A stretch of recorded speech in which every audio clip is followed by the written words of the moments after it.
Good afternoon, ladies and gentlemen, and welcome to Flynn Field here, home of the Dakota State University Trojans men's baseball team for today's action, a North Star affair between the visiting Dickinson State Blue Hawks and your Dakota State men's team. This is game 3 and 4 of the current 4-game series. Should be a good one here today. It's going to be pretty windy conditions here. It's going to blow about straight out to center, if not a little bit to left field. It's going to be a hitter's day.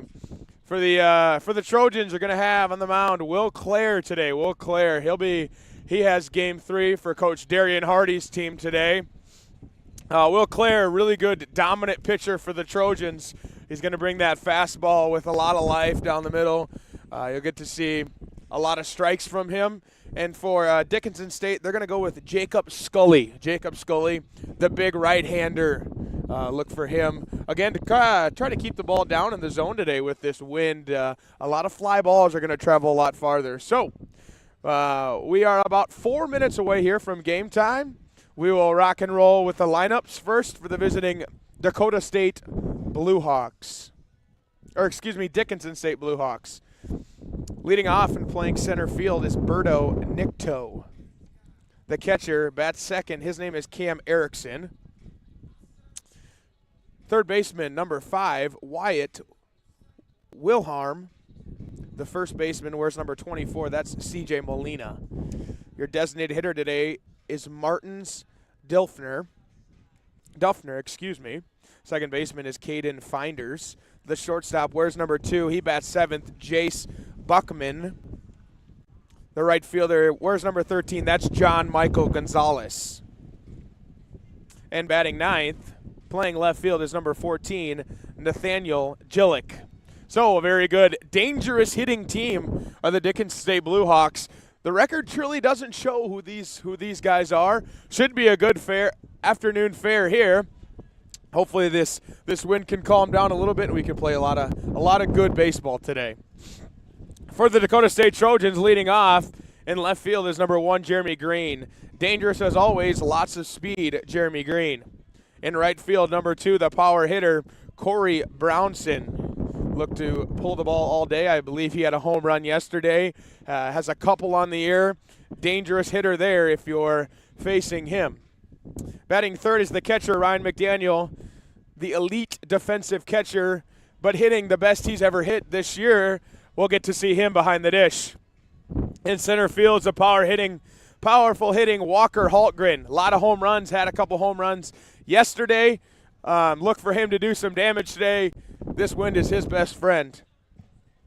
Getting the DH spot and hitting 5th is Cassidy Watt. Another home run hitting guy, middle of the order type of guy. Batting 6th and playing first base is Cam DeMaria.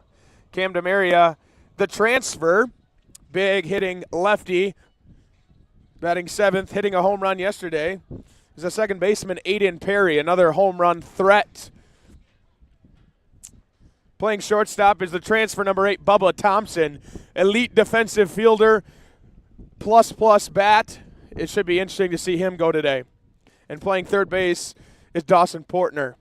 Speedy Dawson Portner over there at third. He'll lock down the hot corner. And on the mound is Will Clare. So we're about 3-4 minutes away here from game time as they finish the final preps on the field. We'll be back in 2 minutes.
Ladies and gentlemen, welcome back. This is the Dakota State University YouTube channel, and we are here with our doubleheader action today between the visiting Dickinson State Bluehawks and your Dakota State Trojans. Almost here, close to first pitch. 4 minutes after the hour, we're just about to start our national anthem. We'll take a 2-minute break. We'll come back to you. We'll go around the infield, and then we'll get ready for first pitch. This is the Dakota State University YouTube channel at Dakota State University.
This is Dakota State University YouTube channel here, home of your Dakota State University Athletics Department. Welcome to Flynn Field for, again, today's doubleheader action between the Dickinson State Bluehawks and your Dakota State Trojans.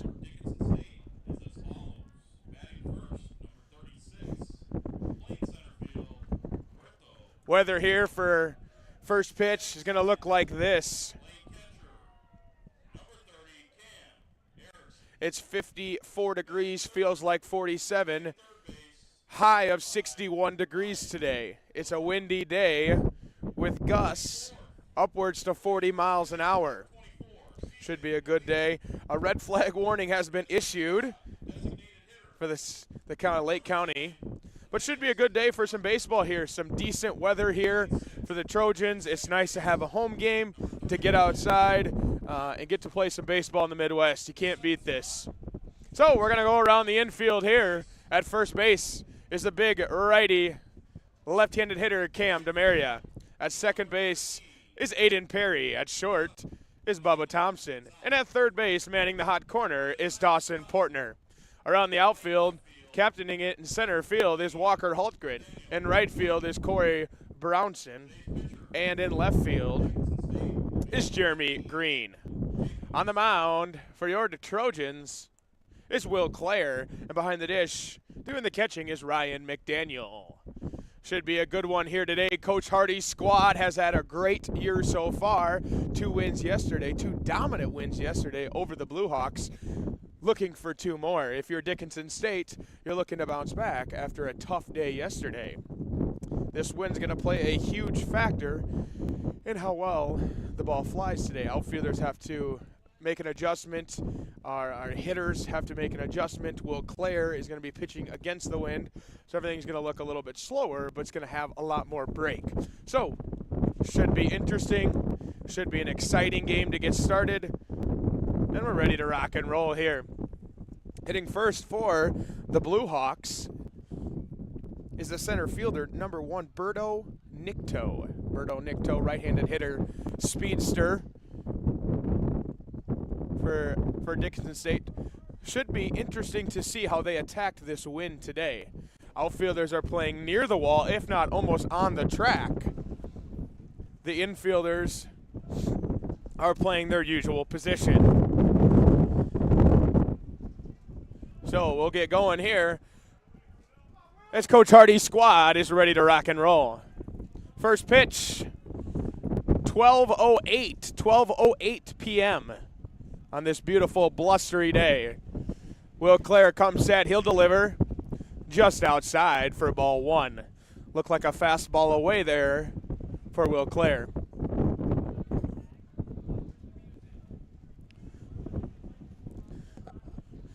Clare comes set.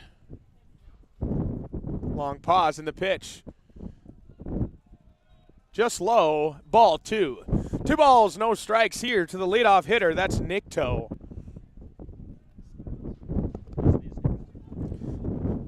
Nikto gets ready. Will Clare comes set. Goes from the stretch with nobody on. The pitch. Soft ground ball to Bubba Thompson. Takes a Flynn hop. Throw across the field. 1 retired. That's a great play there by Bubba Thompson. Adjusted to the hop and made the play. These Midwestern fields can be quite difficult at times due to the lack of rain we get in this spring, and it tended to be really, really hard. So those bounces can be really tough. Good job there by Bubba Thompson coming up and fielding that ball. That'll bring up the catcher, Cam Erickson. Will Clare will look for the sign. He'll come set. The pitch. Just outside for ball 1.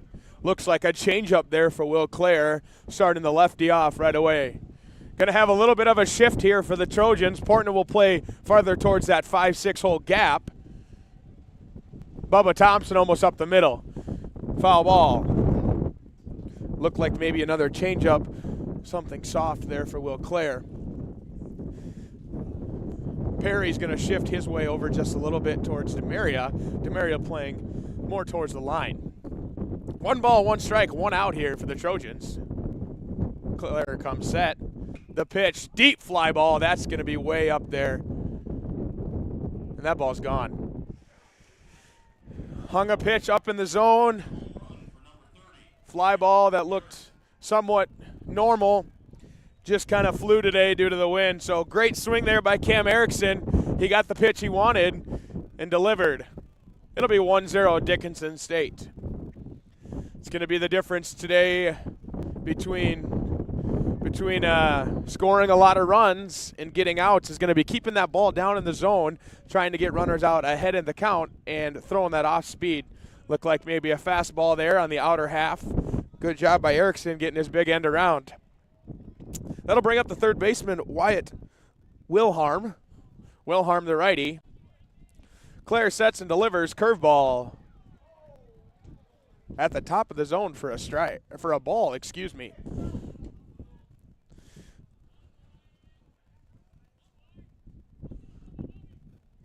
Clare will come set. The pitch. Outside. Ball 2. 2 close calls there right on the edge. Could have gone either way. Both ended up being a ball. It's going to be tough for pitchers today. They got to really manage the zone and try to hit some of those corners. And it looks like now they're not getting much on either the outer half or the upper half. Clare comes set and he'll deliver. Curveball, ball 3.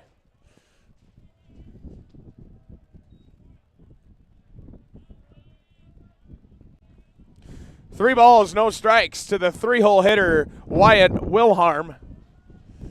Clare comes set. He delivers for ball 4. Walk for Clare. We'll put Wilharm on first base. That'll bring up the big left-handed first baseman, CJ Molina.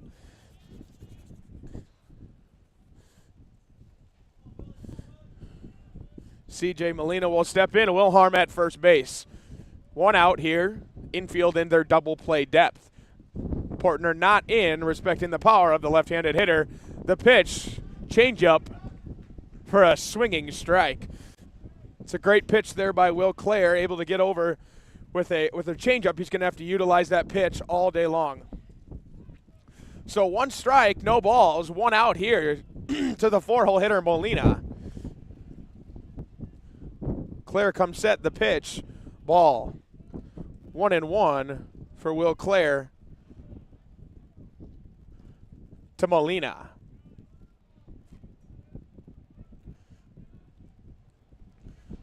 Clare will look to first. He'll come set. Long pause and then delivers Fly ball up. That could go crazily. Portner under it, finds his way underneath of it, and retires Molina. That's a great job by Will Clare there, getting the bounce back after the walk with a high fly ball. So 2 down, runner on first, 1-0 ball game. That'll bring up the designated hitter, Mathis Duffner. That wind is really howling out there. It's going to be very interesting to see how Will Clare attacks the right-handed hitter. He'll come set, deliver high for ball 1. Routine fly balls become a problem. Deep fly balls become a problem. Anything hit in the air is going to be extremely tough to field. Clare comes set. He'll deliver foul ball straight back.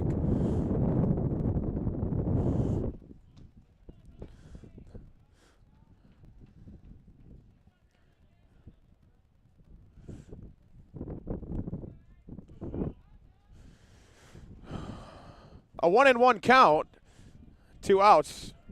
Will Clare comes set, and he'll deliver the pitch. Blocked by Ryan McDaniel.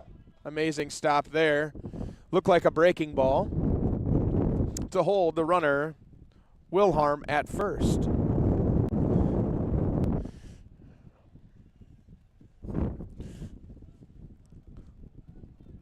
Wilharm, he'll kind of sneak off. Nowhere going, and another block by Ryan McDaniel. That puts the count to 3-1. Dakota State in their brand new all navy blue bottoms with blue trim, and in their light blue tops with white numbers. Clare comes set, and he'll deliver ball 4 outside. So 2 leadoff walks and a home run has put 2 runners on for Dickinson State. That'll bring up the second baseman, Caden Finders. Caden Finders, left-handed hitter. We'll see how the outfield adjusts. Looks like Corey Brownson's going to adjust a little bit. He's going to play almost to the track. Walker Hultgren as well. Perry will shift to the right a little bit. Bubba Thompson will hold the runner on at second. Clare comes set. He'll deliver for a strike. First called strike of the day.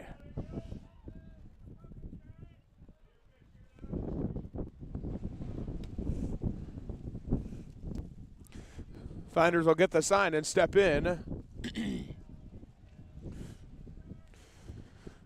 as Clare comes set. He'll deliver the pitch. Ball blocked by Ryan McDaniel. It's a great block there by Ryan McDaniel, utilizing his quick agility and speed to get up and block that ball. Very good job by Ryan McDaniel. 1-1 count, 2 outs to Finders. Clare delivers. Blocked by McDaniel. 2 balls and 1 strike. Will Clare's just got to settle in here. He's got to find his rhythm, get back to being him. Everything looks just a little bit short today, and that can be kind of attributed to this wind. I mean, for the fans that are listening online, it is howling out here, 40 to 50 miles an hour as that pitch is swung on and missed. 40 to 50 mile an hour gusts all day long. As Bubba Thompson's hat kind of flies there into center field, you're going to notice that theme all day today. I mean, it's just windy, and it's not going to stop. It's going to be like this all day. It'll be interesting to see how both sides approach the weather and how they can overcome it. So 2 balls, 2 strikes, 2 outs to Finders. Will Clare will come set. He'll deliver ground ball, candy hop to Cameron DeMaria, and he'll step on first for the end of the inning. So after the top of the first inning, Dickinson State scores 1 on 1 home run. They walk 2, leave 2 on. No errors as Will Clare gets out, only 1 run damaged. We're going to take a small break, and we'll get back to you here on Dakota State University Athletics YouTube channel, home of the Dakota State Trojans.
Welcome back, ladies and gentlemen, to the Dakota State University YouTube channel, home of your Dakota State Trojans, for today's doubleheader action.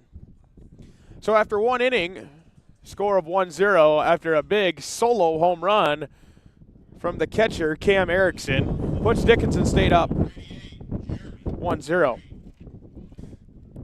We'll go around the infield here for the Blue Hawks. We got Molina at first, Finders at second, Gonzalez in left, Nikto in center, Jillink in left.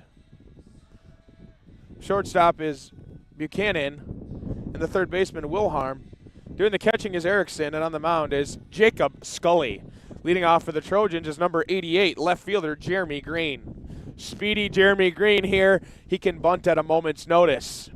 Green will dig in. Scully will deliver. Fastball up and in for ball one. Scully setting the tone right away that he's not going to let Jay Green have the inner half of that plate. He'll go into the pausing windup, deliver, ground ball. That's going to be a tough play. Third baseman over, and he makes it. Third baseman, that's Wilharm to Molina for the end of one. So one out will bring up the left-handed power hitting number 18, Corey Brownson. You can see the Blue Hawks already are making a couple adjustments. Right fielder Gonzalez playing pretty much at the wall. Brownson gets a changeup on the outer half for ball one.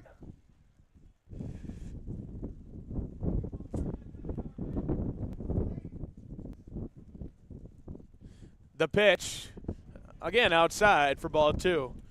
Looks like both Scully and Erickson are both on the same page here, trying to pitch Brownson on the outer half, keep him away from that pull side where he can do some damage. That pitch is outside for ball three.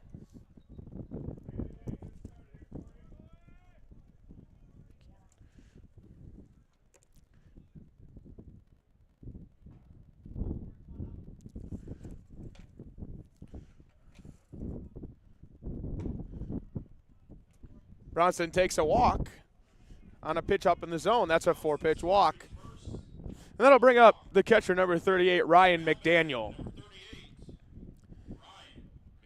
Interesting approach here to see how Coach Hardy approaches some of these situational bunting situations.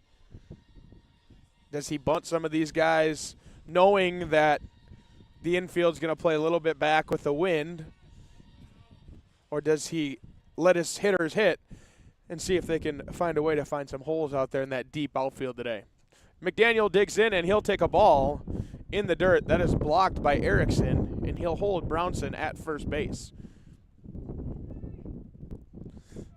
Scully, with 5 straight balls, wants a new baseball. That one had run out of all its strikes.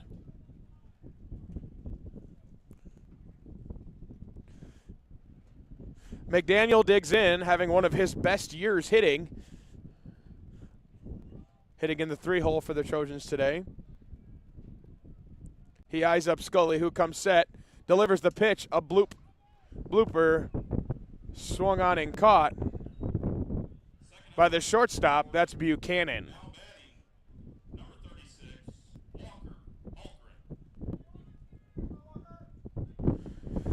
So, with 2 outs and a runner on first, Walker Haltgren will step to the plate, the center fielder today, the big hitting lefty. Haltgren will dig in. Scully will come set. And he'll deliver a pitch. That's deep a fly. That's long ways. That's gone. That's a home run for Walker Haltgren. He got a pitch that he could handle right down Broadway, and he didn't miss. That's Walker Haltgren's first home run of the day, and probably more. That ball was absolutely crushed. Left center field, probably talking almost close to 400 feet, flew way over the light tower.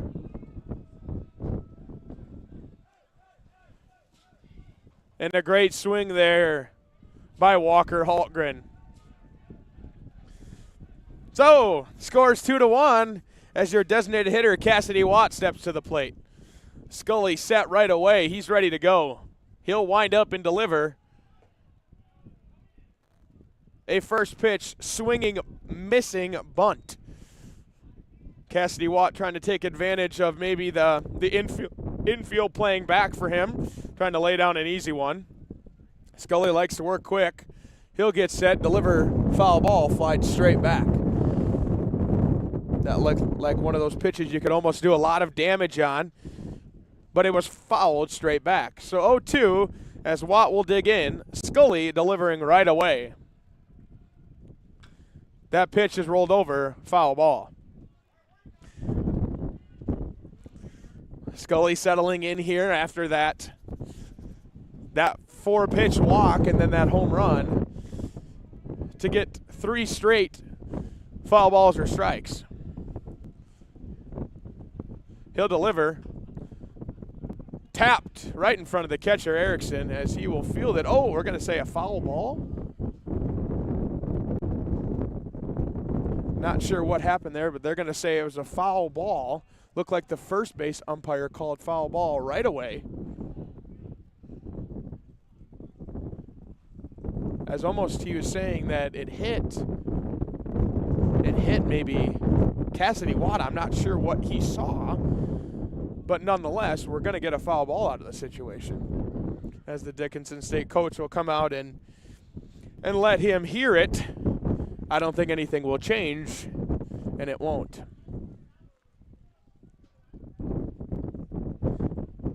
And I guess head coach for the Blue Hawks wants to have a little bit more of a chat this time with the home plate umpire.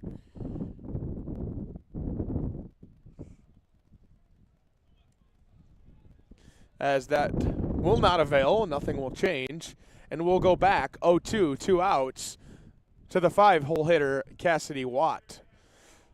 Scully digs in right away. Quick worker. He'll get on the mound. Go into the windup, and the pitch. Up and in for ball 1.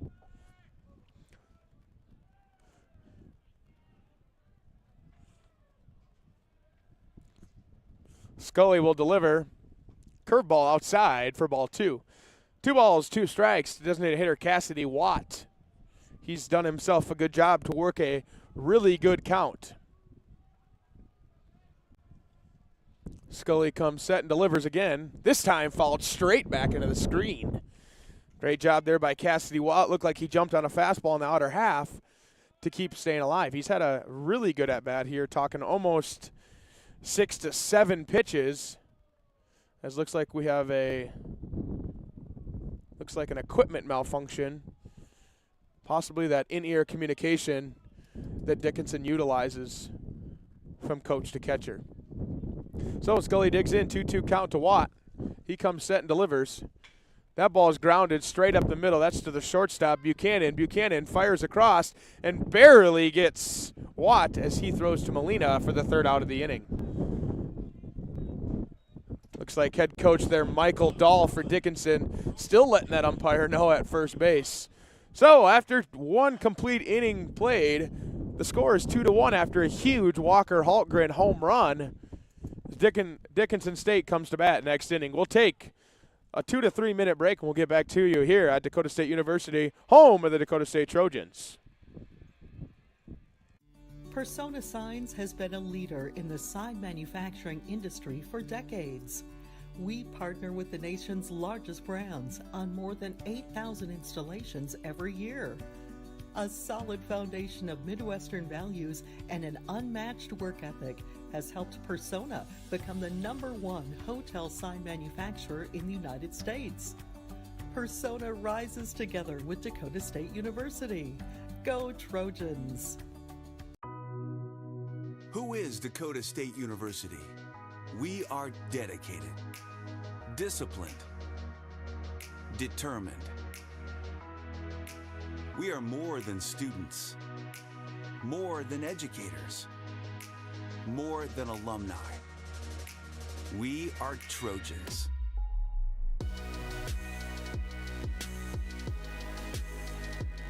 Dynamic, driven, distinctive. This is who we are, and nothing can stand in our way.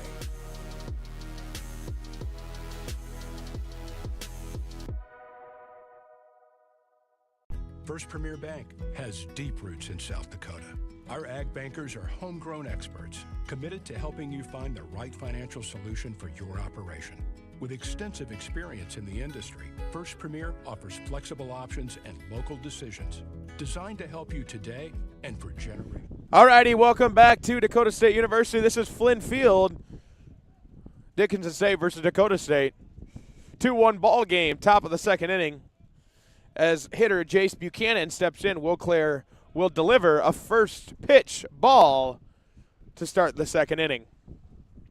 2 monster home runs, one by Dickinson, one by Dakota State to cap off the first inning. Could be a lot of fireworks here today.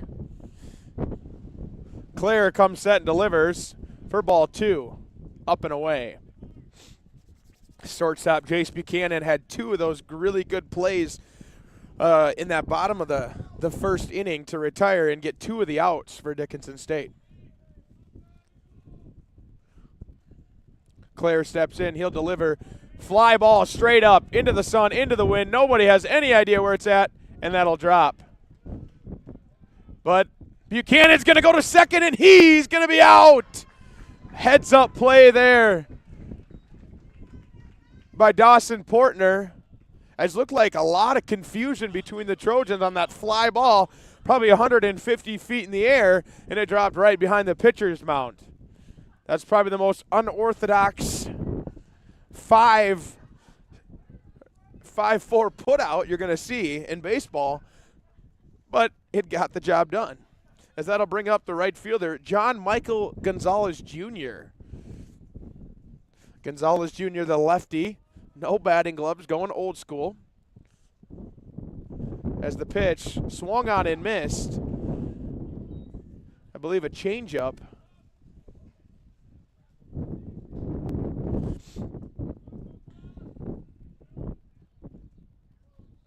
Clare will deliver for ball 1. 1-1 count to the right fielder, John Michael Gonzalez.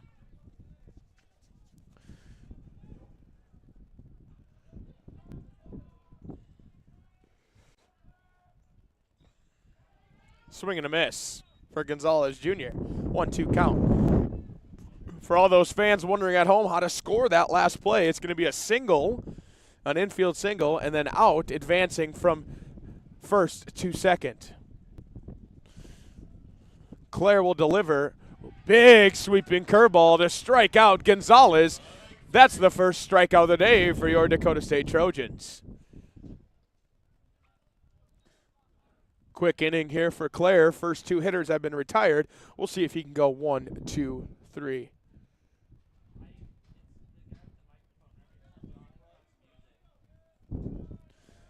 So that'll bring up the left fielder, Nate Gillick.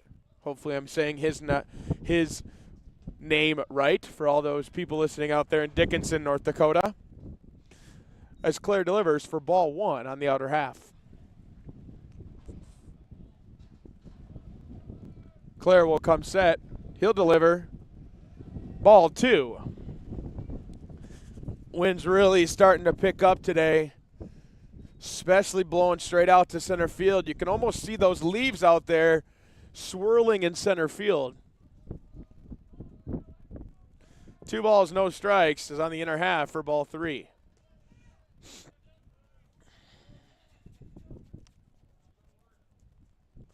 Clare takes a step back off the mound. A good almost reconvene himself, and he'll step back in to pitch to Gillick. 3 balls and no strikes. Clare with the pitch. He'll miss the top of the zone, I guess, for ball 4. That one looked almost too good from my vantage point. Not sure if it was in or out or where the home plate umpire had it, but it looked pretty good. That'll bring up the leadoff hitter, Alberto Nito. He is 0 for 1 with that ground ball to the shortstop. He'll show to bunt. pull back for a strike. Looks like Dakota State's going to bring both the first baseman and third baseman in on the grass. DeMaria already holding the runner Jillick at first base. Portner almost on the grass. Claire will deliver curveball for a ball. Good sweeping 12-6 curveball for Will Claire. Just missed. His first game will be that 7-inning game, and the second one will be the 9-inning game today. So Will Claire comes set. He'll deliver. High. Sweep back to first. No good as he gets in there safe. Great pickoff attempt by Ryan McDaniel, utilizing that huge arm that he has. 2-1 count, 2 outs. Jillink on first. Nito in the box. Pitch. Look, I guess, low for ball 3. Tight zone today for home plate umpire, as both teams showing just a little bit of frustration early because they're not getting some of those close calls. Claire will come set, 3-1 count. Runner takes off. High, ball 4. Another close pitch there that I thought could have either gone either way. But that'll bring out pitching coach Dan Rutan for a mound visit.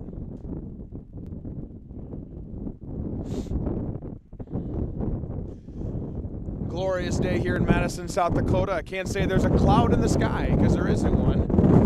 But that wind just really howling and whipping all day long. A couple of those leaves are blowing into the screen netting. You can see on the left side of our live stream a small dust devil brewing around third base. It's one of those things about getting to play Midwest baseball is you often have to deal with this cold, brutal spring. But when you do get those nice days, you definitely cherish them for sure. This home plate umpire will make it halfway out there before pitching coach Dan Rutan makes his way back to the dugout. So, dangerous hitter here. The catcher, Cameron Erickson, already 1 RBI in the day after that solo home run. He'll now face Will Claire with 2 guys on, men on first and second, 2 outs. Will Claire will dig in here. Outfield again playing almost at the wall, if not 5 or 6 feet from the wall. As Claire will deliver in a big swing and a miss by Erickson. He definitely wanted to do that exact same thing over, this time with 2 runners on. Head coach Michael Dahl will give the sign to his hitter Erickson as Erickson wiggles the bat. And Claire delivers. Big sweeping curveball, no good. Started about the middle of the chest, ended almost at his back foot.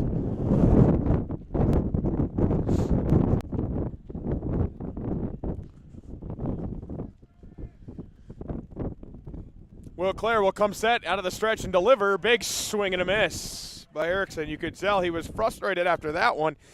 He knew that was a good pitch to hit. 1-2 count, 2 outs. Erickson takes a second to reconvene himself, gets back in the box, and Will Claire looks for the sign. He'll come set.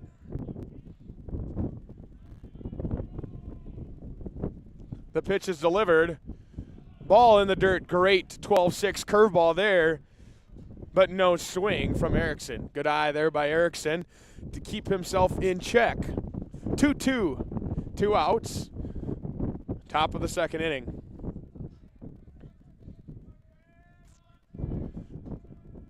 Claire comes set. Check the runner at second. Deliver a big swinging strike 3. And the Trojans will get out of the inning with a huge strikeout of Erickson. So, we'll come back in about 2 minutes after a short break. This is Dakota State University YouTube channel, home of the Dakota State Trojans. Persona Signs has been a leader in the sign manufacturing industry for decades. We partner with the nation's largest brands on more than 8,000 installations every year. A solid foundation of Midwestern values and an unmatched work ethic has helped Persona become the #1 hotel sign manufacturer in the United States. Persona rises together with Dakota State University. Go Trojans! First Premier Bank Free Plus Checking gives you the freedom to experience life, to enjoy the things you love, and to breathe.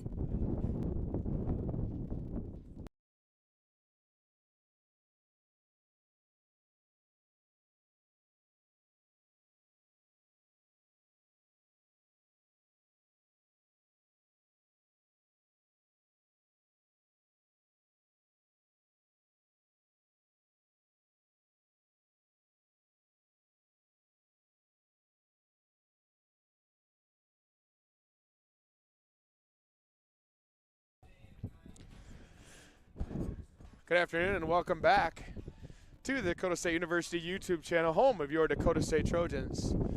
I'm Braxton Locker, and we're coming back to the bottom of the second inning as the big right-handed hitter Cameron DeMaria steps into the plate. Cameron, a transfer from Minnesota Crookston, came to us this year as he digs in. Big power hitting, 6'8" hitter. As Scully will deliver, that ball's flied short center. It's going to die for a single as Cameron DeMaria almost kind of blooped it, but it ended up traveling so hard with the wind that it died right in front of the center fielder Nikto's feet. That's one of the ones where you can thank the baseball gods for getting you the blooper and the wind for having it die just before it gets to the outfielder's glove. As DeMaria will lead off, and that'll bring up Aiden Perry, who's had a couple home runs this year. He'll check swing, and that'll get under the glove of the pitcher, and Perry will reach. So, two almost bloopers, kind of short swing there from Perry, and that'll get under the glove of Scully and be a base hit. Just as good as a bunt. Coach Hardy couldn't have asked for it any better, as the shortstop, number 22, that's Bubba Thompson. He's going to step into the plate. Bubba looks for the sign here on the play cards, which is pretty unique to Coach Hardy's offense, utilizing almost a quarterback wristband for all of his players. As Scully comes set, runners on first and second, Bubba Thompson will show foul ball. That was almost one of those reactionary, pull back, but not in time because your fingers are about to be sawed off. So one strike as Dickinson's going to adjust their coverage as the first baseman will almost corner himself in. The third baseman will bring himself in 2 steps in from the grass, and the middle will play almost up the middle. Not a ton of help over at third. They're going to run the wheel play. Bunt shown. Great bunt. He's going to throw to third base, and he'll have DeMaria at third base. Dickinson perfectly executed that wheel play as they will retire DeMaria at third with 1 out. So for all those people wondering what the wheel play is, it's a variation of a bunt play where the shortstop will go and cover third, the second baseman will cover first. As Scully's pitch to Dawson Portner is taken high for ball 1. 1 ball, speed on the bases here with Thompson and Perry manning first and second. Blue Hawks will work Perry at second. He's got a good lead. Nobody there to hold him, and that's a base hit into the gap. That's Dawson Portner. Perry will round third. Thompson will get the stop sign. And coming all the way to second base is Dawson Portner. Great swinging drive into to left center field. Was able to score the one, not the second, but it puts 2 runners now in scoring position for leadoff hitter Jeremy Green. This is terrible. This wind is absolutely brutal right now. I mean, it is gusting, I'd say even close to 60 miles an hour right now. There is just no give to this wind, as that'll bring up Jeremy Green with runners in scoring position. Green, a very patient hitter, hits a chopper. That'll do a job, and that'll score a run. So, Jeremy Green sacrifices himself for the betterment of the team, scoring Bubba Thompson from third, advancing Perry to third, and that'll bring up Corey Brownson with 2 outs in the bottom of the second.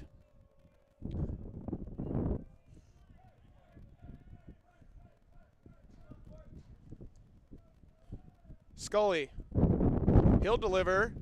Fly ball, that's drifting back at the wall, off the top of the wall. That's going to score 1. Brownson to second. He'll stand up for a stand-up double.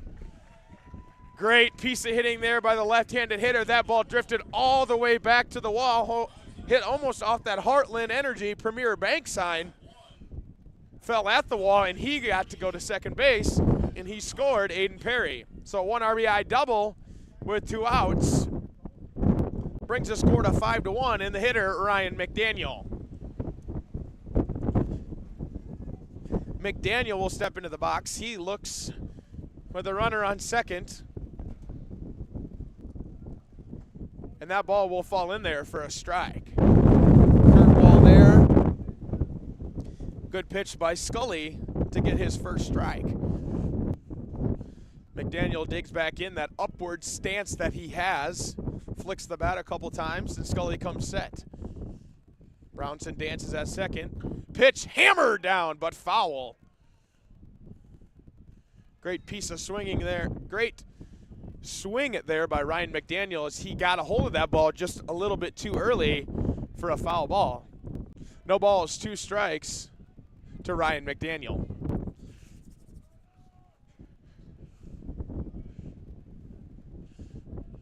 Scully comes set, Brownson at second, he'll dance. And that ball gets away from the catcher, but not far enough for Brownson to advance. That'll be ball 1.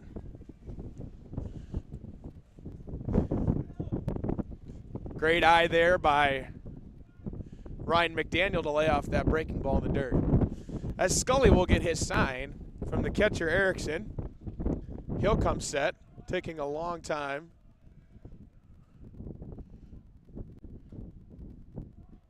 As Ryan McDaniel fouls that one off. Looked like maybe off of his foot on that one. McDaniel signaling change up.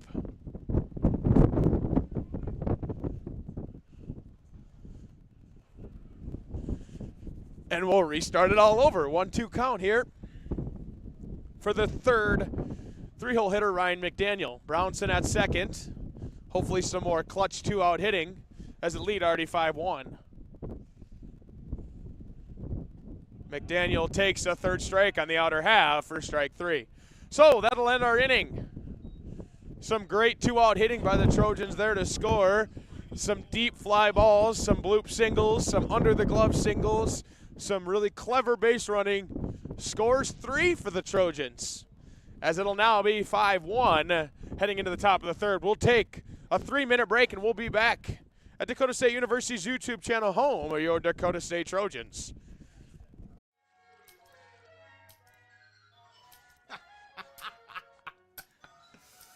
This your place? No. I live with my mom. Oh, okay. Hey, you hungry? No, I just had a bite. Do you want a corn dog or something like that?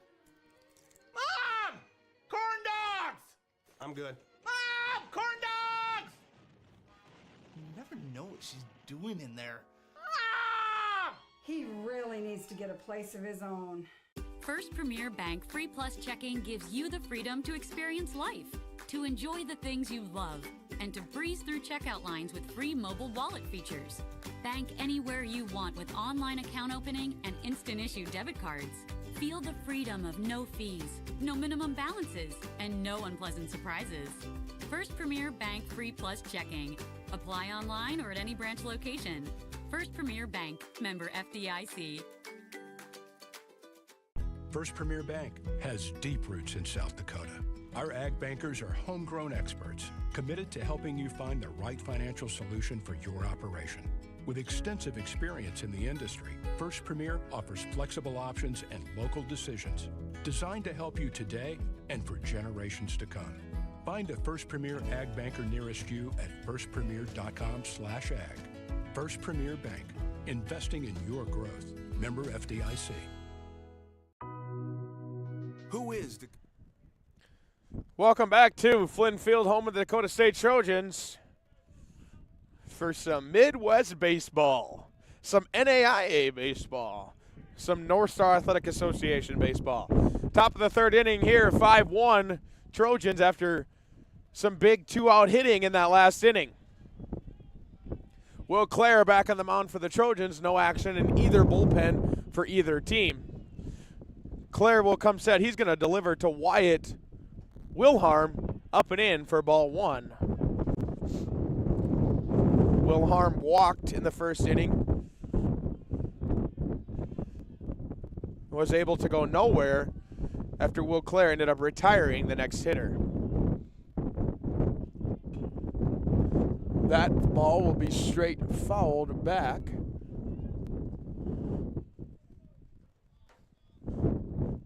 Great pitch by Will Clare. 1-1 count.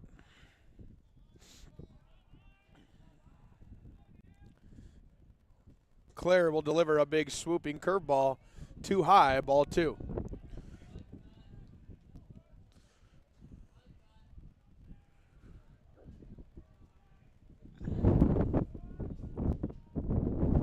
Clare comes set. He'll deliver. Change up, hung, but playable for Walker Halkgren. Not playable enough as it falls into center field for a leadoff single. Another one of those bloop singles that we're going to see all day. Too far for the infielders to make their way and grab, but not far enough for the outfielders to come in and get.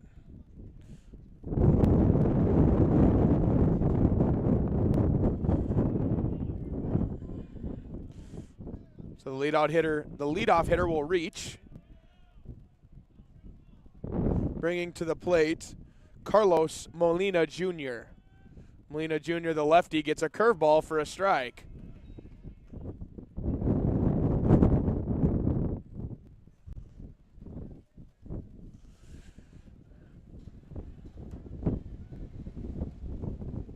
Will Clare will come set.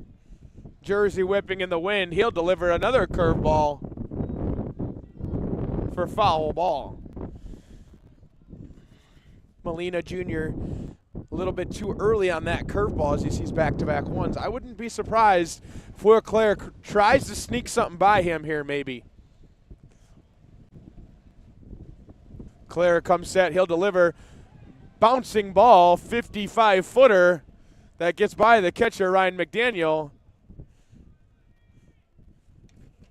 And the runner, Wilharm, scampers to second base. So the leadoff single turns into a leadoff pretty much double after a wild pitch. 1-2 count. Infield will play back. Outfield will play shaded to the right. As Clare comes set, Bubba Thompson will hold. Clare delivers another 55-footer. This time it was smothered by Ryan McDaniel. That chest protector is getting a little bit of work today for McDaniel as he smothers not one, but two in a row.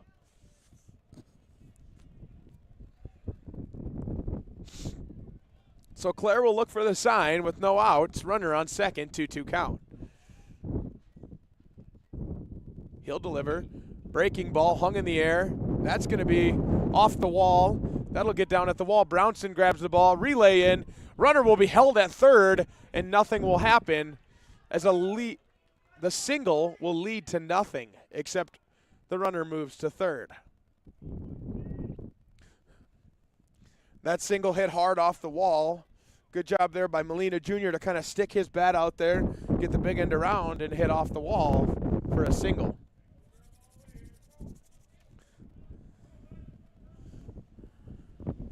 That'll bring up the designated hitter, Mathis Duffner. He walked in the first inning.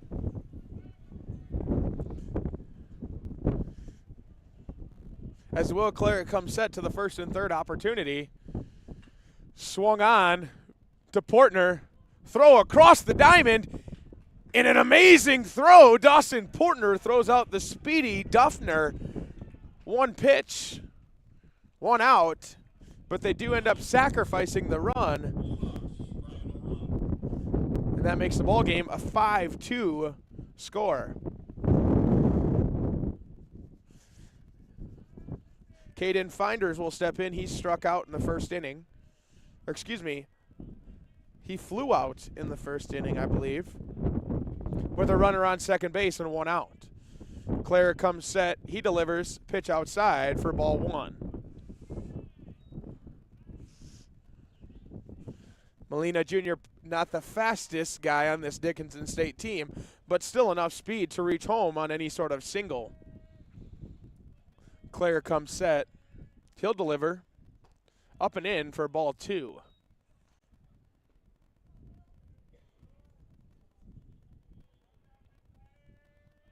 Two balls, no strikes.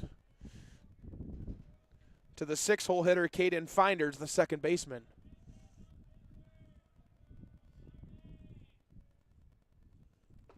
Finders takes a strike right down the middle. That'll even this count up at 2-1, excuse me.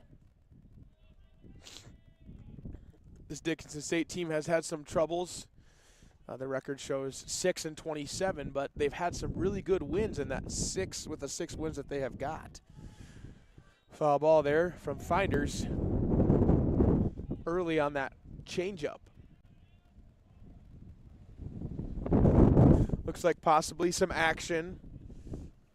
A couple guys getting loose in the Dakota State bullpen as Will Claret approaches 55 pitches.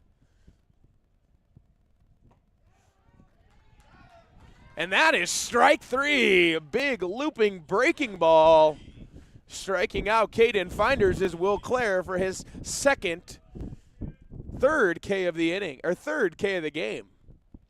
So 2 outs brings up the shortstop, Jace Buchanan. He had a single that he tried stretching to a double and ended up getting thrown out in the top half of that second inning. Claret will come set. Molina on second base. Claret delivers. Ball smothered by Ryan McDaniel in the dirt. Ryan McDaniel has gotten that gold glove for the North Star at the catcher's position for 2, if not 3 straight years that I can remember, and he shows why right there with that huge block. Claret delivers. That ball is skyrocketed, but foul. 3 inches to the right, and that's a double down the line. But that's the nature of baseball.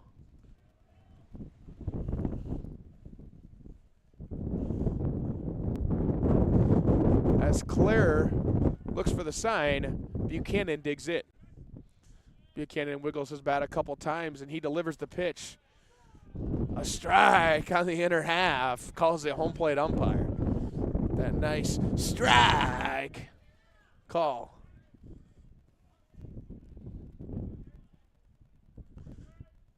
One, two. That pitch drills him. Looked like a curveball off the back of the helmet to Buchanan. And that'll send John Michael Gonzalez Jr.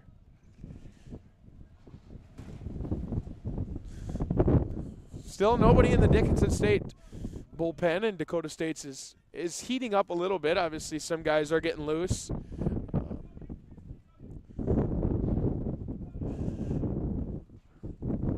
Will Claret will deliver the pitch, called strike on a fastball on the inner half for strike one. 2 outs here. That infield playing back for the Trojans. DeMaria hugs the line with a left-handed hitter. Bubba Thompson holds a guy on at second.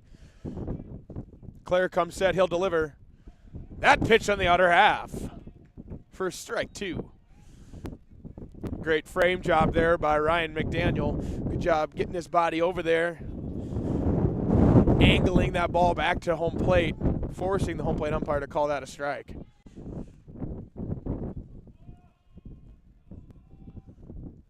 Claire delivers that pitch high.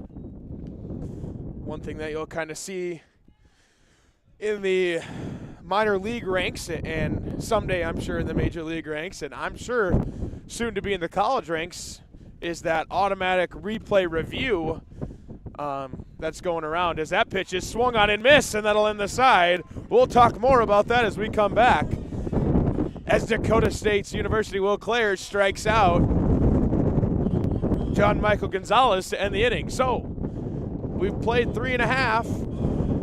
The Trojans lead 5-2 after a 1-run inning there from the Blue Hawks.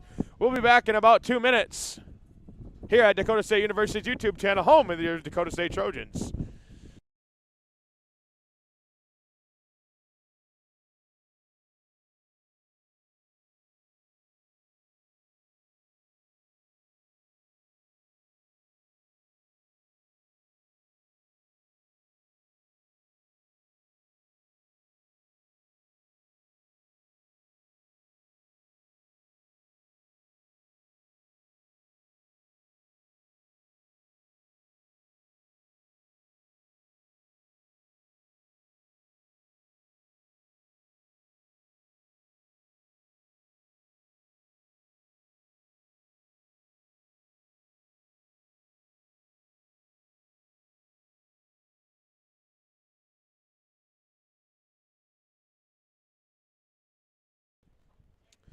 Welcome back as your 26-9 Dakota State University Trojans lead the 6-27 Dickinson State Blue Hawks 5-2 in the bottom half of the third inning. Scully still on the mound here as the 4-hole hitter center fielder Walker Haltgren steps into the plate. He homered last time. Look for him to possibly maybe get a hold of another one as that wind continues to whip towards center field. Haltgren takes ball 1 as Scully delivers pitch number 2. That ball is flied into the air as left fielder will race back, and that drops at the wall. Jillink couldn't make the play. That's a double, a leadoff double for the 4-hole hitter Walker Haltgren. Haltgren soared that ball right over Jillick's head out there by the Pastrallo Auto Mall sign out there in left center field. That ball was hit probably, I'd say, a good 360 feet, bounced right at the wall, and Walker Haltgren will stroll in for a double. Cassidy Watt will step up to the plate with no outs. Possible bunting situation here. Open stance, almost like a lot of MLB hitters as he takes strike 1.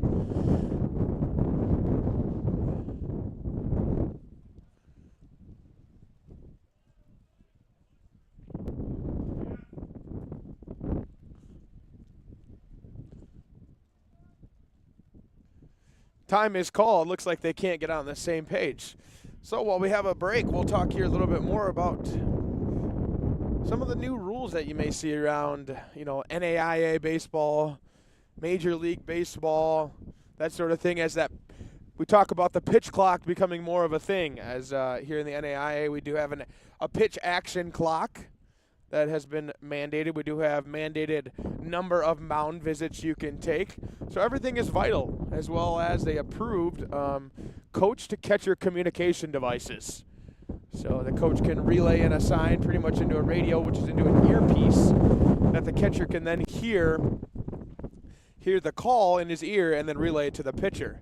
That is something that baseball has worked a lot on, just to overall speed up the pace of play, allow for more at-bats, that sort of thing. As that pitch is drilled up the middle, single for Cassidy Watt. Hardy's going to relay Walker Haltgren around, and he scores. RBI single for Cassidy Watt. Watt with a great swing right up the middle, off the second base bag into the outfield. as Hulkgren had a great jump. Hardy wheeled him around.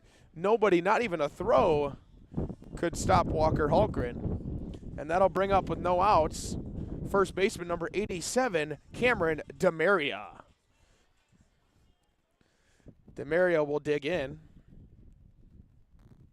He'll load up stride and take a big swing, fouled straight back.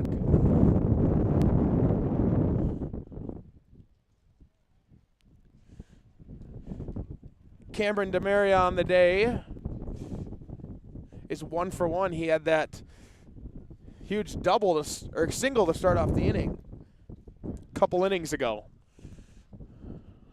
DeMaria will dig in, and that ball is way out there. Looked like it possibly slipped from Scully's grip, and Cassidy Watt will move up 90 feet to second base. Looks like some movement now in the Blue Hawk bullpen, as I'm not sure what number gets loose with the jacket on. Guys trying to stay warm today.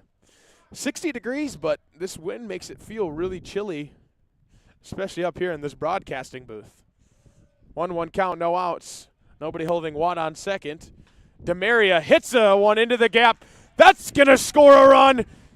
DeMaria will round first. He's not going to go to second, but an RBI single nonetheless. Dakota State leads 7-2. Cameron DeMaria with a great swing right over the shortstop's head into the gap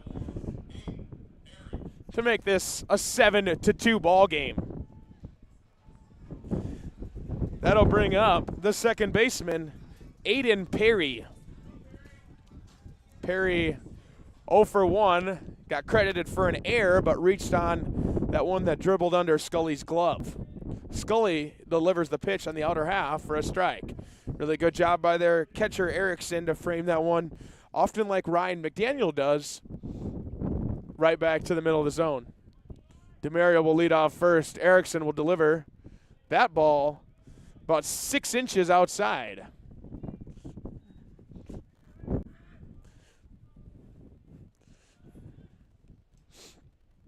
Erickson will get his sign. He'll nod and come set.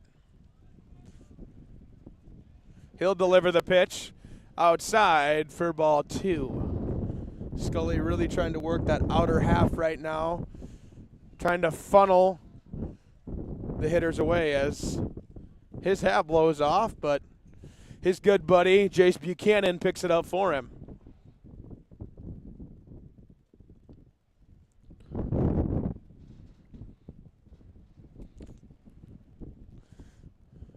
Aiden Perry will get back in. Left-handed hitter for Dakota State. Open batting stance here. 2 balls, 1 strike.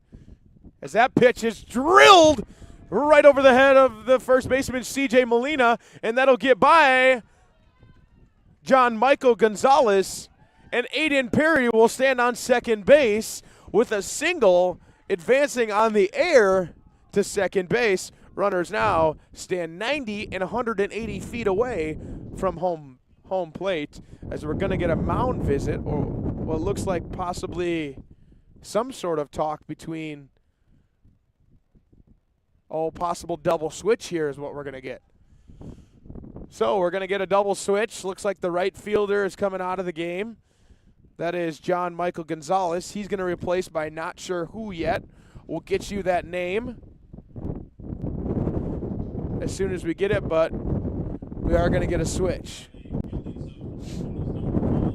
Number 1 is going to come into the game. Let me get that name pulled up right here. That is Andrew Scully. Andrew Scully. I'm assuming probably has a little bit of relationship to the pitcher Jacob Scully.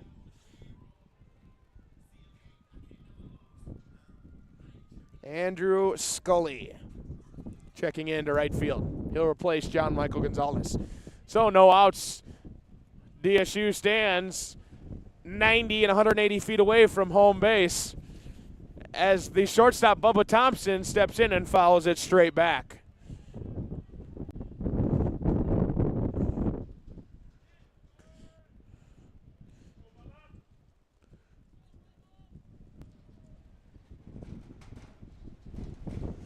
And there's a huge gust of wind right there, fans. I mean, it is really blowing. As that pitch will be delivered for strike 2 on the outer half. And you're talking 50, 60 mile per hour winds today. Almost hurricane-like, if you ask me. A lot of transfers on this Dickinson State team as Andrew Scully transfer from Western Oregon as that one gets by the catcher Erickson, but blocked enough to keep runners where they're at. Jacob Scully, he also is a transfer from Dakota Wesleyan University. Both those brothers are from Florence, Montana. So for all those listening in Florence, Montana, we welcome you to Dakota State University as we're going to get a meeting of the minds between head coach Darian Hardy and the 2 umpires. Not sure what he's saying right now, but something along the lines of possibly a change that they're going to do.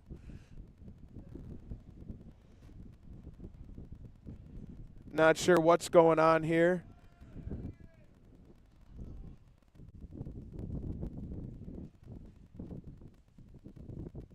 Looks like maybe an injury to Cameron DeMaria.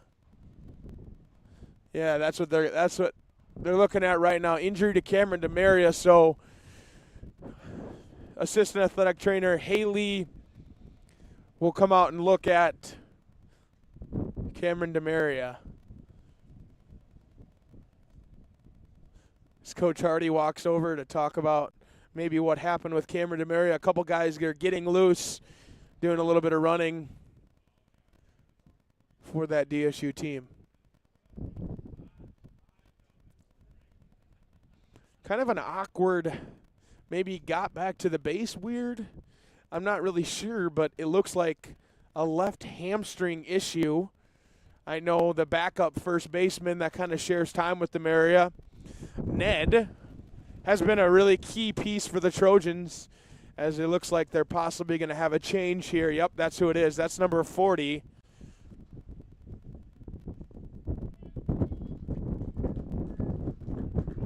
As Cameron DeMaria will be subbed out.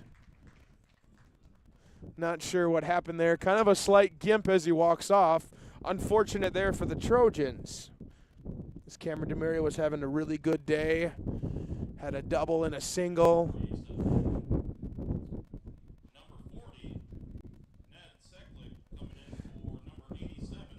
As that'll bring on the pinch runner Ned Seklik. Ned from the great country of Canada, the Providence of Alberta. As Bubba Thompson digs back in with a 1-2 count, runners on second and third, no outs. Thompson swing and miss for strike 3 as Scully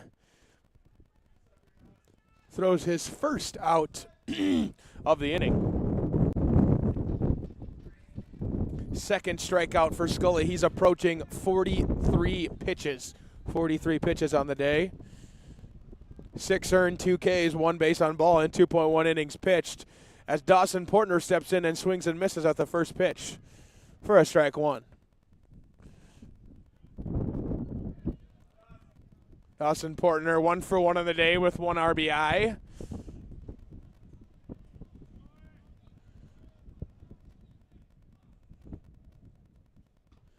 As that one is fouled almost like a bunt, kind of got in the way of the catcher and does not advance the runners. That ball almost hit him in the hands, kind of jammed him up.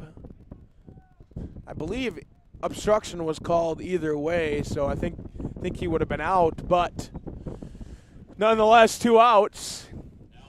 Men on second and third. That brings to the plate leadoff hitter Jeremy Green. Jeremy Green 0 for 2 today, but with 1 RBI. He sacrificed himself earlier in the game on a single or an out to the second baseman, 4-3 put out. As Seklick steps back and he'll deliver foul ball straight back. Almost a half swing there for Jay Green. Kind of went about 3/4 of the way around. Still fouled it back. Jeremy Green, a really dangerous hitter for the Dakota State Trojans.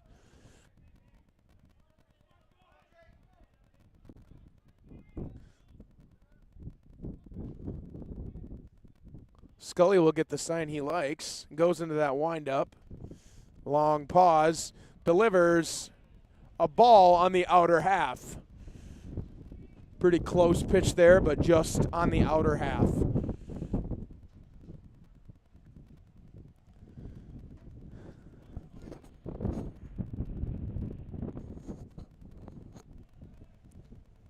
Scully, the pitch in the dirt, blocked by Erickson. Runners will not advance, and he'll ask for a new baseball.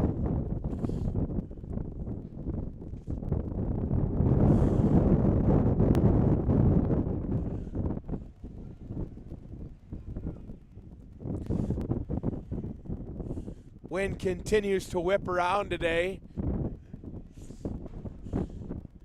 as Scully will deliver a curveball. That's singled by Jeremy Green. That's going to score one, and going to be held up is Aiden Perry, but Jeremy Green singles to score another run. 8-2, Dakota State leads, bottom of the third inning. That's the third run scored in the inning.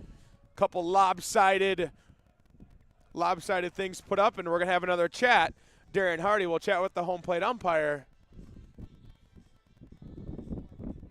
Not sure, again, what this is about.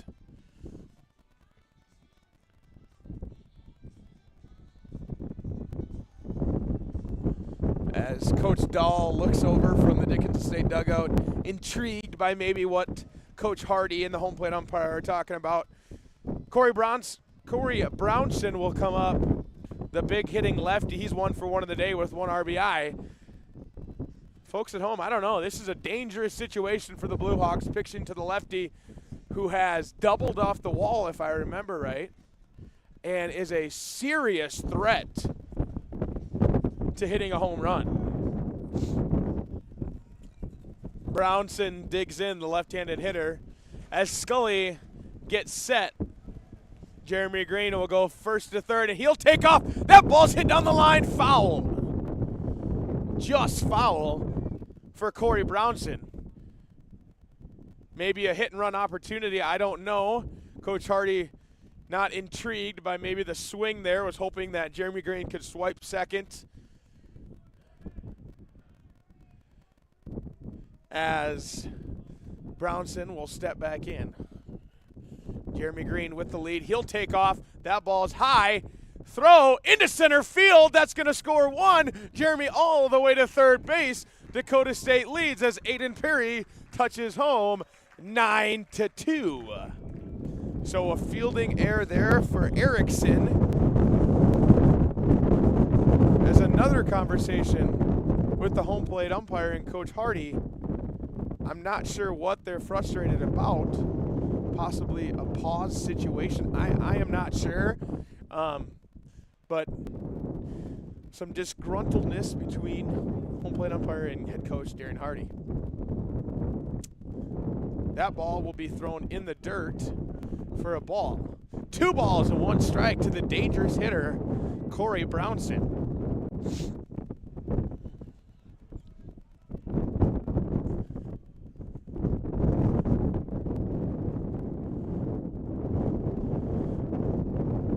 Brownson, like the eye of a tiger, looks towards Scully.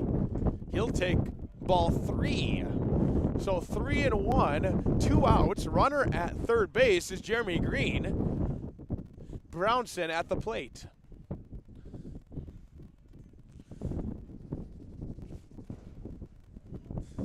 Scully looks to Erickson. Erickson fires ball 4.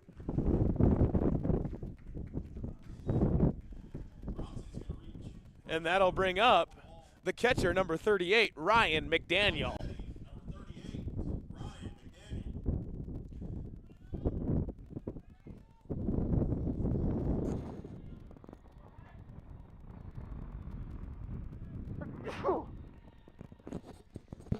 So Ryan McDaniel steps in 0 for 2 on the day with 1 strikeout. Runners in first and third, 2 outs. Brownson will get the sign from Hardy. He'll take his lead. Scully will get a sign from Erickson, and he delivers a first pitch strike. Looks like a fastball in the inner half. Called for strike 1. McDaniel, patient hitter, but an aggressive hitter. He looks to do damage at all parts of the count. That ball is drilled high in the air, and it's going to fall for a single, and that'll advance Brownson all the way to third base. That'll score a run as McDaniel singles on a fly ball to the right fielder. Great piece of hitting there by Ryan McDaniel, as that'll bring in the courtesy runner, which is an NAIA rule. So courtesy runner number 6, Seth Altwine. Tough situation there for Andrew Scully as you're brand new to the game. You get a bloop single, and now it scores a run as Dakota State leads 10-2. So that'll bring up number 36, Walker Hallgren. If you're Scully, this is not the guy you want to face. Dangerous hitter here. He's already homered today.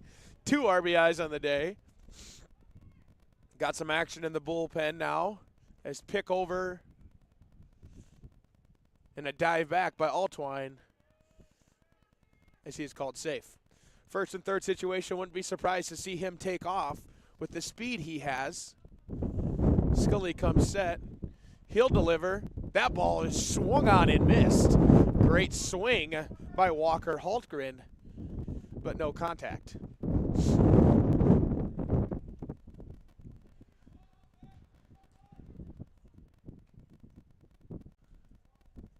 That pitch by Scully is thrown in the dirt. Ball 1, 1-1 count. 2, the cleanup hitter, number 36, center fielder Walker Haltgren.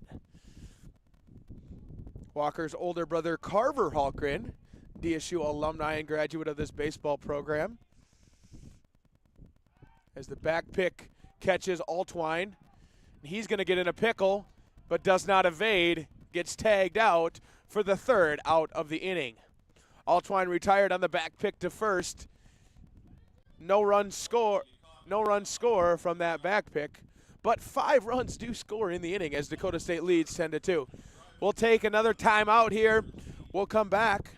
This is Dakota State University's YouTube channel, home of your Dakota State University Trojans. At Madison Regional Health System, your unique needs and a positive healthcare experience matter. We are proud supporters of area sports and are here to meet the healthcare needs of our athletes and their loved ones. From routine healthcare to unfortunate sports-related injuries, our compassionate healthcare professionals are committed to providing quality healthcare close to home. We are honored to be your healthcare team and happy to help keep you in the game. For over 50 years, Rosebud Wood Products has been serving America's cabinetry needs. Family-owned and operated, with employees who have been a part of the Rosebud family for decades. They're big enough to handle any job, yet small enough to make sure your project matters. Quality doesn't cost. It pays. So pay the Rosebud Factory and Showroom a visit today. Or visit us online at rosebudwood.com. Who is Dakota State University? We are dedicated, disciplined, determined. We are more than students, more than educators, more than alumni. We are Trojans.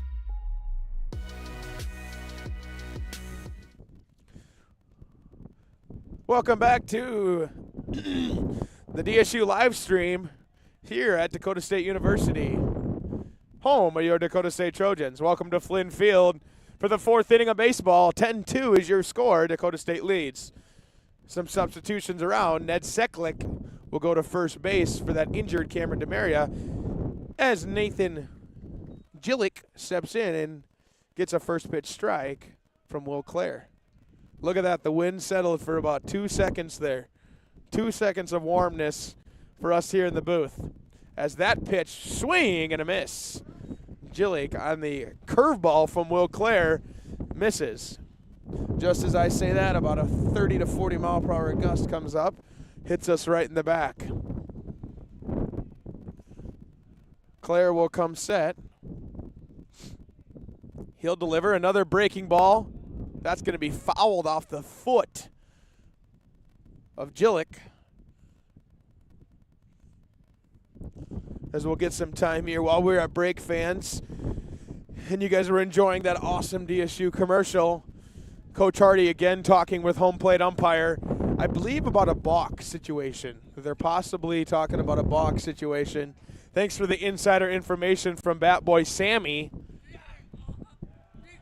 As that hitter is strike up, and that's number 14, Nathaniel Jillick, who K's looking on a breaking ball.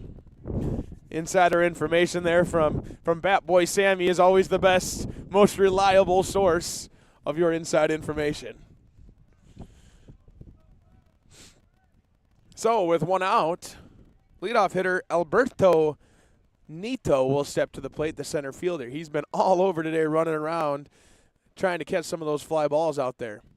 That pitch is going to be missed by Ryan McDaniel. Trickled all the way through the lefty batter's box into the backstop.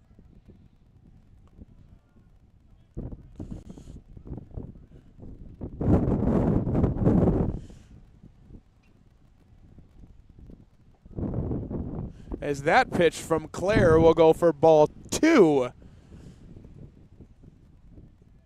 Again, a bit low. 2 balls, no strikes to the leadoff hitter.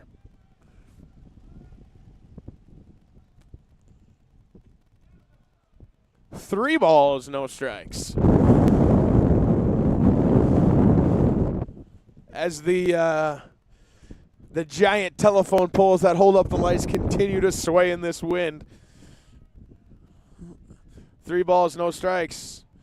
That pitch is missed. Again for ball 4. Leadoff hitter Nito will walk, and that'll bring up the dangerous hitter Cameron Erickson. Homered once today, struck out once today. Ground ball situation here for Will Clare as the middle infield will go into double play depth.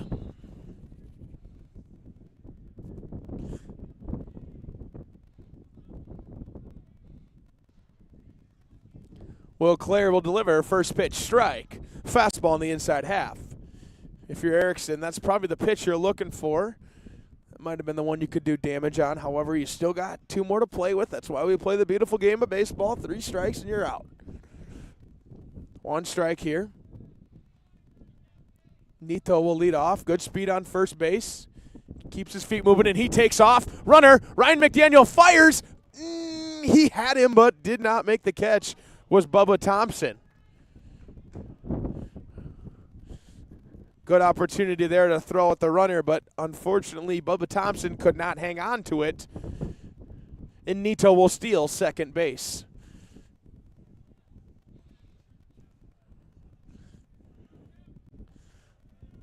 .75 pitches here for Will Clare, 3.1 innings pitched. 2 earned run, 5 Ks, and 5 base on balls. No action in Dakota State's bullpen, however. Clare will check second as Bubba Thompson holds the runner on.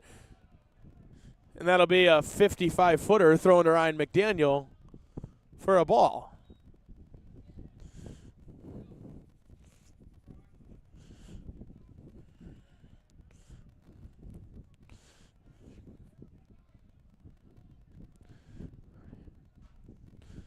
The 2-1 pitch from Clare. Just outside for ball 3. 3-1 to the dangerous hitter, the catcher, Cameron Erickson.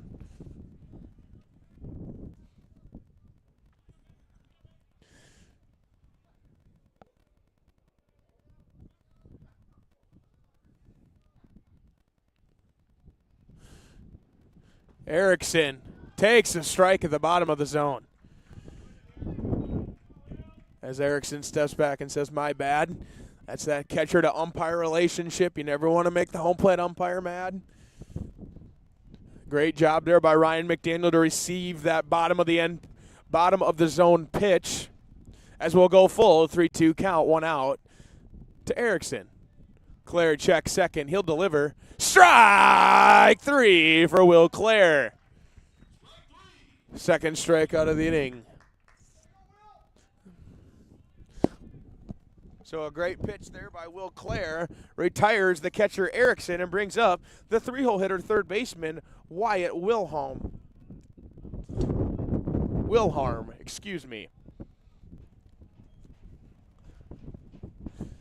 Wilhelm wearing that face shield today, almost like a kind of a ski mask, trying to keep some of the wind out of his face as he'll just get out of the way of a pitch on the inner half from Will Clare.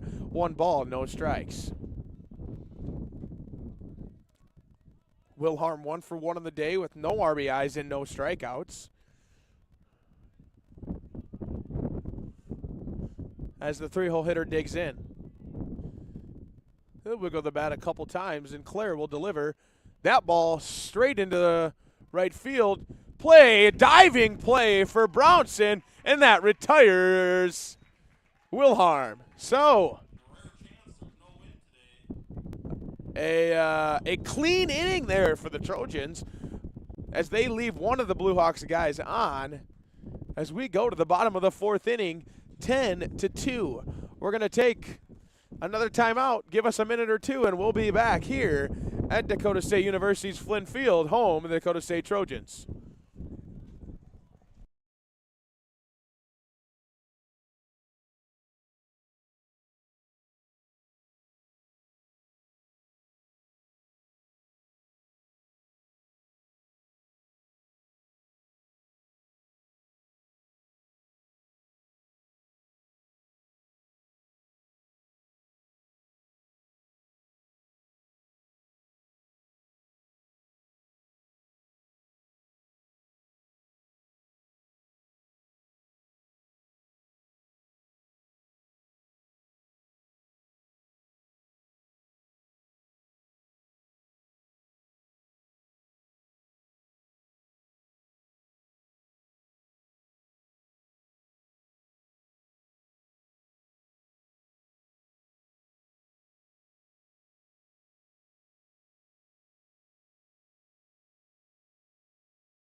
Welcome back to Flynn Field, home of the Dakota State Trojans men's baseball team here on Dakota State University's YouTube channel. We have a 10-2 ball game as center fielder Walker Haltgren will step up to the plate.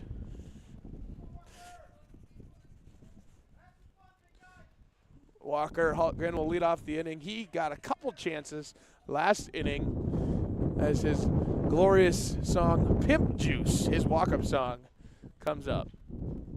Scully only throwing 56 pitches, but allowing 8 earned runs, 2 Ks, and 2 base on balls through 3 innings will come back. And he'll deliver a ball to Haltgren. First base coach Quentin jogs over to the first base coaching box. Briar Cliff alum. Had a great career there.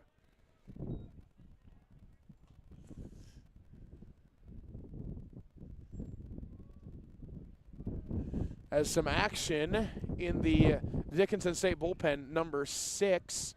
That's Jason Schabel. Hopefully I'm saying that right. From Billings, Montana is getting loose. As this third pitch of this at-bat, across the plate for strike. 2 balls, 1 strike to the dangerous left-handed hitter Walker Haltgren. Scully will come set and deliver. Strike 2 on the outer half. Looked like possibly a changeup there on the outer half. Good job by Scully to work the outside of the plate.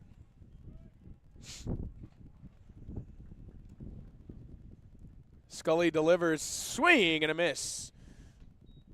As Walker Hulkren's retired on a swinging strike. That'll bring up Cassidy Watt. So, good start to the inning here for Dickinson as they get the first out on a strikeout. Cassidy Watt, 1 for 2 on the day. He had an RBI single back in the second or third inning. I cannot remember. Scully will deliver the first pitch. That's flied straight back and out.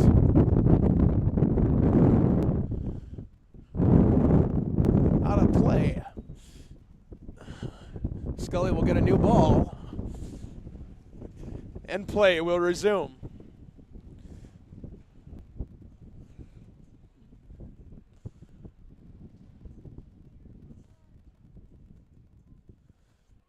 Dakota State's bullpen looks to be warming up a little bit more heavily as that pitch is flied back. Could have a chance to come back. Catcher runs all the way over. No play is made. The ball ends up staying in, hitting almost the on-deck circle. Unique thing here for the Trojans is it's not pitchers who are warming up, it's position players. A lot of position guys are taking some swings over there, getting loose. Could possibly maybe see some defensive substitutions, that sort of thing. As an 0-2 count here to Watt with 1 out. Erickson sets up. That ball is driven. High, deep. No, he did not catch it. That's going to be a double for Cassidy Watt.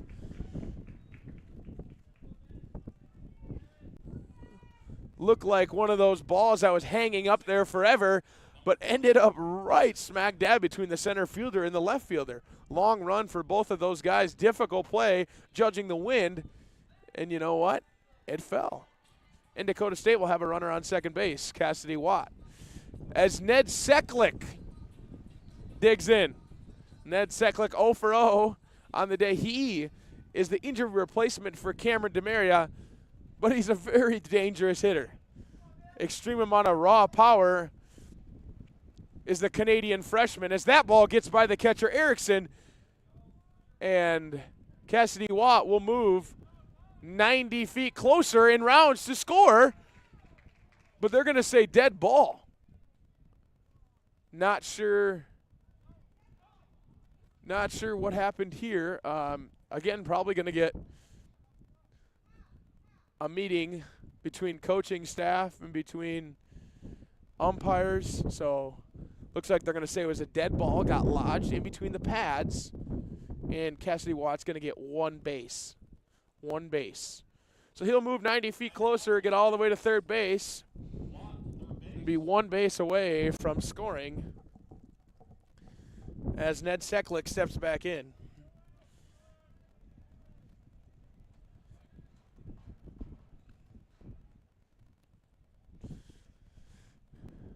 Pitch on the outer half is ball 2. 2 balls, no strikes to the first baseman.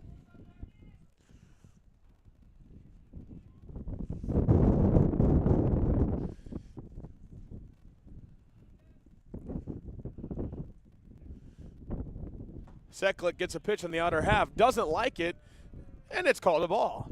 3 balls, no strikes.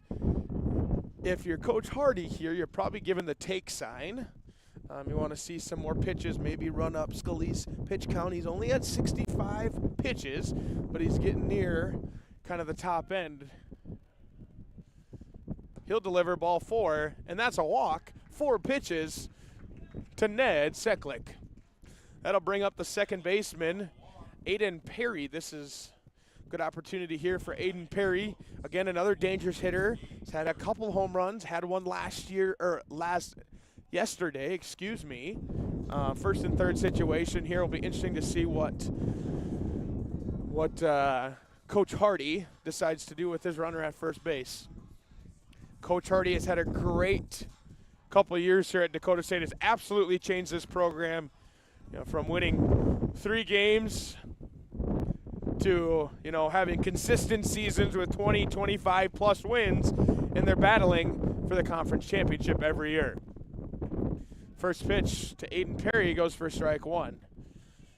It's been a really fun thing to see how Coach Hardy is able to affect this program so much and able to get these guys bought in and changed, and they're absolutely on their way to winning a conference championship sooner rather than later, as that ball is thrown over to check on Seklik and he gets back safe.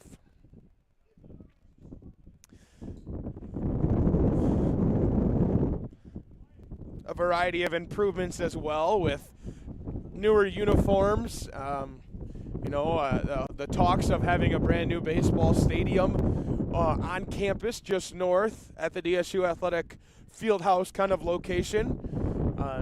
So bright things for this Dakota State University Trojans team, bright things for Coach Hardy and his coaching staff, and we as fans are excited to watch as that ball dribbles into center field over the glove of the shortstop,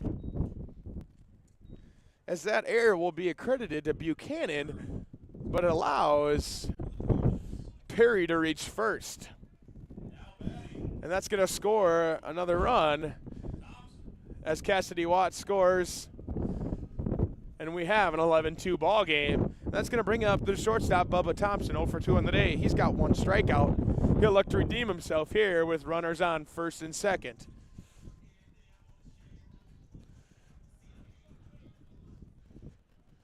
Like I was saying, back to the talks about the DSU program as they continue to improve, as that pitch clips him, and that'll be a walk to load the bases, a hit by pitch, I should say, to load the bases for Dawson Portner.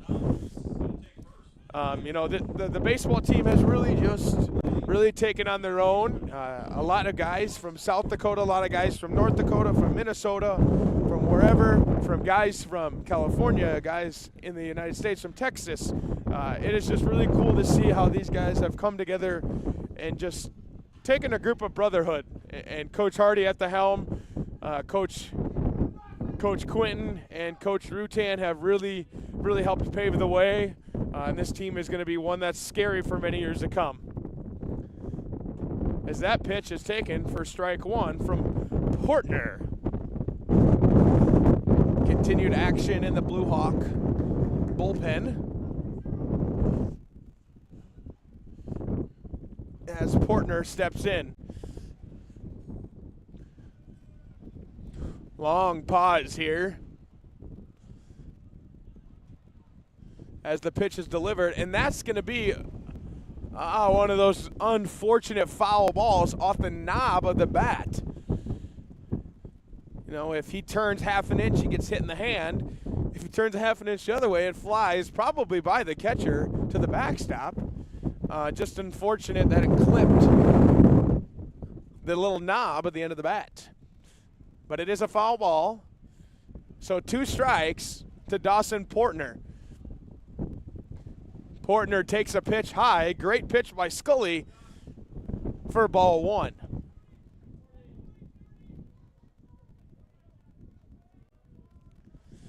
Dugouts having to be extra loud today to cheer on their teammates, as Portner fouls one to the right field, almost into Thew Field, home of the Dakota State women's softball team, who have been having a terrific year as they are on the road this weekend, but look to be home soon. I know a home game got canceled for them, but Thew Field looks ready to go, and I'm sure they're ready to rock and roll whenever they get the chance to play there. 1-2 count here to Portner. That ball driven in the air, drifting back. Could be a blooper. It's going to fall, and that's going to score 1 run as a diving Ned Seklik scores, and an RBI single for Dawson Portner. It's going to make this game 12-2.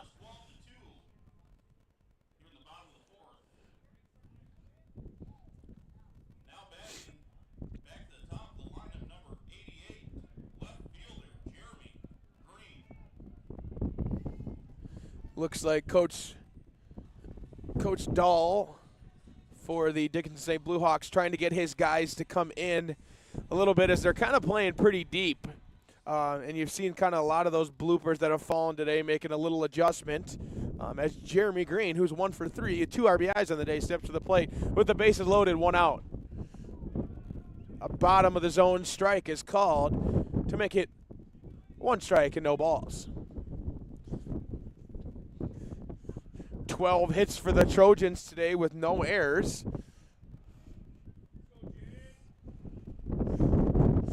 As Jeremy Green steps back in, he swings and misses at a ball in the outer half to make the count 0-2.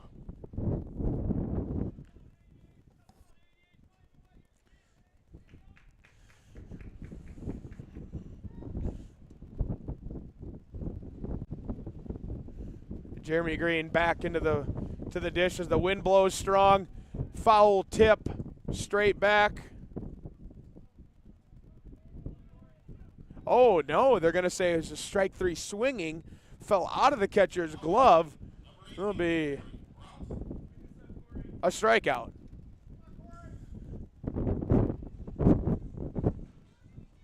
So, dangerous hitting, left-handed hitter Corey Brownson, who's 1 for 1 on the day, steps to the plate with the bases loaded and 2 outs.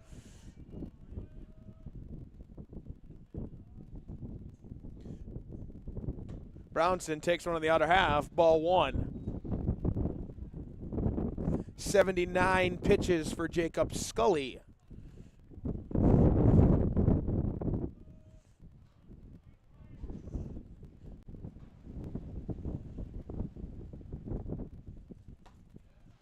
And that one will fly on the outer half for strike 1. That ball just tickled the outside corner of that 17-inch plate. Scully will come set. He'll deliver. A ball that hit Brownson in the foot. Oh, that's a dangerous situation.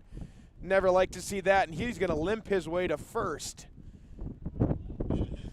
Hopefully he's all right and can just walk that off, but that's going to score another run and make this game 13-2 as Aiden Perry will walk home. That'll bring up the catcher, Ryan McDaniel.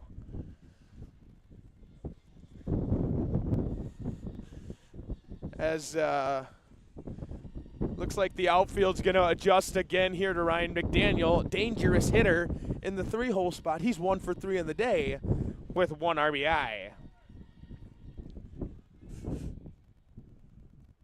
Bases still juiced here. Forces at all bases, 2 outs in the bottom of the 4th. That ball skied deep. Going to be driven back towards the wall. Off the wall. That's going to score 1. That's going to score 2. That's possibly going to score 3. And Ryan McDaniel clears the bases for another RBI double. They have absolutely broken this game open. It is a 16-2 game. Seth Altwine will come in to run.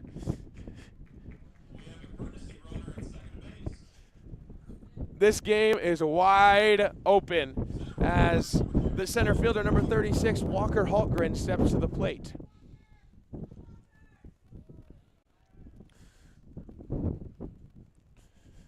Some action in the DSU bullpen.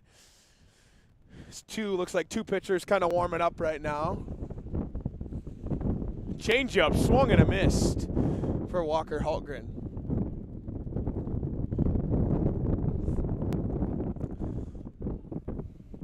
Hultgren, an absolutely really dangerous hitter here. As I say about most of this Trojan lineup, they can at will carry any ball over the wall, especially in the wind. That ball tattooed up the middle, off the body, and retired. Retired as Walker Hultgren's thrown out by the shortstop Buchanan. And that'll end the inning. So, DSU plates 5, capped off by a Ryan McDaniel 3 RBI double to clear the bases. And that gives Dakota State the lead 16-2. 16-2 for your Dakota State Trojans. We'll be back after a quick timeout. This is Dakota State University's YouTube channel, home of the Dakota State Trojans. Heartland Energy is a future-focused name. It encompasses everything that we do and the core purpose of who Heartland is. Anybody can sell you electricity. It's the way our people help our communities grow and therefore have a purpose to that energy. We're constantly looking for different ways to serve our customers the best that we possibly can. We're community-owned and we exist to serve our communities.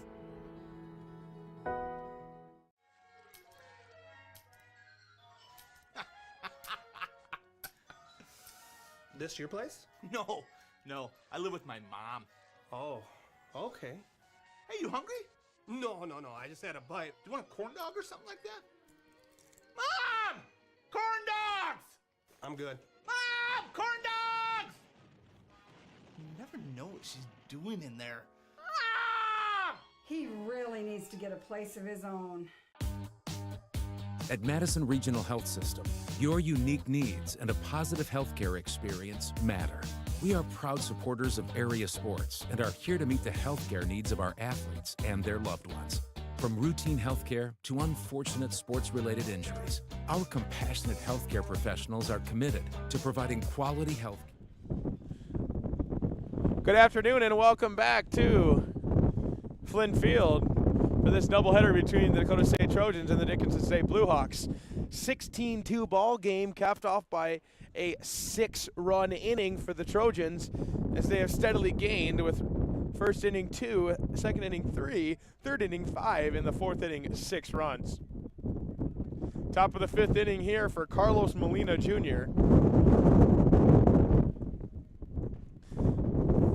Molina Jr., the left-handed hitter, he'll swing and miss on the first one for strike one.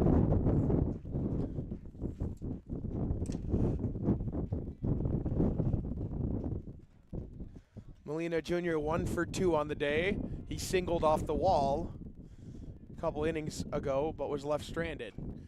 Big curveball swung on and missed. Will Clare still on the mound. He has 83 pitches, 4 innings pitched, 2 earned runs, 6 strikeouts, and 5 base on balls.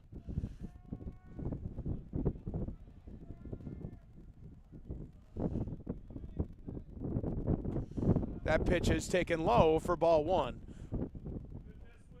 1-2 to the first base left-handed CJ Molina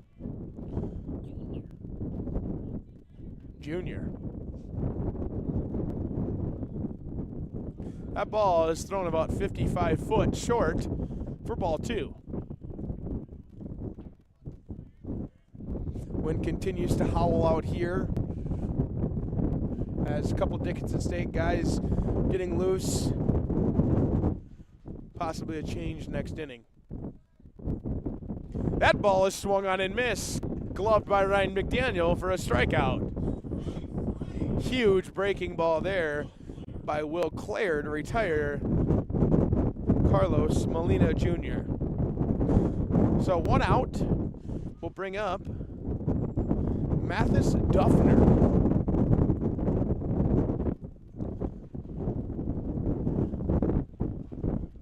Duffner 0 for 1 in the day. Does have 1 RBI, though, as a giant sandstorm kicks up beyond third base. He takes ball 1.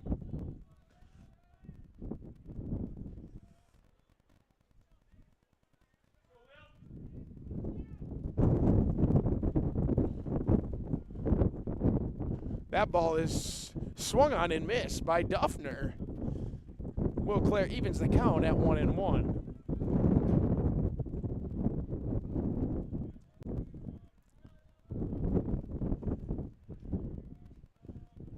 Will Clare will come set. He'll deliver for a second strike. 1-2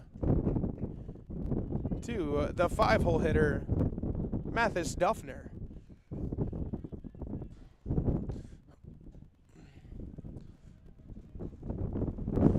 Mathis will dig in. He'll take a curveball. Strike 3. You can count it another one. That's Will Clare's 8th strike of the day. He'll strike out Duffner for the second out of the inning.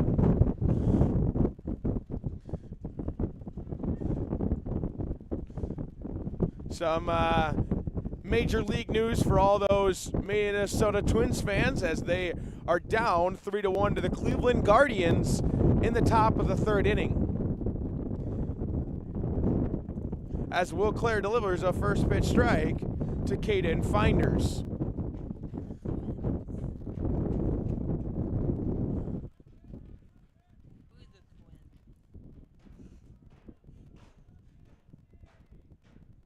That pitch is swung on and missed by Finders again, and Will Clare finds himself up. No balls, 2 strikes. In the bullpen for Dakota State, warming up right now, looks like to be number 31. Let me pull that up. Alex Farron, freshman from Omaha, Nebraska, gets loose. As we're going to have a meeting here between third base coach and hitter Caden Finders. It's going to be one of 3 offensive meetings that's allowed in the NAIA. A couple of unique rules to college baseball and now to professional baseball. 3 offensive meetings, 3 defensive meetings as well.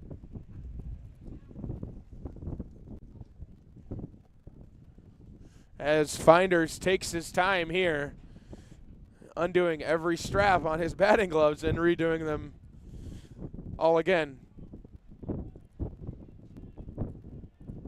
Finders will step back in, the left-handed hitter down, no balls, 2 strikes.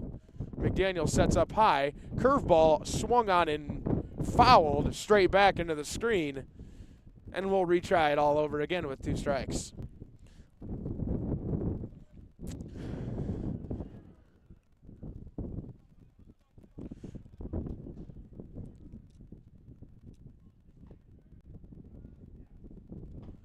That pitch looked like almost down the middle. I think it was called just a little bit high. And then it'll go across for ball 1.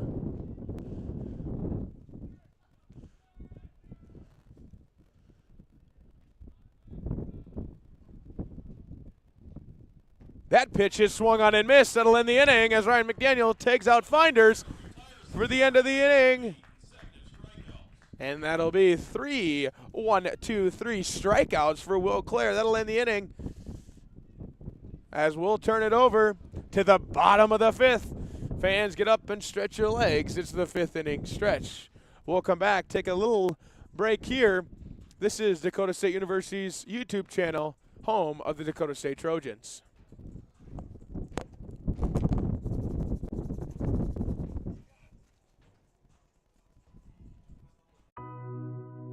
Who is Dakota State University? We are dedicated, disciplined, determined. We are more than students, more than educators, more than alumni. We are Trojans.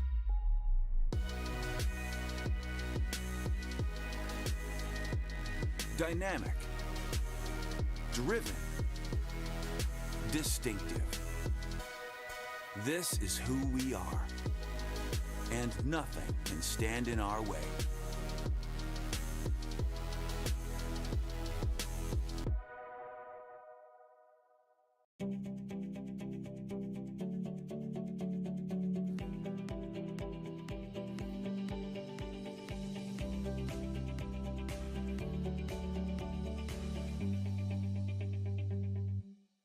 First Premier Bank has deep roots in. Welcome back to Dakota State University, Flynn Field, home of the Dakota State men's baseball team, home of the Dakota State Trojans. Here in glorious Madison, South Dakota, the community on the rise. So, a pitching change is Jackson Schowell. As Scully's day will end, we'll get the stat line on him when we can. But leading off is Cassidy Watt. Trying to find here the line score for Scully. Yeah, he's going to have as strike one goes a little bit low, but called a strike. Scully's going to go 4 innings, giving up 13 hits, 16 runs, 10 earned, 3 base on balls. He had 4 Ks, 1 looking, as ball 2 crosses for Watt. Looked like a possible sinker there. He gave up 5 doubles. He gave up a home run. He had an ERA of 22.5 as that ball is flied and caught. Great play by the first baseman. CJ Molina retires Cassidy Watt. So that'll bring up Ned Seklick.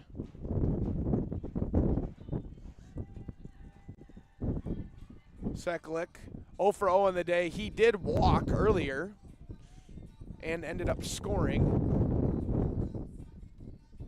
He'll dig in against the right-hander, Jackson Showell.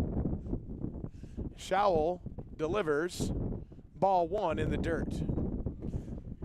Big leg kick for Showell, traditional wind-up. As Ned Seklick rocks the tweener pants is what we call them, in between high pants and short pants, kind of just showing the bottom sock. It's kind of the style today as another strike goes by, 1-1. The fashion statements that you see are growing in the game of baseball. More guys are individualizing shoes and cleats, socks and wrist tape, that sort of thing, as Seklick takes ball 2. 2-1 count to the freshman from the land up north, Canada. Seklick, sweet swing, and he'll single into right field. So a great swing there by Seklick after the foul fly out by Watt, puts 1 runner on with 1 out and brings up to the plate number 4, Aiden Perry.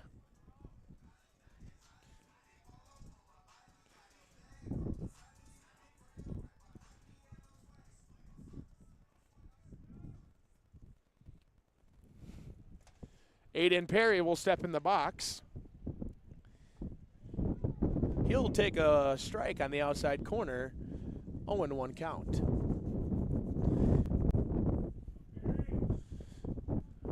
One out here for the Trojans. Bottom half of the 5th inning, have scored in every inning. As another strike on the outer half is taken by Aiden Perry.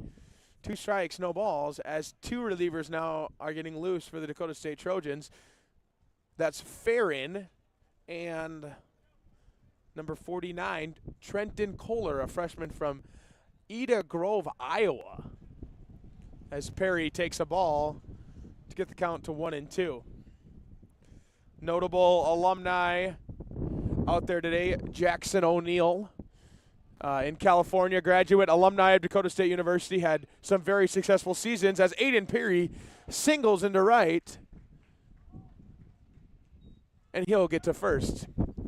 Jackson O'Neill, alumni. He has had some very successful seasons. Now is coaching in California. We wish him the best, and thanks for listening in.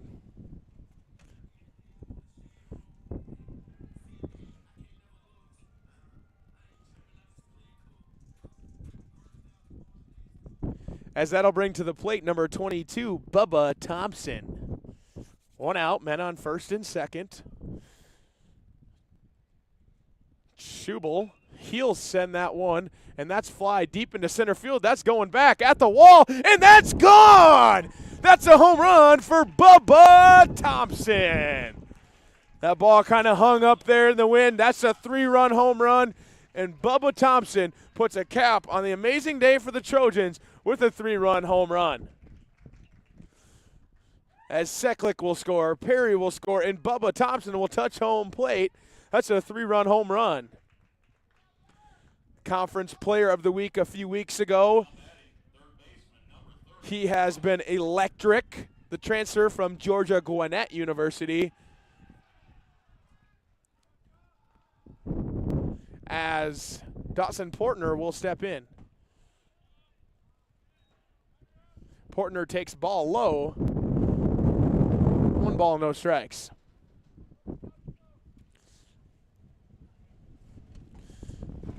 He'll take the next pitch for a strike. And that'll even the count at 1-1. Showell looks for the sign. He delivers. The pitch flies straight in the air. That's going to drift. That's kind of the Bermuda Triangle. No man's land, and that's going to fall. A bloop single for Dawson Portner.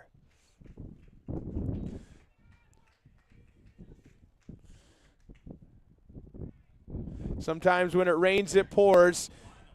They have constantly, Dakota State has constantly pounded singles, and some of them tend to fall that way, and others tend to fall like Bubba Thompson and just land over the wall.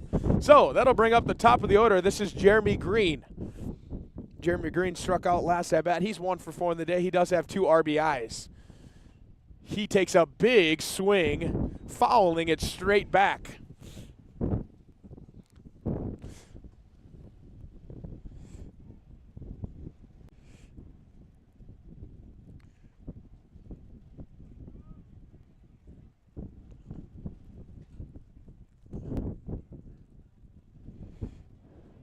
As Jeremy Green will step in with 1 strike, 1 out, runner on first.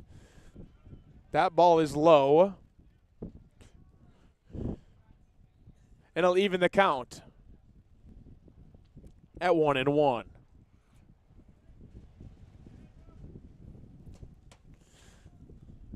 Good to see a lot of former DSU Trojan players, fans, alumni here at the game. Really shows you how far this team has come as Jeremy Green fouls 1 straight back to make the count 1-2. Something unique about Coach Hardy is in his philosophy of baseball is to really get the alumni involved, and you've seen that grow with the alumni game, with different outings that he puts on, golf tournaments, to really bolster this Dakota State pitching staff, to bolster some of the hitters that they can bring in, to bolster the uniforms and alumni and everything, as that ball skirts into right field but does not advance the diving Dawson Portner. Everything helps, and this team has done some really good things in the 3 to 4 years that they've been under Coach Hardy, and it's exciting to see. So should be interesting to watch them as they go. This conference is going to be a tough one to get through, but they have the tools to get through it and to win the conference. As that ball is fouled down the left field line. Scraped some chalk there, but ended up crossing too early.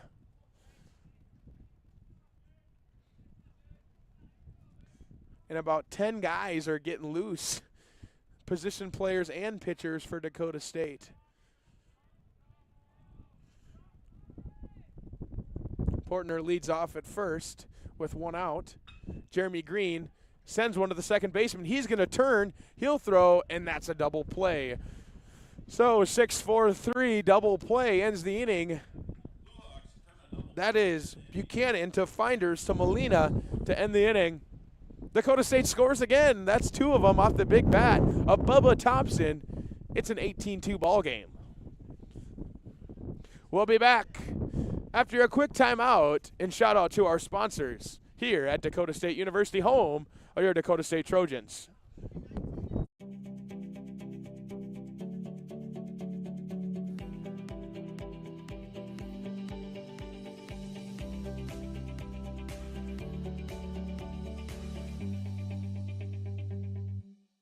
For over 50 years, Rosebud Wood Products has been serving America's cabinetry needs.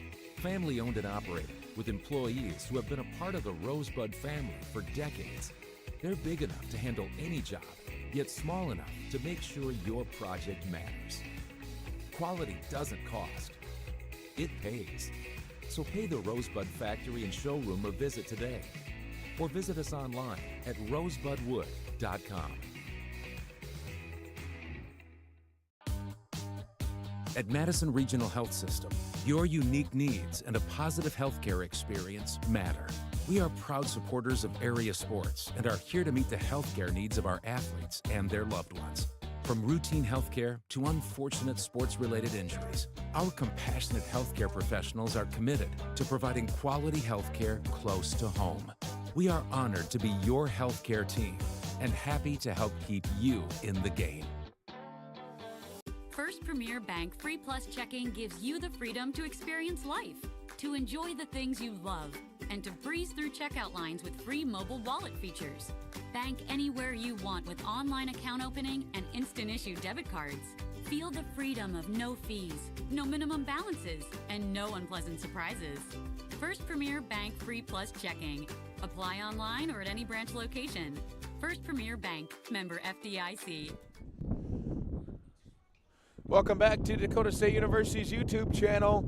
I am Braxton Locker. It's been a pleasure to get to call this game today, as I did make a mistake in that last inning. As I said, it was a 2-run home run by Bubba Thompson. It was a 3-run home run, as the score is 19-2. As we'll get a pitching change. That pitching change will be freshman Alex Farron. Alex Farron into pitch, the right-handed pitcher. We'll get the line here on Will Clare in 1 second. Stepping into the box here is shortstop Jace Buchanan, 1 for 1 of the day with no RBIs, and he has not struck out. So for Will Clare, he went 5 innings, giving up 4 hits, 2 runs, 2 earned, 2 base on balls. He got 9 strikeouts, 3 of them looking. He only gave up 1 home run. He had 96 total pitches. He had an ERA of 3.60.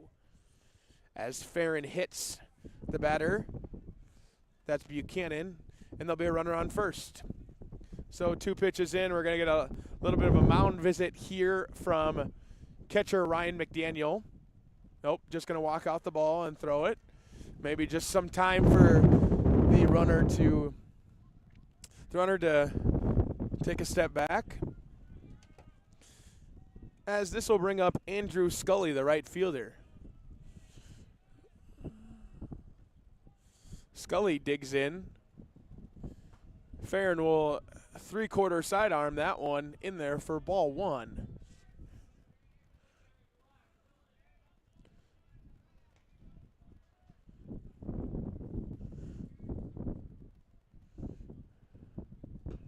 That pitch swung on and fouled off the leg of Andrew Scully. Foul ball.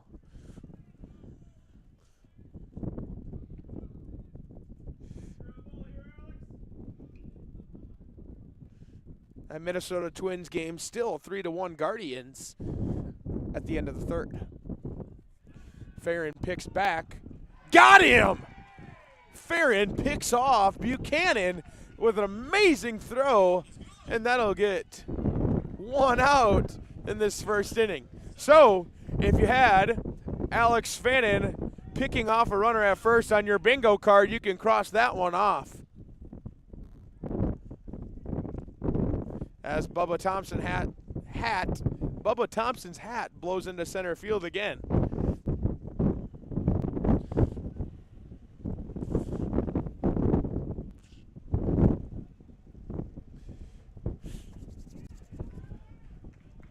As that pitch is swung on and missed by Scully. Count 1-2. 1 ball, 2 strikes as Farron delivers 3/4 sidearm, strike 3. That's Alex Farron's first strikeout.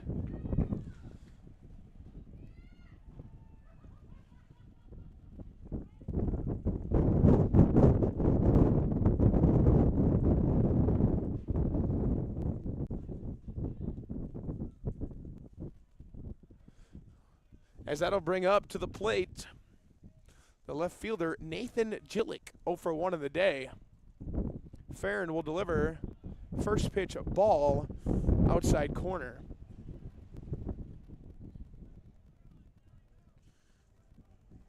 Continued action in the DSU Trojans bullpen as Farron delivers strike 2. Possible 6th here for Farron and 7th for somebody else.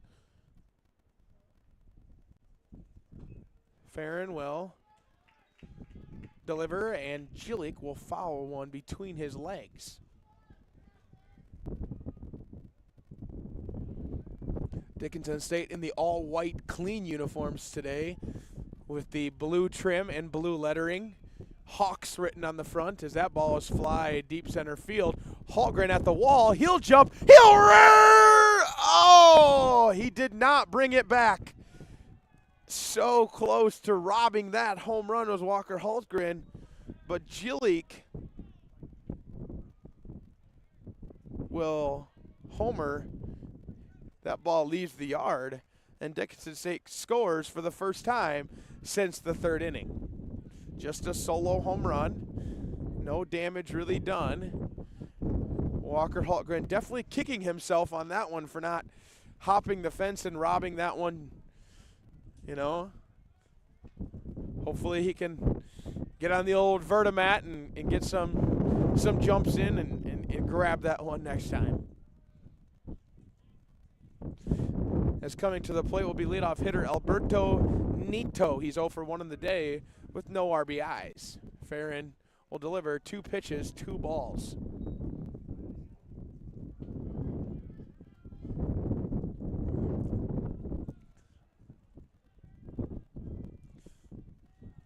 Farron will get the sign.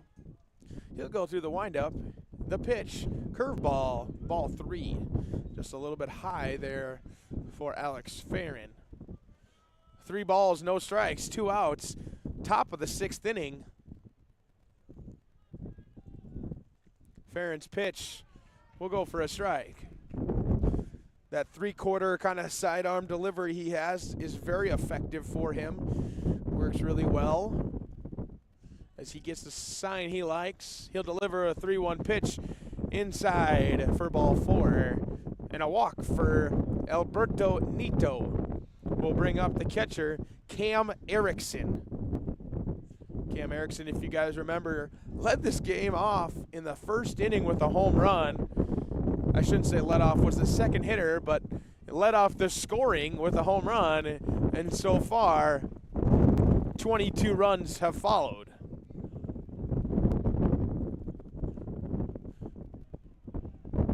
Farron will come set. He'll throw a pitch, and that one is hammered down the line. That's going to be, if not a double.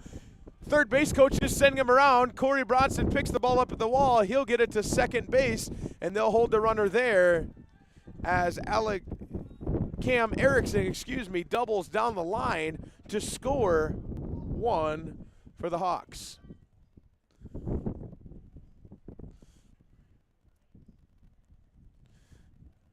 Farron did a good job there of getting the hitter out in front, but Cam Erickson was able to bend that sucker down the line right past the first baseman's glove for an RBI double. That'll bring up Wyatt Wilharm, 1 for 2 on the day. Farron will come set and he'll deliver. That ball is nubbed. Diving first baseman, can't make the play. He does. But safe at first is the speedy Wyatt Wilharm. Kind of off the end of the bat there for Wilharm. Diving play for Ned Seklick. As we're going to get a courtesy runner here, number 33 for the Blue Hawks. Let me pull up my roster here. That is Luke Clinton. He is from Lewiston, Montana, out of Fergus High School. All those out there in Lewistown, Montana, thanks for joining us. As that ball is driven to the gap, diving Jeremy Green off the glove. That's going to get down in center field. 1 run will score. The second run, got him at the plate. The relay, the fake out, Ryan McDaniel. Oh my goodness gracious almighty. And that ends the inning. Holy camole. Ryan McDaniel did the fake out. The runner went in standing up. Nobody told him to slide, and he tagged him out as the RBI double for 1 run does not turn into 2 runs. Beautiful play by Ryan McDaniel. Great IQ, great relay from Jeremy Green to get back up, fire it to, I believe, Bubba Thompson. Thompson relays it all the way home, and that'll end the inning. So we'll take a timeout here. Dickinson plates a couple, but that'll end the top of the sixth inning. We're going to take a little timeout, and we'll come back. This is Dakota State University's YouTube channel, home of the Dakota State University Trojans.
Well, welcome back to Flynn Field, home of the Dakota State Trojans.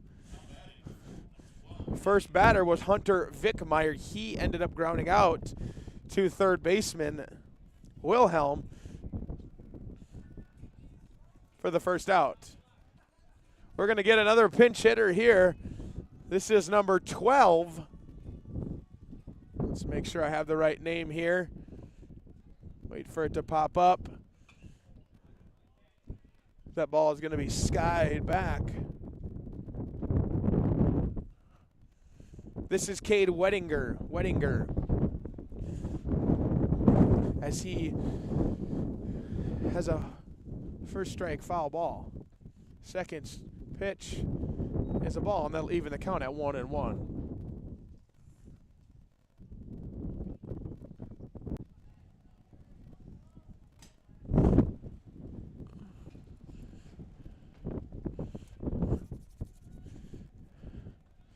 Wettinger takes that pitch outside, 2-1.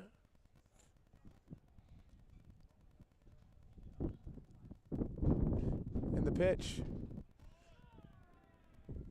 as that is a strike from Schowel. Jackson Schowel has gone 1.1 so far, 3 earned runs, no strikeouts, no base on balls. 27 pitches as that one goes off for a ball to even the count at, fill the count at 3-2.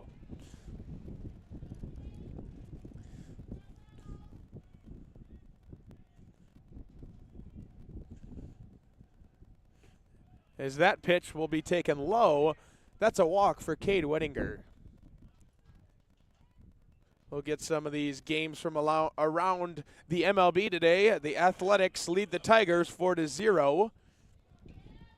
Dodgers play the Cubs at 3 o'clock today. And the Marlins and the Cardinals. Cardinals lead 2-0 in the top of the 5th. Bottom of the 4th, Guardians up 3-1 over the Twins.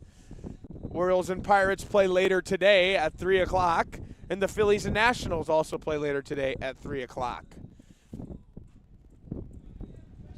Blue Jays take on the Yankees at 6 o'clock. White Sox and Royals at 6 o'clock. And Astros and Rangers at 6 o'clock. As we're going to get a pinch hitter here. Looks like Ben Luce. Ben Luce, the catcher from Harrisburg High School. Ben Luce steps into the plate. Runner on first base is Wettinger. 1 ball, no strikes. Upward stance for Luce. He takes a pitch inner half. Ball 2. Luce is kind of their 3rd catcher on the list. Does a little bit of DHing out there. He's a really good power hitter as he takes ball 3. 3-0 count here to Ben Luce.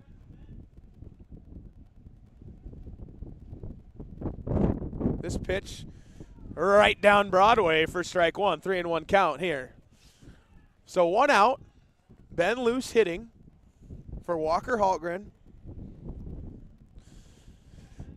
Luce will dig in. He'll swing. Foul. It's straight back to fill the count. 3-2.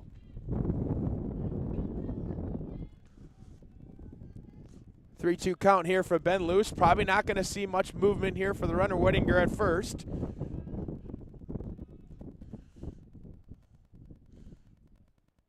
As Luce takes low for ball 4. And that's another walk.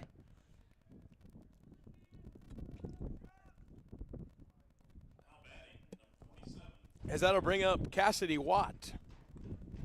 No action in the Blue Hawks dugout. Bullpen. So it looks like they're going to ride with Schowel. Cassidy Watt steps up to the dish. 1 out.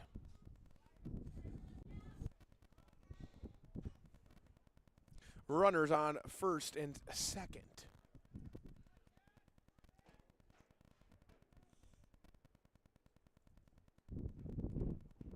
As that ball is going to be low for ball 1. 1 ball, no strikes to the designated hitter, number 27, Cassidy Watt. Continued action over there in the Trojan bullpen. A couple of guys getting loose hitting-wise and I guess pitching-wise as well. As Cassidy Watt takes another pitch. That one this time is a strike. 1-1 count, 1 out. 19-5 ball game. Runners on first and second for Cassidy Watt with 1 RBI today. 2 for 4 on the day. Open stance similar to Anthony Rendon for those Angels fans out there. He'll ground that ball. That's past the line. That's going to be at least 1, if not 2 bases. That's going to score 1. And held up at third base is Luce. That's going to be another run, another double for Cassidy Watt, making this a 20-5 ball game. Some approval from Dakota State bat boy Sammy as the Trojans plate their 20th run of this contest. That brings up Ned Seklick. He's 1 for 1 in the day after singling over the second baseman's head a couple innings earlier. Runners on second and third for Ned as he takes a ball low but smothered by Erickson.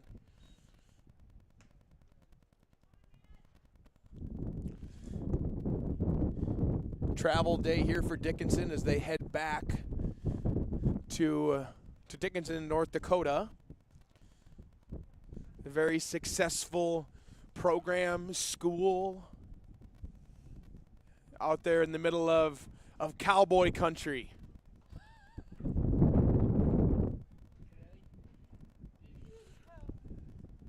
Two balls, no strikes to the first baseman, Ned Seklick. 1 out, runners on second and third as Schowel delivers for strike one. Good opportunity here for Ned Seklick to probably get a pitch he can handle. Outfield playing him very deep. Right fielder's at the wall.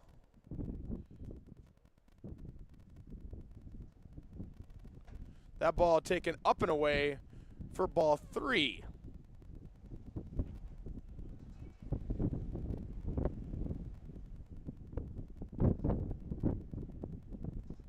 Three and one, 2 runners in scoring position for the freshman from Canada. That ball is going to be flied. Lots of spin. It's going to drop. Scoring 1 run. Ned Seklick to second. And the Trojans lead 21-5. As this is going to bring up the pinch hitter, number 6, Seth Altwine from Kearney, Nebraska.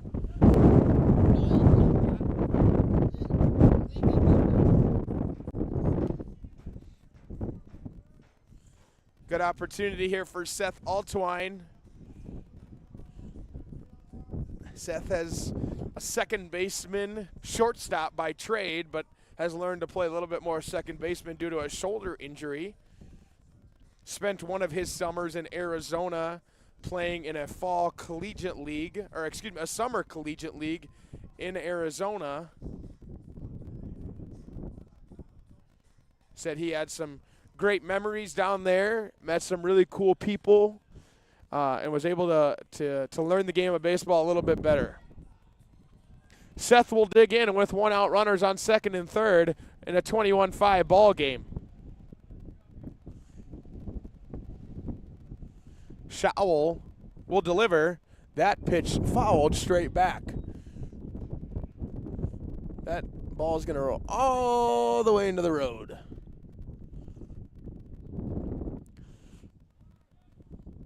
As Seth digs back in with 1 strike. Schowel picks and delivers a weeping curveball for strike 2. Big old breaker right there. So 2 strikes, 1 out to the pinch hitter, Seth Altwine.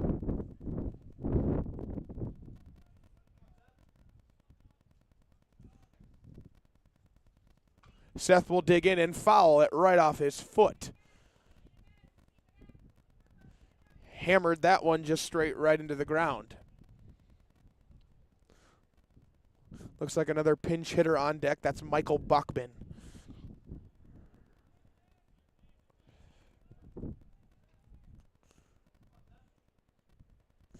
As that ball is delivered low for ball 1. 1-2 to the pinch hitter, Seth Altwine.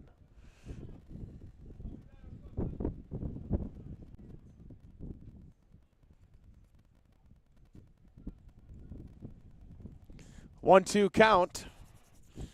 Schubel gets the sign he likes. He'll come set and deliver for ball 2.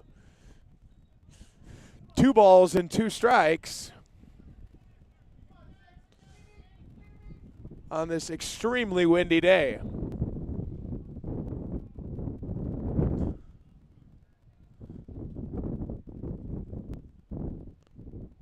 Pitch is delivered, flied on, blooper, but playable for the second baseman. Finders, and he'll retire Seth Altwine after a long at-bat. That'll bring up the switch hitting pinch hitter, number 7, Michael Buckman. Buckman, a native of Tucson, Arizona, played in a similar collegiate league during the summer in Arizona.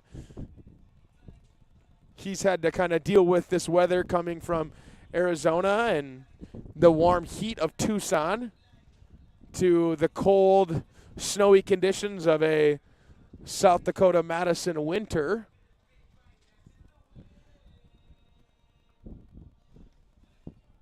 Good to see him adjust here as he'll step in with 2 runners on, 2 outs. Buckman, the switch hitter, batting lefty against the righty. He takes ball one on the outer corner, on the outer half of the right-handed batter's box.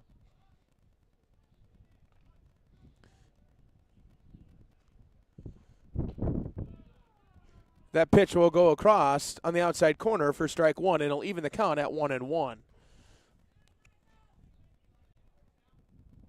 Michael Buckman, his third year here playing for the Dakota State Trojans. Had some valuable time on the developmental team as well as some action on this varsity squad as he takes strike two. Kind of learning how to switch hit as well. He's a natural righty, but taking some at-bats from the left-handed batter's box. 1-2 count.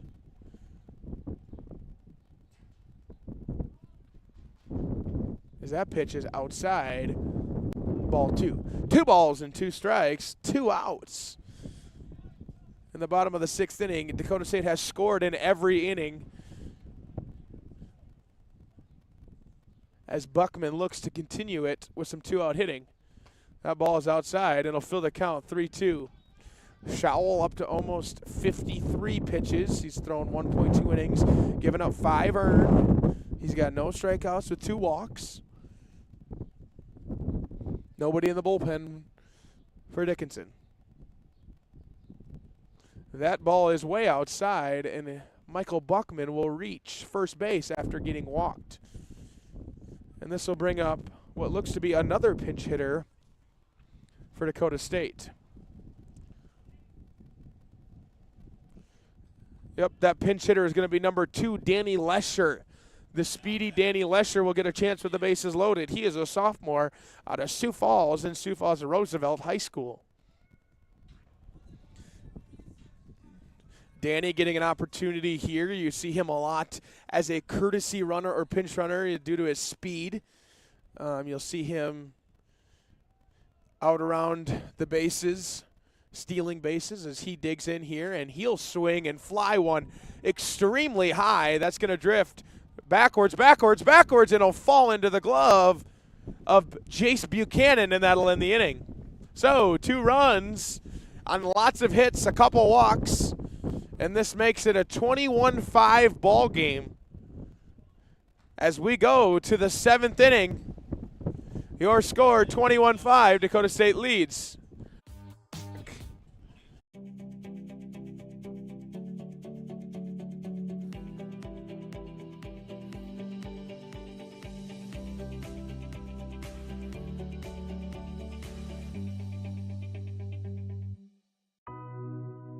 Who is Dakota State University?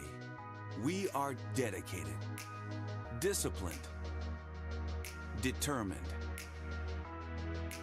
We are more than students, more than educators, more than alumni. We are Trojans.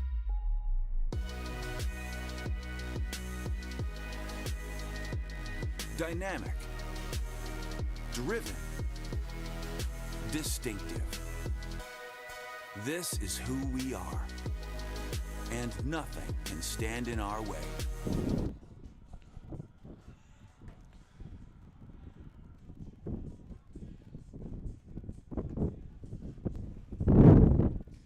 Welcome back to Dakota State University's Flynn Field for Game 1 of this doubleheader action between the home team Dakota State Trojans and the visiting Dickinson State Blue Hawks. We're going to get a new pitcher on the mound. That's number 49, a freshman from Eda Grove, Iowa, out of OABCIG High School, Trenton Kolar. The 6'3", 190-pound left-handed pitcher will toe the rubber for the Trojans. McDaniel will fire down, and we'll start this inning with Mathis Duffner. Mathis Duffner 0 for 2 on the day. He does have 1 RBI, and he has struck out once today. A unique rule here of NAIA baseball is the re-entry rule. So all those pinch hitters go away, and all the starters will come back on and play defense because of the NAIA re-entry rule. as Trayton Kolar delivers a first pitch strike. All those from Eda Grove, Iowa, we welcome you to the stream to watch Trayton Kolar fires outside for ball one.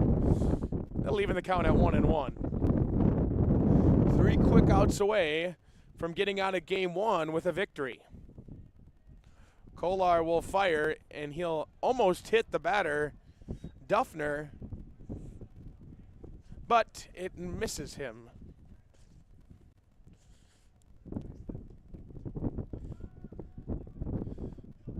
So, Kolar will come set. He'll go into his traditional windup and deliver the pitch. That's a curveball in the dirt for another ball. 2 balls and 1 strike. As J.D. Kirchner, the pride of Lenox, South Dakota, gets his legs loose after running after that one. That got by the catcher, Ryan McDaniel. Kolar will deliver a 5-pitch walk to put Duffner on first base. So a leadoff walk will bring to the plate number 5, Caden Finders, the second baseman.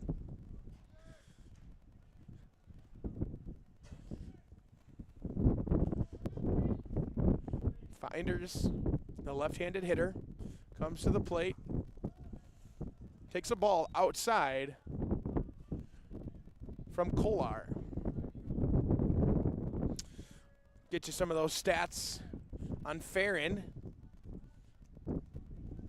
End of Farron's day, he threw 1 inning, gave up 3 hits, 3 runs, 2 of them earned, 1 base on ball. He had 1 strikeout. He gave up 2 doubles, a home run, had a total of 18 pitches, and he had an ERA of 18.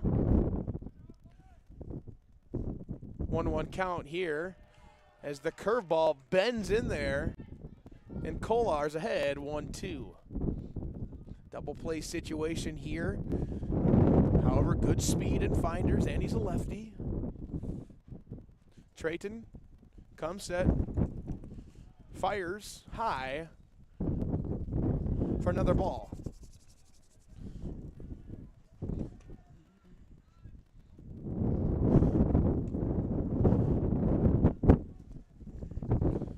Kolar comes set. Runner on first and delivers. Ground ball to the right side. That's Bubba Thompson. He throws to Perry. Perry over, but not in time to get the second runner. They will retire 1. Good job of Perry playing almost first base, like getting the force, but a tough play, a tough wheel to get the speedy Finders, but you get 1 out. So that'll bring up their shortstop, Jace Buchanan. Another guy with speed here, however, a double play opportunity as Finders at first, Buchanan at the dish. Kolar will deliver a curveball for a strike.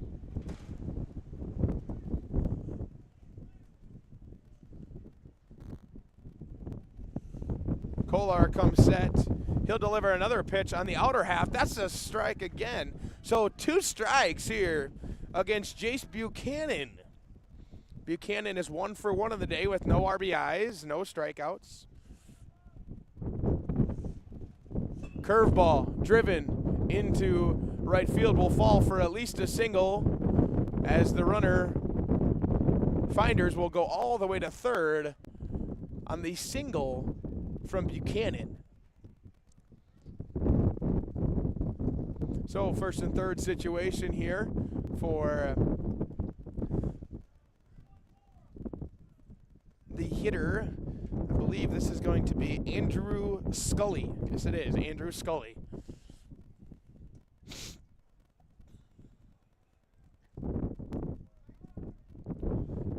As Ned Seklick will still hold on the runner at first. And that ball is fouled straight back from Scully. Aiden Spicer after that one, running that one down. He's been tracking all those foul balls that have gone to the screen.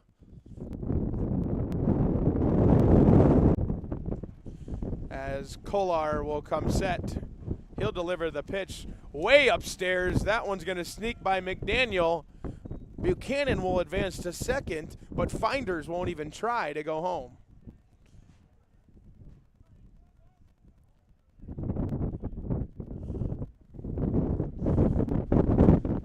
So runners on second and third, a 1-1 count here as Kolar digs in to throw his 14th pitch. Andrew Scully at the dish. Kolar, curveball, ground ball, candy hop to Bubba Thompson, and Scully is thrown out at first. So good job by Kolar to get the ground ball. However, Finders will score, making this a 21-6 ball game.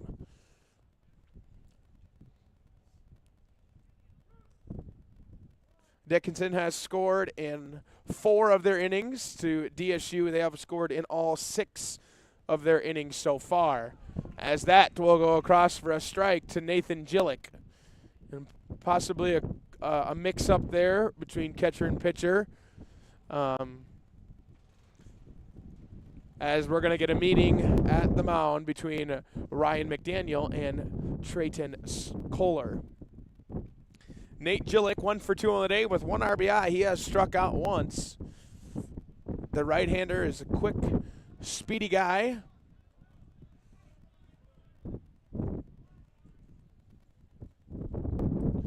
As it should be fun to see these two teams take on each other in Game 2 of today. Remember to stick around. We'll take a short intermission in between the games, and we'll be right back here with Game 2. Excited to watch the pride of Hayti, South Dakota, Nikolai Arbach get to throw Game 2 for the Trojans.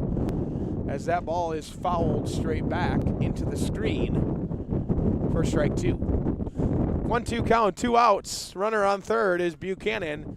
Gillick at the plate. The pitcher is Kolar.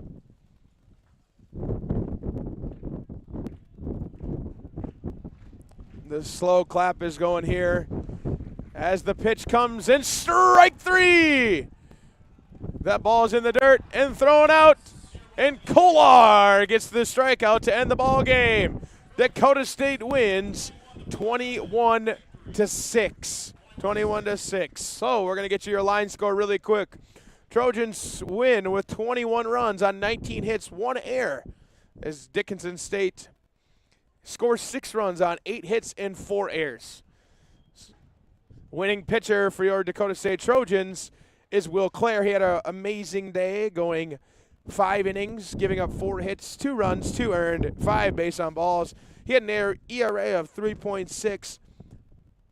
An overall good day with those 9 strikeouts. That was definitely the key to victory for your Dakota State Trojans. So we're going to take a quick break.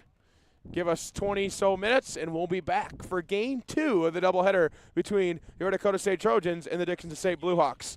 This is Dakota State University's YouTube channel, home of your Dakota State Trojans.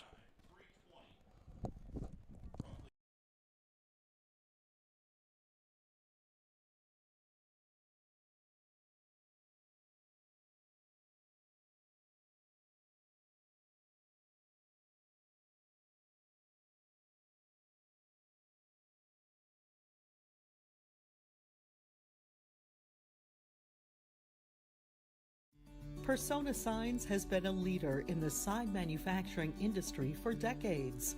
We partner with the nation's largest brands on more than 8,000 installations every year. A solid foundation of Midwestern values and an unmatched work ethic has helped Persona become the #1 hotel sign manufacturer in the United States. Persona rises together with Dakota State University. Go Trojans! Who is Dakota State University? We are dedicated, disciplined, determined. We are more than students, more than educators, more than alumni. We are Trojans.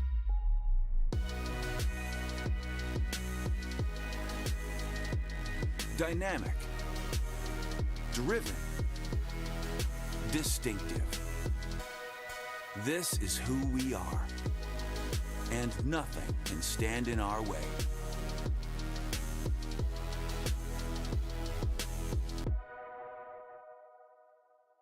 For over 50 years, Rosebud Wood Products has been serving America's cabinetry needs. Family owned and operated, with employees who have been a part of the Rosebud family for decades.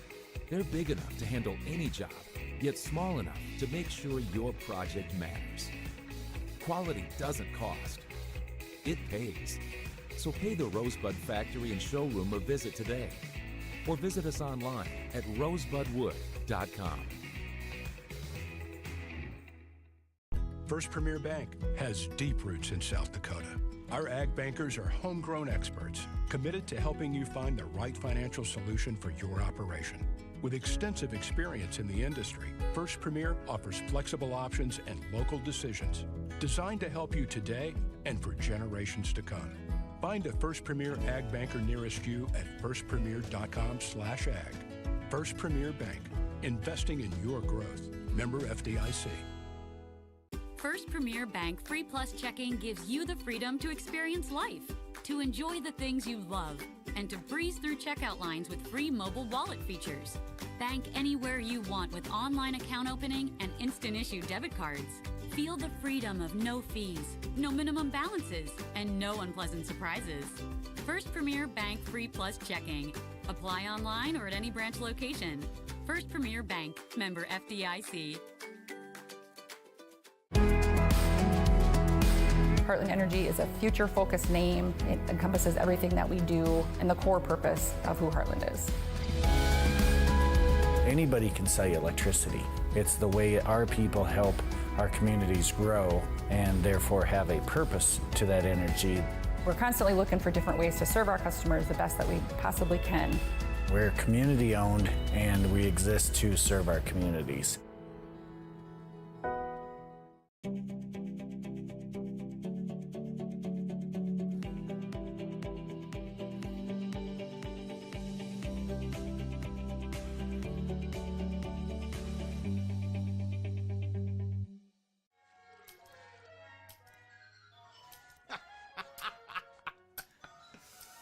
This your place? No, I live with my mom. Oh, okay. Hey, you hungry? No, I just had a bite. Do you want a corn dog or something like that? Mom! Corn dogs! I'm good. Mom! Corn dogs! You never know what she's doing in there. Ah! Mom! He really needs to get a place of his own. At Madison Regional Health System, your unique needs and a positive healthcare experience matter. We are proud supporters of area sports and are here to meet the healthcare needs of our athletes and their loved ones. From routine healthcare to unfortunate sports-related injuries, our compassionate healthcare professionals are committed to providing quality healthcare close to home. We are honored to be your healthcare team and happy to help keep you in the game. Persona Signs has been a leader in the sign manufacturing industry for decades. We partner with the nation's largest brands on more than 8,000 installations every year. A solid foundation of Midwestern values and an unmatched work ethic has helped Persona become the #1 hotel sign manufacturer in the United States. Persona rises together with Dakota State University. Go Trojans! Who is Dakota State University? We are dedicated, disciplined, determined.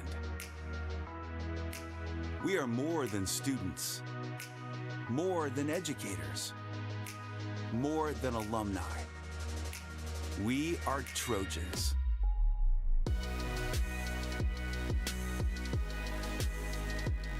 Dynamic, driven, distinctive. This is who we are, and nothing can stand in our way.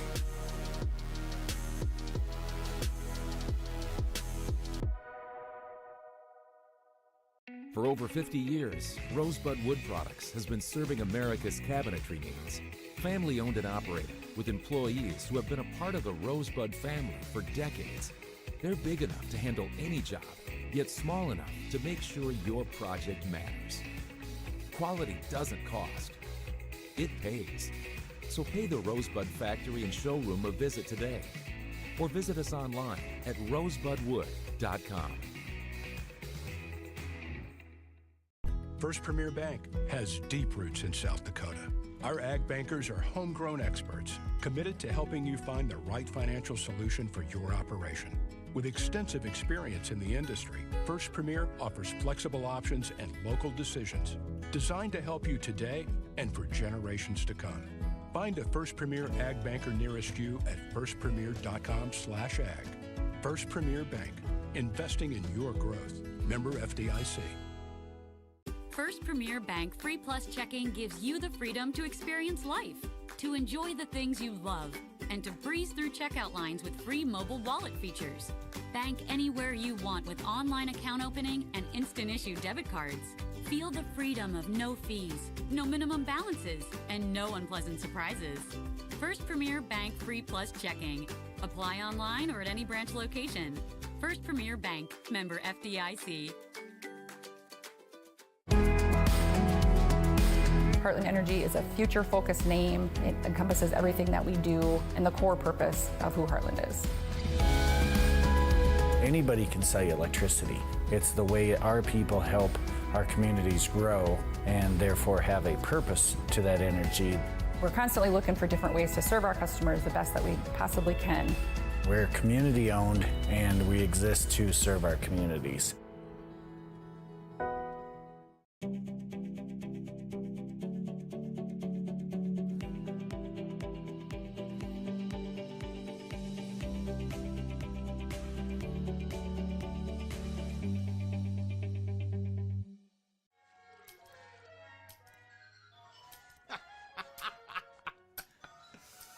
This your place? No.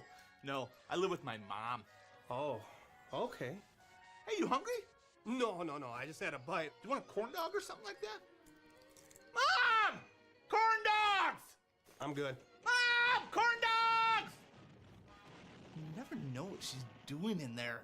Mom! He really needs to get a place of his own. At Madison Regional Health System, your unique needs and a positive healthcare experience matter. We are proud supporters of area sports and are here to meet the healthcare needs of our athletes and their loved ones. From routine healthcare to unfortunate sports-related injuries, our compassionate healthcare professionals are committed to providing quality healthcare close to home. We are honored to be your healthcare team and happy to help keep you in the game. Persona Signs has been a leader in the sign manufacturing industry for decades. We partner with the nation's largest brands on more than 8,000 installations every year. A solid foundation of Midwestern values and an unmatched work ethic has helped Persona become the #1 hotel sign manufacturer in the United States. Persona rises together with Dakota State University. Go Trojans! Who is Dakota State University? We are dedicated, disciplined, determined. We are more than students, more than educators, more than alumni. We are Trojans.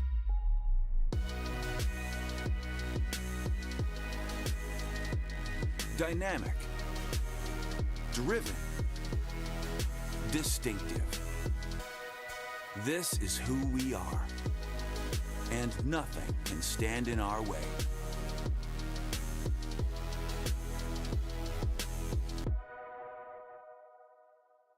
For over 50 years, Rosebud Wood Products has been serving America's cabinetry needs.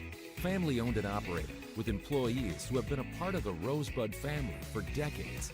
They're big enough to handle any job, yet small enough to make sure your project matters. Quality doesn't cost. It pays. So pay the Rosebud Factory and Showroom a visit today. Or visit us online at rosebudwood.com. First Premier Bank has deep roots in South Dakota. Our ag bankers are homegrown experts committed to helping you find the right financial solution for your operation. With extensive experience in the industry, First Premier offers flexible options and local decisions designed to help you today and for generations to come. Find a First Premier ag banker nearest you at firstpremier.com/ag. First Premier Bank, investing in your growth. Member FDIC. First Premier Bank Free Plus Checking gives you the freedom to experience life, to enjoy the things you love, and to breeze through checkout lines with free mobile wallet features. Bank anywhere you want with online account opening and instant issue debit cards. Feel the freedom of no fees, no minimum balances, and no unpleasant surprises. First Premier Bank Free Plus Checking. Apply online or at any branch location. First Premier Bank, member FDIC. Heartland Energy is a future-focused name. It encompasses everything that we do and the core purpose of who Heartland is. Anybody can sell you electricity. It's the way our people help our communities grow and therefore have a purpose to that energy.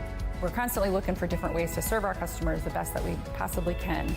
We're community-owned and we exist to serve our communities.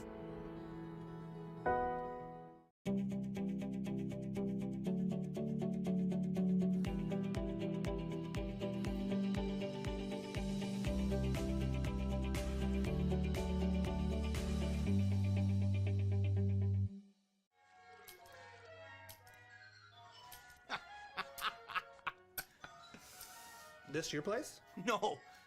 I live with my mom. Oh, okay. Hey, you hungry? No. I just had a bite. You want a corn dog or something like that? Mom! Corn dogs! I'm good. Mom! Corn dogs! You never know what she's doing in there. He really needs to get a place of his own. At Madison Regional Health System, your unique needs and a positive healthcare experience matter. We are proud supporters of area sports and are here to meet the healthcare needs of our athletes and their loved ones. From routine healthcare to unfortunate sports-related injuries, our compassionate healthcare professionals are committed to providing quality healthcare close to home. We are honored to be your healthcare team and happy to help keep you in the game. Persona Signs has been a leader in the sign manufacturing industry for decades. We partner with the nation's largest brands on more than 8,000 installations every year. A solid foundation of Midwestern values and an unmatched work ethic has helped Persona become the #1 hotel sign manufacturer in the United States. Persona rises together with Dakota State University. Go Trojans! Who is Dakota State University? We are dedicated, disciplined, determined. We are more than students, more than educators, more than alumni. We are Trojans.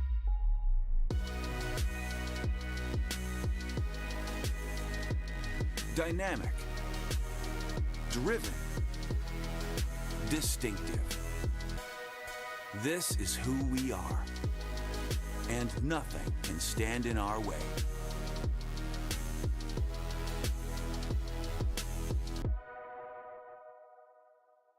For over 50 years, Rosebud Wood Products has been serving America's cabinetry needs.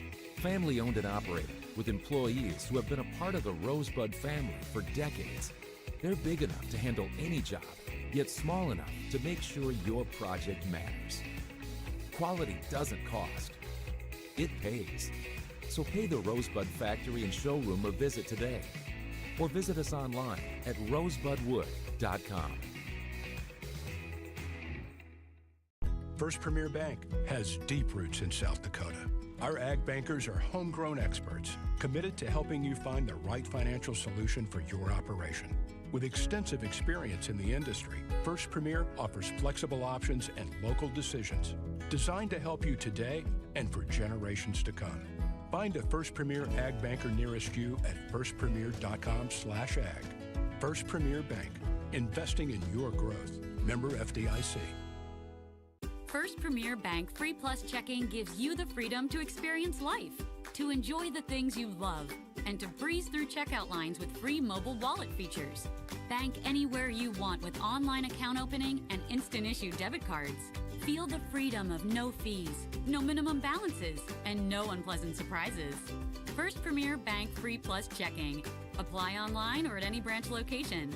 First Premier Bank, member FDIC. Heartland Energy is a future-focused name. It encompasses everything that we do and the core purpose of who Heartland is. Anybody can sell you electricity.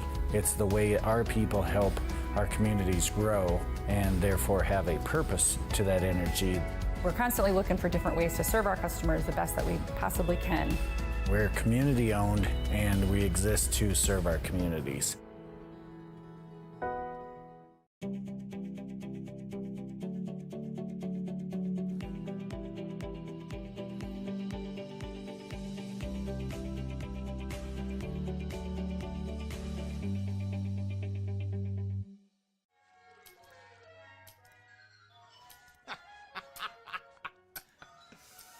This your place? No. I live with my mom. Oh, okay. Hey, you hungry? No. I just had a bite. Do you want a corn dog or something like that? Mom! Corn dogs! I'm good. Mom! Corn dogs! You never know what she's doing in there. Mom! He really needs to get a place of his own. At Madison Regional Health System, your unique needs and a positive healthcare experience matter. We are proud supporters of area sports and are here to meet the healthcare needs of our athletes and their loved ones. From routine healthcare to unfortunate sports-related injuries, our compassionate healthcare professionals are committed to providing quality healthcare close to home. We are honored to be your healthcare team and happy to help keep you in the game. Persona Signs has been a leader in the sign manufacturing industry for decades. We partner with the nation's largest brands on more than 8,000 installations every year. A solid foundation of Midwestern values and an unmatched work ethic has helped Persona become the #1 hotel sign manufacturer in the United States. Persona rises together with Dakota State University. Go Trojans! Who is Dakota State University? We are dedicated, disciplined, determined.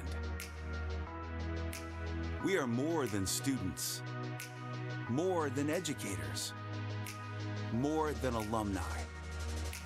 We are Trojans.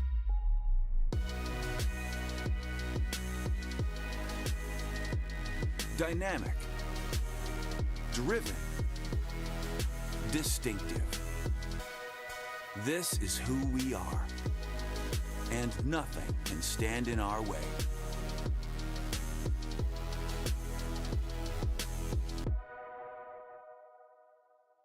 For over 50 years, Rosebud Wood Products has been serving America's cabinetry needs.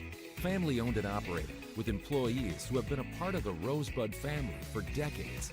They're big enough to handle any job, yet small enough to make sure your project matters. Quality doesn't cost. It pays. So pay the Rosebud Factory and Showroom a visit today. Or visit us online at rosebudwood.com. First Premier Bank has deep roots in South Dakota. Our ag bankers are homegrown experts committed to helping you find the right financial solution for your operation. With extensive experience in the industry, First Premier offers flexible options and local decisions designed to help you today and for generations to come. Find a First Premier Ag Banker nearest you at firstpremier.com/ag. First Premier Bank, investing in your growth. Member FDIC. First Premier Bank Free Plus Checking gives you the freedom to experience life, to enjoy the things you love, and to breeze through checkout lines with free mobile wallet features. Bank anywhere you want with online account opening and instant issue debit cards. Feel the freedom of no fees, no minimum balances, and no unpleasant surprises. First Premier Bank Free Plus Checking. Apply online or at any branch location. First Premier Bank, member FDIC. Heartland Energy is a future-focused name. It encompasses everything that we do and the core purpose of who Heartland is. Anybody can sell you electricity. It's the way our people help our communities grow and therefore have a purpose to that energy. We're constantly looking for different ways to serve our customers the best that we possibly can. We're community-owned and we exist to serve our communities.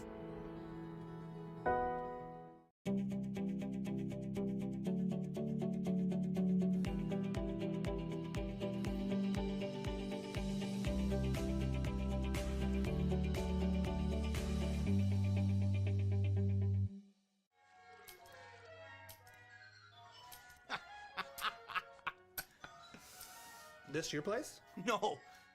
I live with my mom. Oh, okay. Hey, you hungry? No. I just had a bite. Do you want a corn dog or something like that?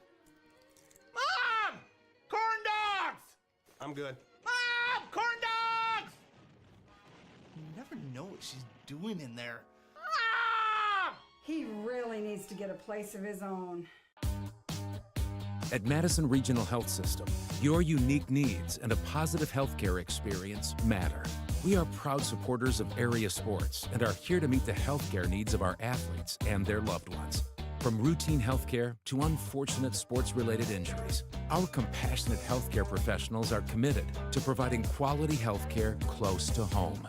We are honored to be your healthcare team and happy to help keep you in the game. Persona Signs has been a leader in the sign manufacturing industry for decades. We partner with the nation's largest brands on more than 8,000 installations every year. A solid foundation of Midwestern values and an unmatched work ethic has helped Persona become the #1 hotel sign manufacturer in the United States. Persona rises together with Dakota State University. Go Trojans! Who is Dakota State University? We are dedicated, disciplined, determined. We are more than students, more than educators, more than alumni.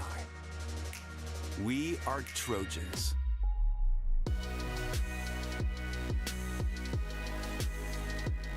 Dynamic, driven, distinctive. This is who we are, and nothing can stand in our way.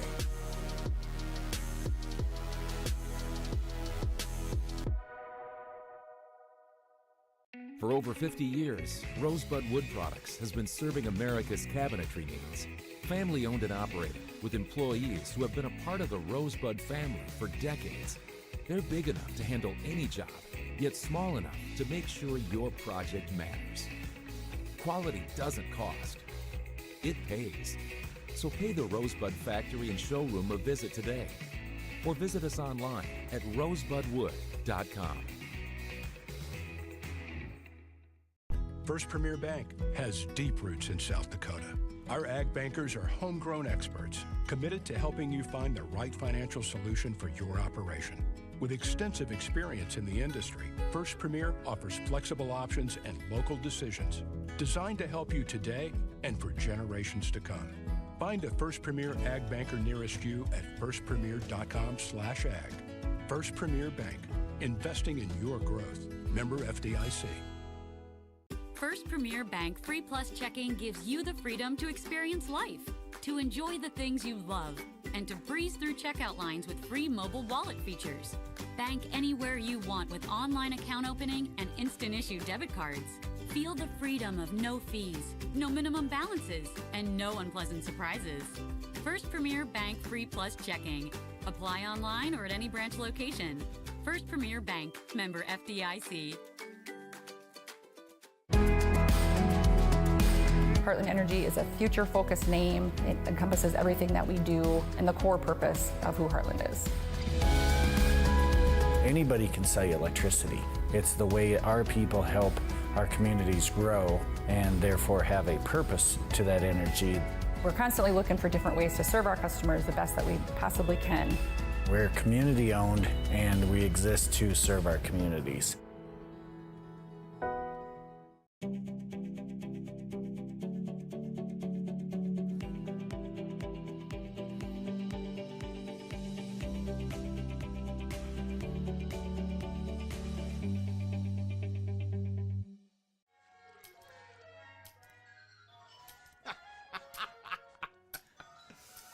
This your place? No. I live with my mom. Oh, okay. Hey, you hungry? No. I just had a bite. You want a corn dog or something like that?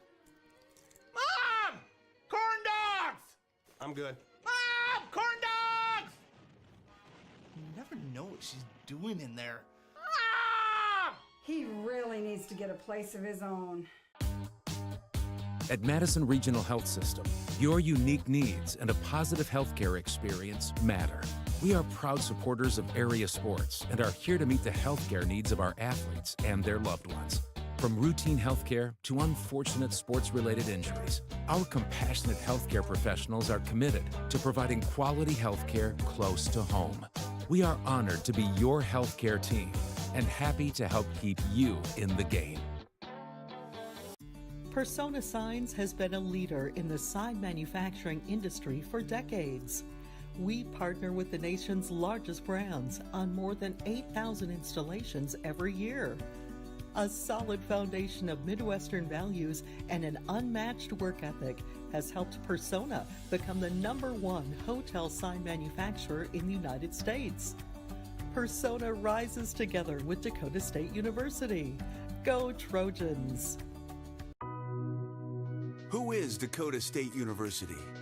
We are dedicated, disciplined, determined. We are more than students, more than educators, more than alumni. We are Trojans.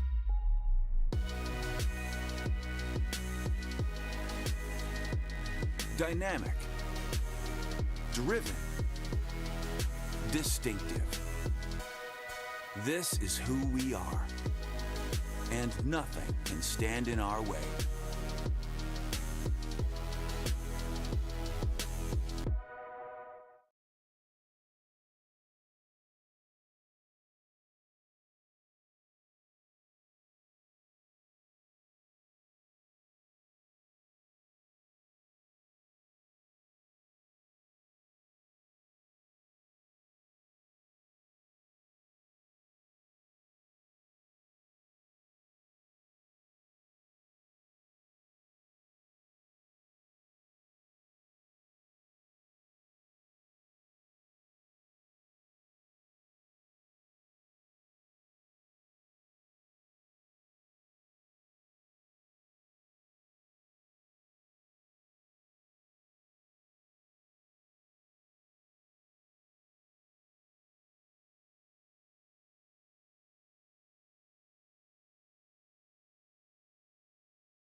Good afternoon, ladies and gentlemen, and welcome back to historical Flynn Field, home of the Dakota State University Trojans. Welcome back for Game 2 of this doubleheader here between the visiting Dickinson State Bluehawks and your Dakota State University Trojans. After a long first game, 7 innings deep, we had a large score of 26 runs. 21 of them came from your Trojans. 6 of them, so 27 runs on the day. 6 of them came from the Bluehawks. Good day overall for the Trojans in the first game. Scored a lot of runs, a lot of home runs, and this win definitely played a factor into the game. So we're going to get started here with your lineups. We're going to go around the infield first for the Trojans. At first base, from the great country of Canada, we have Ned Seklik. At second is Perry. At short, Bubba Thompson. At third is Portner. In the outfield, we're going to go in center field first is Walker Hultgren. In right is Brownson. And in the left is Jeremy Green. Designated hitter today is Ryan McDaniel. The catcher is Cassidy Watt. And on the mound, the pride of Hayti, South Dakota, is Nikolai Arbach. So the only thing that's going to change here for the Bluehawks is instead of the designated hitter as John Michael Gonzalez, it's going to be Steffens. Steffens is going to be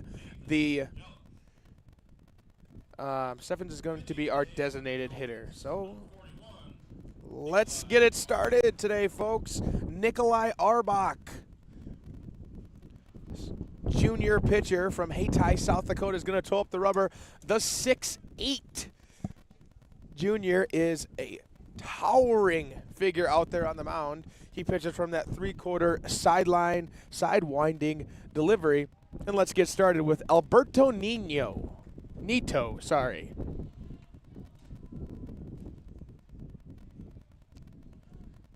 First pitch outside for ball 1. That'll bounce in the right-handed batter's box.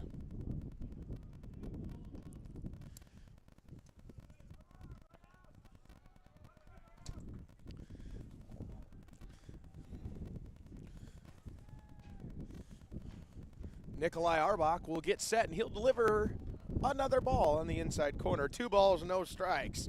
That wind continues to whip around today.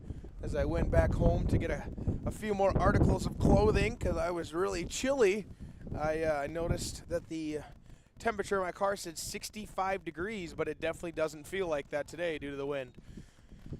Nikolai will throw another one, and that's going to be outside for ball 3. 3 balls and no strikes to the leadoff hitter, Alberto Nito.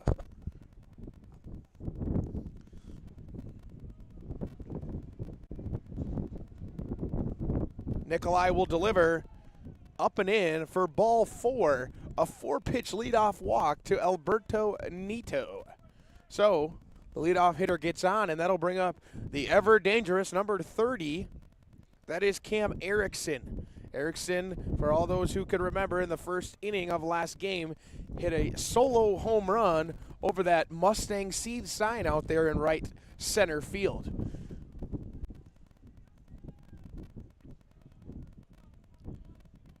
Erickson has struggled since, but he does have the raw power to leave the yard at any time, especially with today's wind.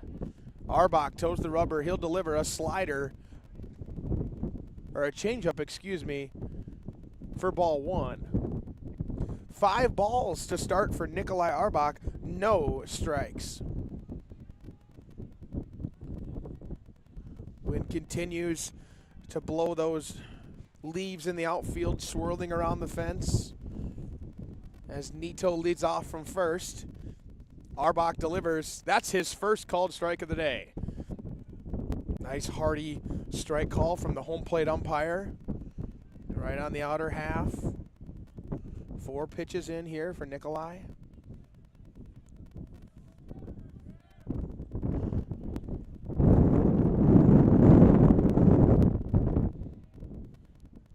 Arbach toes the rubber and delivers another strike on the outside corner.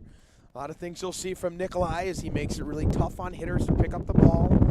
He has that three-quarter kind of sidearm look to him. You know, he does a good job hiding the ball. He's going to get a fastball, a slider, and a changeup.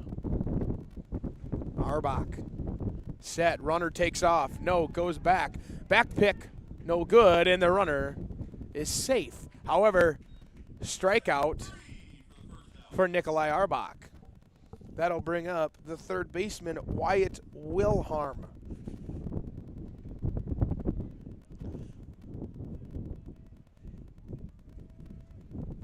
So with one out, a runner on first, Wilharm will step into the box to face Nikolai Arbach. Outfielders seem to be shaded a little bit to the left side of the field.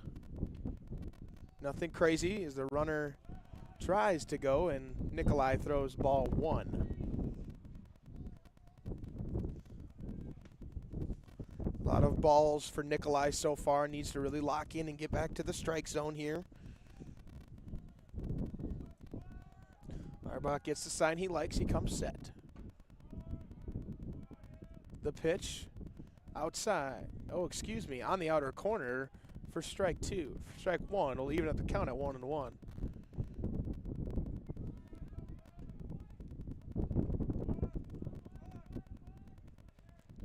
One and one count to the three-hole hitter, Wyatt Wilharm. Pitch upstairs for ball two. 2 balls and 1 strike.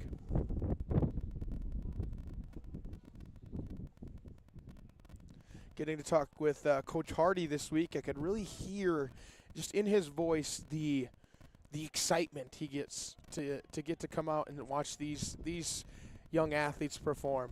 It is really something special as Nikolai Arbach delivers a side-arming strike to even the count at 2-2. You know, he just really cares for these student athletes, and it's really awesome to see how much success they're starting to have. Arbach comes set, 2-2 count, runner on first base. The pitch swung on and missed. That's a strikeout. Nikolai Arbach. That'll bring up the first baseman, C.J. Molina. C.J. Molina, dangerous hitter here. Definitely a pull-side hitter. Has the capability to strike out, but also has the capability to go deep. Runner on first. 2 outs. Healthy lead for the runner at first. That is Nito.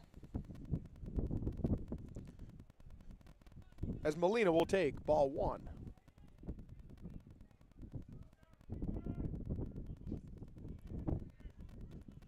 Arbach comes set.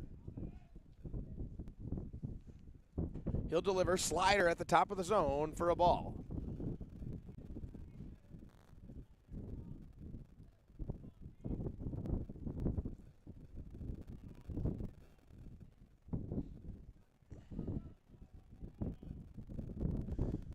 Arbach digs in his glove, finds what he likes, delivers the pitch.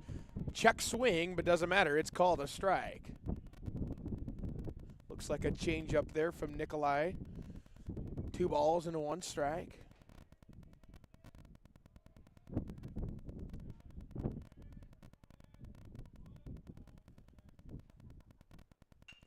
Arbach delivers the pitch.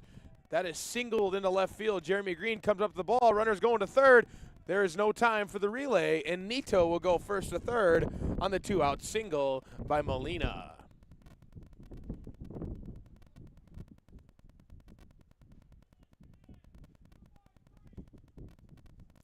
First and third situation here for the right fielder, Mathis Duffner. This will be the third right fielder that Dickinson has tried out there today. Not a ton of luck with finding one that has been quite locked down out there today, but you can't blame him that the ball is pretty swirly up there. So Duffner's going to give a shot this game as he steps into the batter's box for his first plate appearance. That ball is going to be just dribbled into the outfield. It's going to score 1. Molina will go to third on the RBI single. as that ball gets over the glove of Seklick, but Arbach there to back him up. So that'll score 1 in plate 1 for the Blue Hawks as Duffner's RBI single scores Nito and gives the Blue Hawks a 1-0 lead.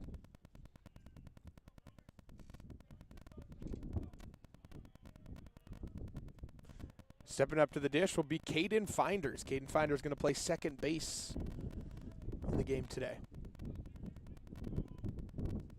Finders, the lefty, takes strike 1 from Arbach.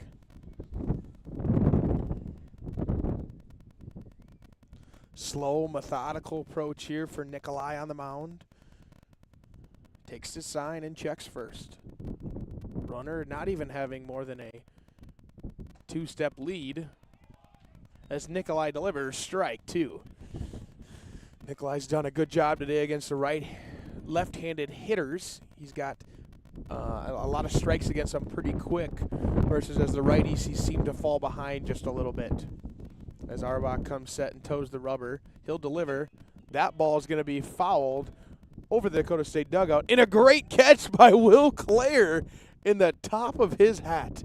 The man of all things. Great catch by our previous starting pitcher, Will Clare.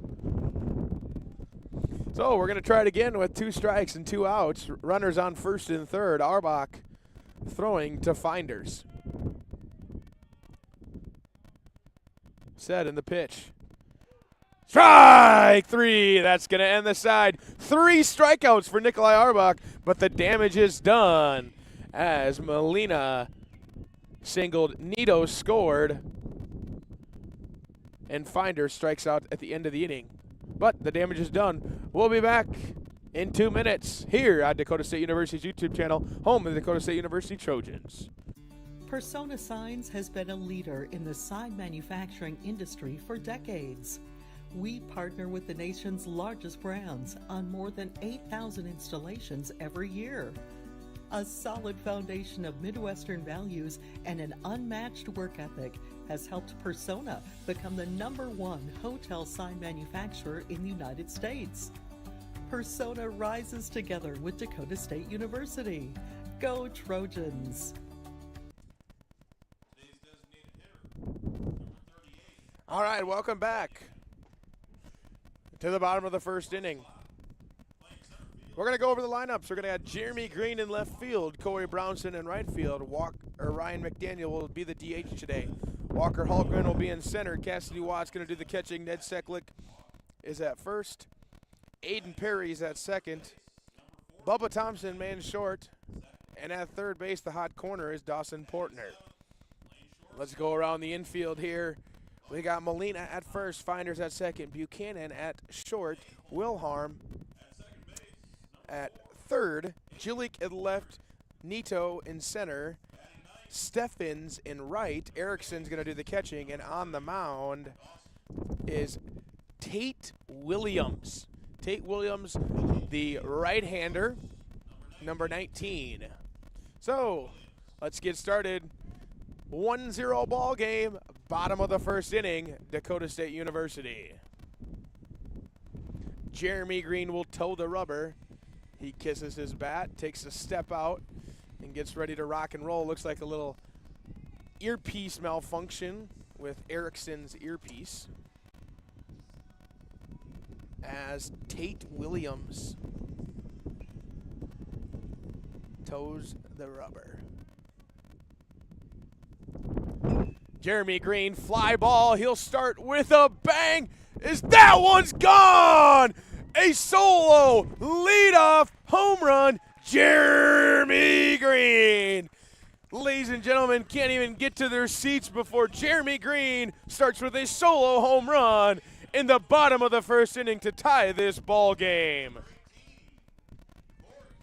Jeremy Green jumping on the first pitch of the game with a deep shot off the scoreboard for Jeremy Green, and we have a tie ball game as Corey Brownson will come to the plate. Tate Williams will go through his windup. He'll deliver a first pitch strike to Brownson.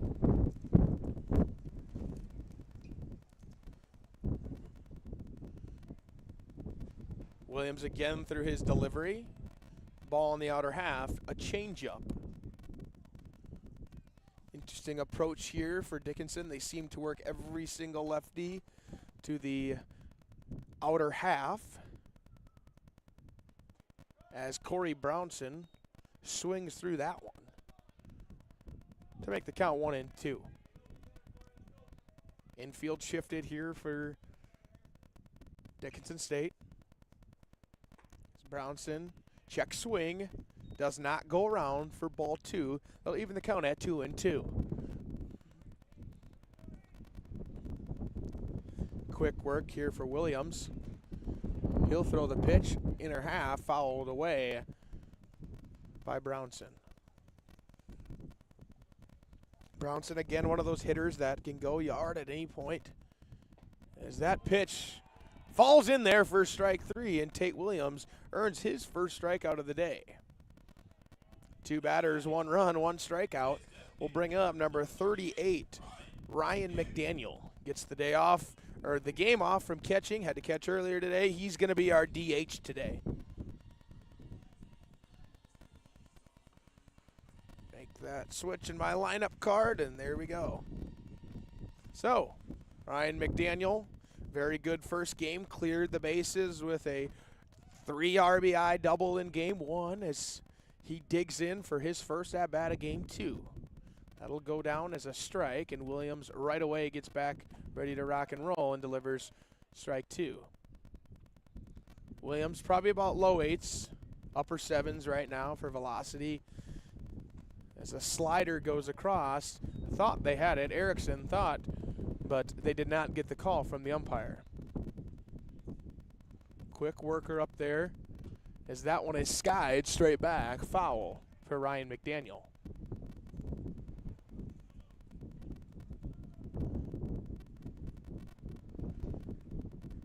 McDaniel definitely a threat to run and steal when he gets on base, as that one is skied into center, probably going to drop the Bermuda Triangle. Diving play, no good, and McDaniel singles, and a throw gets a little bit wild as McDaniel reaches safely to first. That Bermuda Triangle has been pretty open today, as Dickinson just doesn't seem to adjust to having runners or having hitters that are constantly hitting to that part of the field. It'd be interesting to see if they do make that adjustment here going forward. They're playing so deep right now that they're not getting really many fly balls, and the ones that they even get close to are home runs.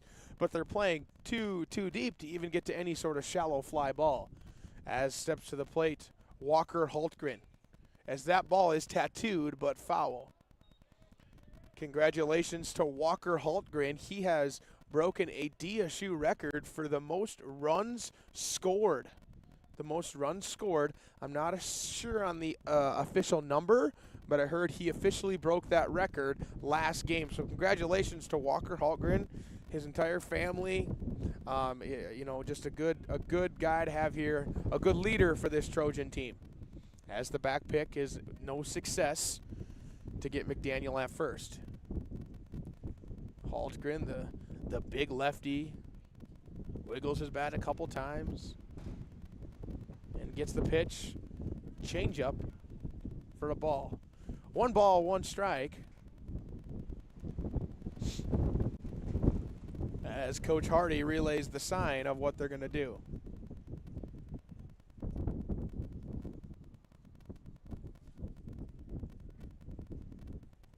That pitch tattooed down the left field line. That's going to fall fair. Down the line, off the wall from a double. McDaniel rounds in. He goes to third. And Walker Hultgren is in with another double.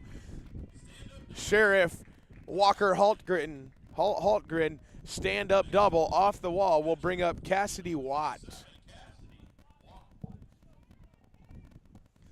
So, big swing, similar to that foul ball that he had earlier in the bat. Just able to straighten this one out just a little bit more. Leaves runners in scoring position for the catcher, Cassidy Watt. Really good opportunity here to score, if not 1, 2 runs. Cassidy Watt, a very good game last time. I think was 2 or 3 for 5. Had a couple RBIs, a couple big hits. That open batting stance.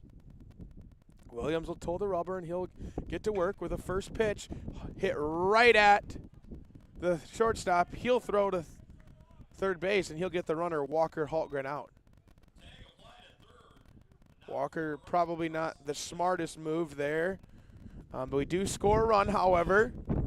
So Cassidy Watt gets credited with the RBI and the fielder's choice as Walker Hultgren gets tagged out going to third. And that'll bring up the Canadian, Ned Seklick. Got a chance to visit with his dad, Nick Seklick, before the game down visiting from Canada to come see his son play. Really cool opportunity. So I want to give a shout out to some of the family back home, especially Dana.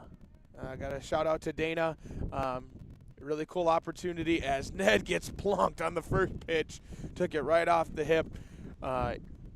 Good to see that he's walking, but that'll move the runners up 90 feet, and Ned will move to first on the hit by pitch. Yeah, really cool opportunity for international students here at DSU, you know.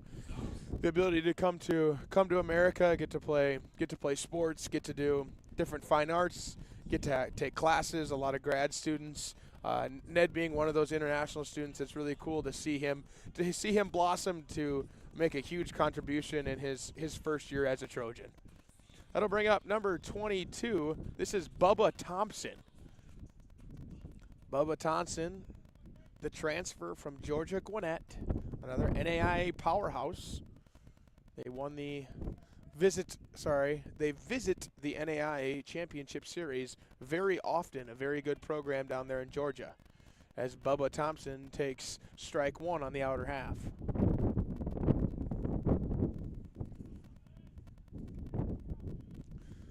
Runners on, first and second, 2 outs, 1 strike to shortstop Bubba Thompson. And Thompson will take a strike, and he'll go down 0-2.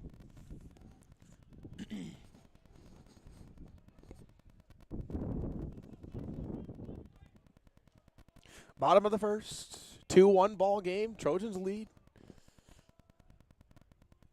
As Williams comes set, he'll deliver. Sky high into the air, 1.5 miles high. I don't think the center fielder knows quite where it's at. Yes, he does. He falls underneath of it, and he ends the inning. So that ball traveled about 375 feet, needed about 380 to go out. Caught at the warning track, and that'll end the inning. 2-1, damage was done on a couple clutch hitting singles and doubles from the top of the order. So we'll go into the bottom of the first. We'll be back on Dakota State University's YouTube channel, home of the Dakota State Trojans.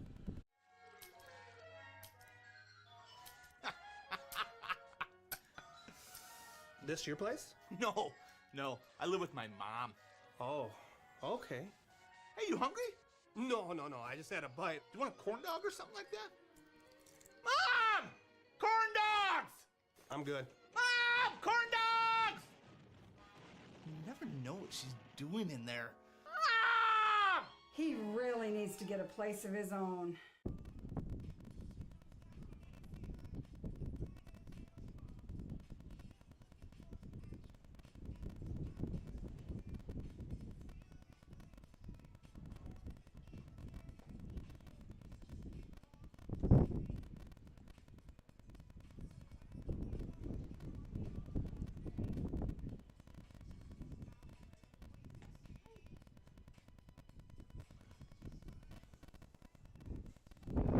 Alrighty, fans, welcome back to Dakota State University's YouTube channel, here home of the Dakota State University Trojans. Beautiful day here in Madison, South Dakota, the city on the go. After 1 inning, we got a score of 2-1. Nikolai Arbach will toe the mound after 3 strikeouts in the first inning, giving up 1 walk. That'll bring up the shortstop, Jace Buchanan. Speedster Jace Buchanan will bring in Dawson Portner just a little bit to respect the bunt as Nikolai delivers a first pitch swinging strike. Buchanan looking to tie this game up with one swing right there as he took a hefty cut at that pitch. Arbach delivers pitch 2 of the at-bat on the outside corner for strike 2. Looks like Nikolai started to settle in here. Had a 5-4 pitch walk to start the game. Now has 2 strikes in the second inning right away. Cassidy Walt will set up way outside. Slider on the outside corner just misses. Very close, but close does not count. As Nikolai delivers a slider in there for strike 3. Absolutely buckled. The hitter Buchanan had turned all the way in, thought it was going to hit him, and came around it came around and crossed the middle of the plate and struck out Buchanan. So that'll bring up the designated hitter. This is Alex Steffens. Alex, the big righty, open stance, gets delivered, ball 1.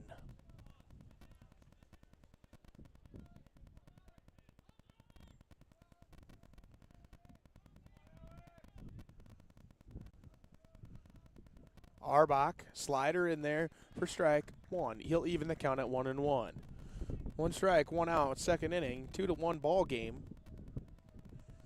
As first at bat of the day for Alex Steffens. Just a bit outside. 2 balls, 1 strike.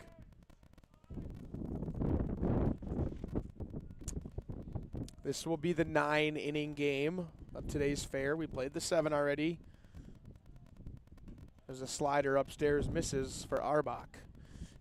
Interesting change made by the North Star Athletic Association Conference to move the first game of the doubleheader to a 7 and the second game to the 9, as opposed to in years past, the 9, then the 7. Check swing, dribbler, past the third baseman. Bubba Thompson fields it, throws a strike to Ned Seklick, who stretches like a gymnast and makes the play. Wow, what an amazing play, both from Bubba Thompson to get over there and from Ned Seklick to stretch like a gymnast and make that play.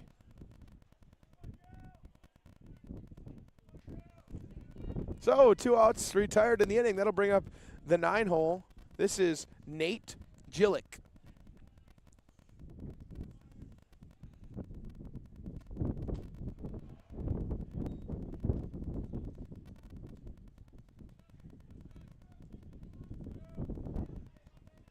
Gillick takes the first one for a ball. Second one right over the heart of the plate for a strike. That Nikolai Arbach traditional slider right there. Nikolai toes the rubber, comes set, and delivers for ball 2.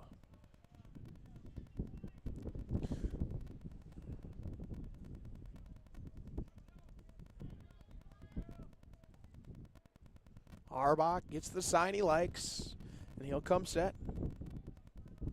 He'll deliver the pitch straight down Broadway for strike 2.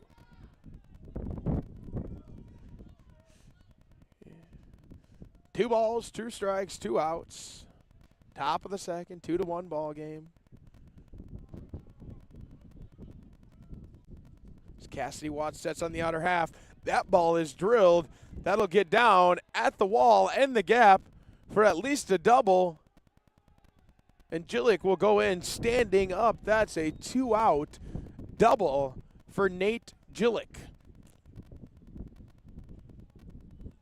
So you get the first 2 bang bang, and then the second one, or the third one, doesn't come so clean as Gillick goes double into the gap. That'll bring up Alberto Nito.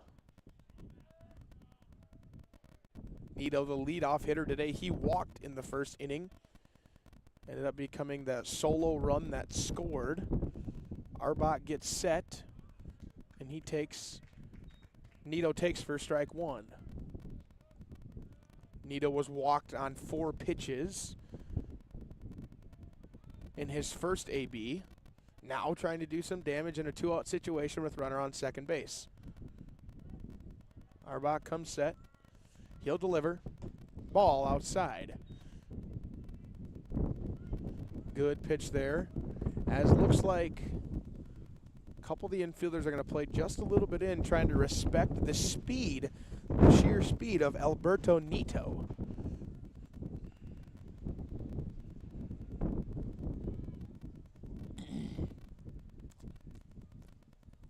Pitch from Arbach. Fastball down the middle for strike 2. 1-2 count here. 2 outs, runner on second. Wind continues to whip around. Trees are swaying. Leaves are blowing. Almost seems like it would be fall time playing football. As Arbach delivers a slider in the dirt, smothered by Cassidy Watt.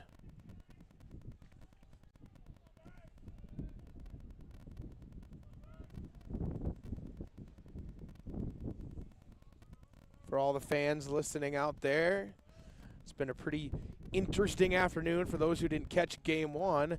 27 runs scored in a 21-6 victory for the Trojans as Arbach fills the count 3-2 to Nito.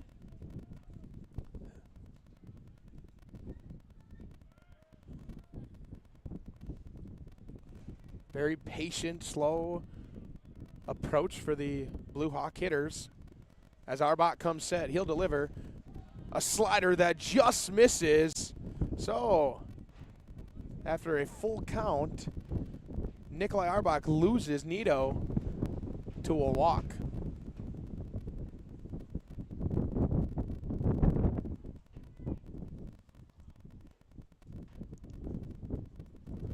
That'll bring up the catcher, Cameron Erickson.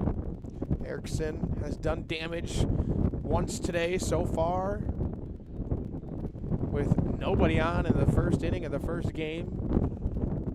Be interesting to see how he approaches this at-bat against Arbach. Arbach really good with left-handed hitters. He delivers a slider fouled into the fence in the dugout. Luckily, the fence was there to protect the Blue Hawks. As that will go foul for strike 1.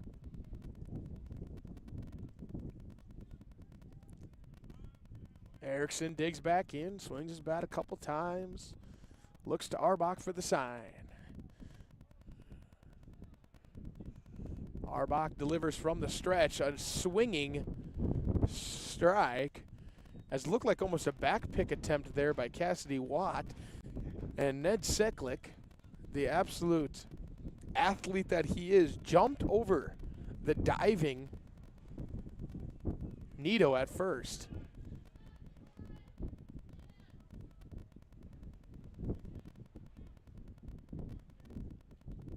Arbach.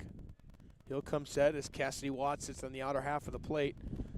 Pitch on the chalk, called for the ball. Great spot there from Nikolai Arbach. That's a great pitch with 2 strikes and no balls on him.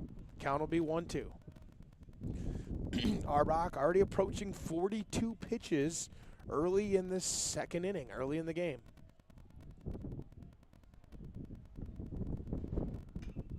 That is a foul ball, dribbled down the line, and we'll start it all over at 1-2. Erickson's been early on both of the sliders that he swung at, and did not swing at the fastball he saw on the outer half of the plate.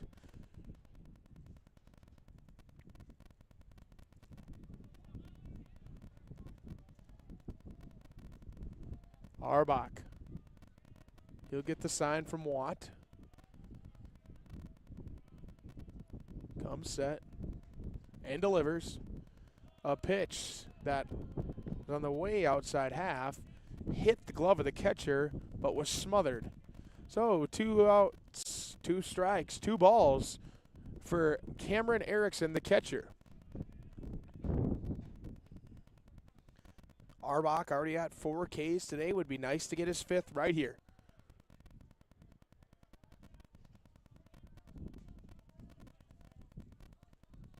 Arbach comes set, delivers, fouled straight down the right field line for Erickson. We'll try it again at 2 balls and 2 strikes.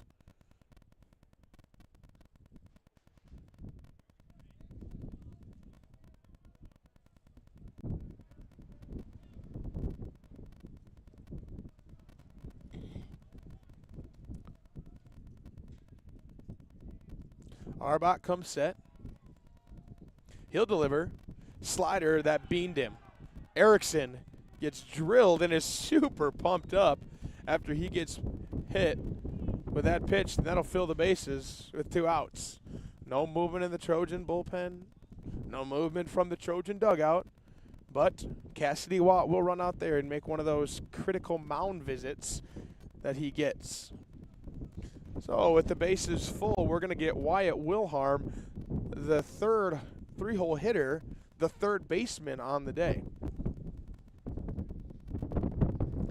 Dangerous situation here as Cassidy Watt probably just goes out there to tell Nikolai to calm down. They're going to get back to the zone. We're going to get some strikes. No worries.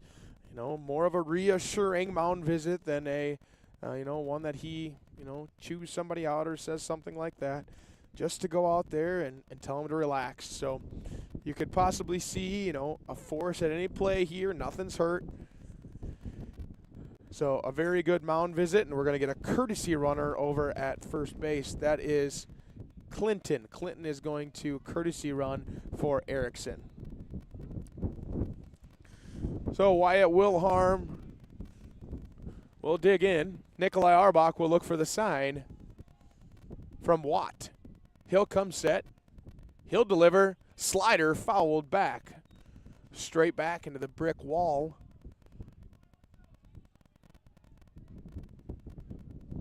As that'll be strike 1.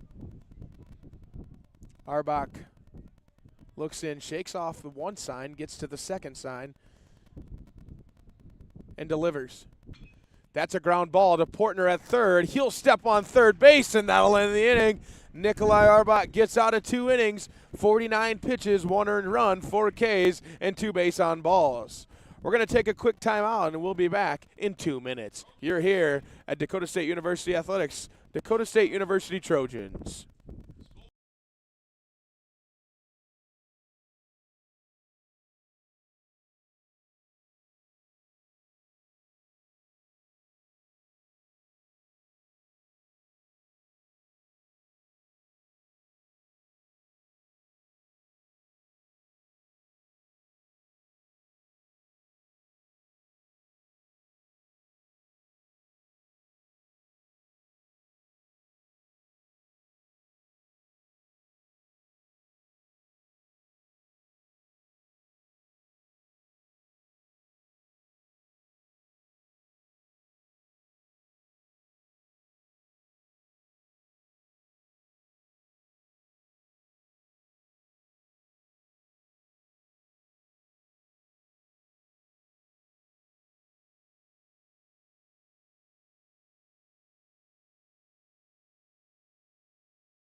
Welcome back to the YouTube channel for the Dakota State Trojans, home of your Dakota State Trojans men's baseball team. Doubleheader action here today. We're in the bottom of the 2nd inning, a 2-1 ball game. Stepping to the plate is Aiden Perry. Aiden Perry, the lefty, digs in against Tate Williams, who went 1 inning so far, 2 earned runs and 1 strikeout. He'll throw a first pitch ball to Perry.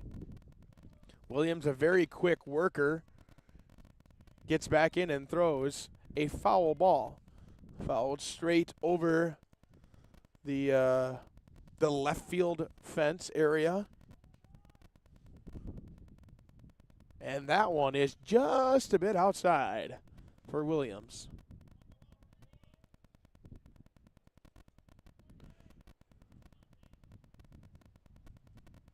Williams throws it roll over to the first baseman, and Aiden Perry is retired on 4 pitches after a 3 putout. That'll bring to the plate third baseman Dawson Portner. Dawson Portner mans the hot corner over there, plays really, really good defense, does also a good job of hitting in situations where they need him. Very good two-out hitter, 2-strike hitter, as he takes ball 1 just upstairs.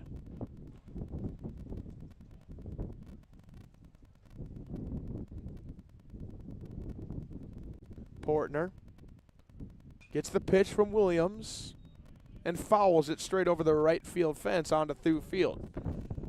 Like I had said, fans, kind of earlier in game 1, your women's softball team will be home sometime here soon, weather permitting, with some games. It'll be good to see some fans at those.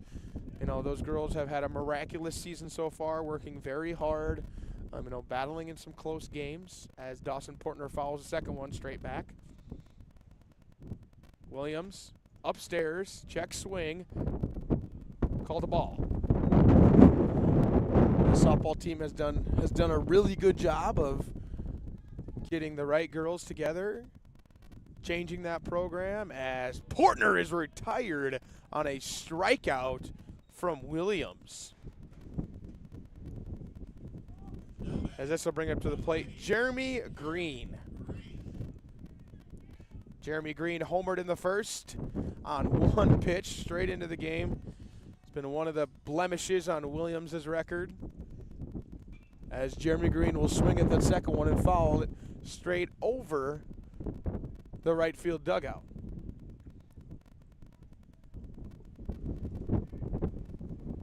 Williams skied in the air. That's drifting back at the wall.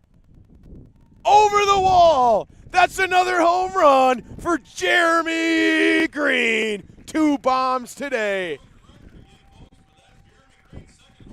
Second home run for Jeremy Green, as that ball just drifted its way out there. I didn't think it was going to go. Went over the big part of the fence into the trailer court parking lot. And Jeremy Green has his second home run of the day. Sweet, sweet swing there by Jeremy Green. That makes this a 3-1 ball game, as that'll bring up Corey Brownson. Corey Brownson will take ball 1 on the outer half. Jeremy Green with 2 great swings today. He has absolutely tattooed some baseballs throughout his career here at DSU. Also very close to the stolen base record. As Corey Brownson gets 2 balls, 3 balls right away. And will now dig back in with a 3-0 count. He'll take strike 1 on the inner half.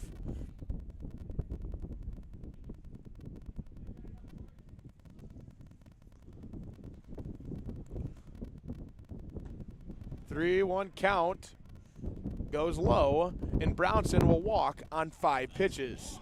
That'll bring up number 38, Ryan McDaniel. McDaniel 1 for 1 on the day. He's going to look to contribute.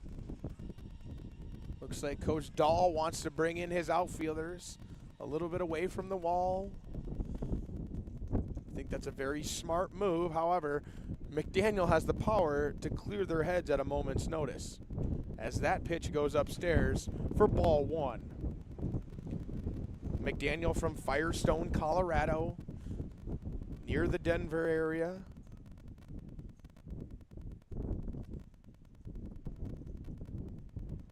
As Brownson leads from first, McDaniel fouls it straight back.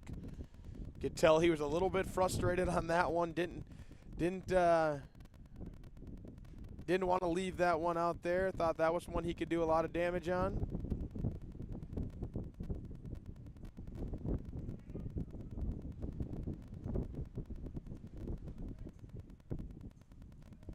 Williams, swing and a miss by McDaniel. on an outside fastball. 1-2 count, 2 outs. Brownson at first. McDaniel takes his time. It's in the box. Takes a ball low to even the count at 2-2. Going to see this Dickinson State team playing an overshift. The second baseman's going to play pretty much straight behind second base. And the shortstop's going to play more in the 5-6 hole. And the third baseman's going to play towards the line. That leaves a huge gap between the first baseman and the second baseman. I mean, you could drive a couple semis through that hole right there.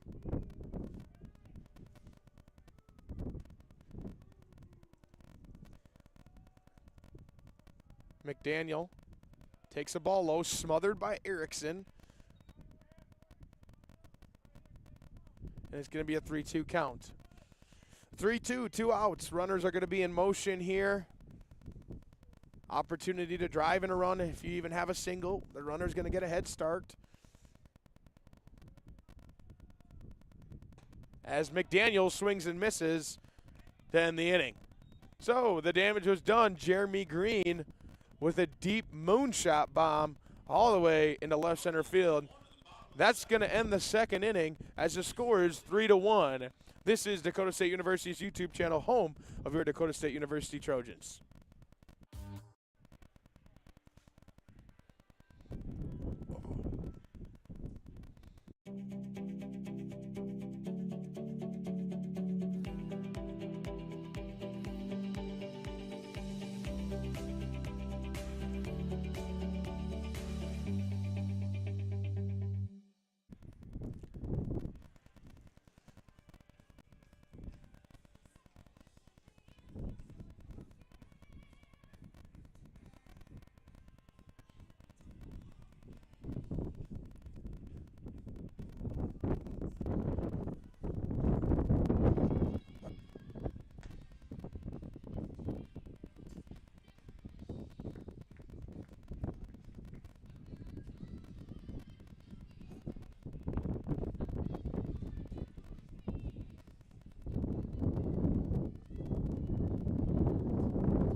Welcome back on this blistery, sunny, 64-degree day here in Madison, South Dakota, as Nikolai Arbach toes the rubber for the top of the third inning. The leadoff hitter for this inning will be the first baseman, Carlos Molina Jr., big left-handed hitter. Let's check in on some of those MLB games around. It's a final today, and the Twins lose to the Guardians 3-1. So after leading off the first inning, they could not score. They could not score at all in the other 8 frames. Twins fall to 3-4. Guardians look good at 7-2. As Nikolai Arbach falls behind, 1 ball, no strikes.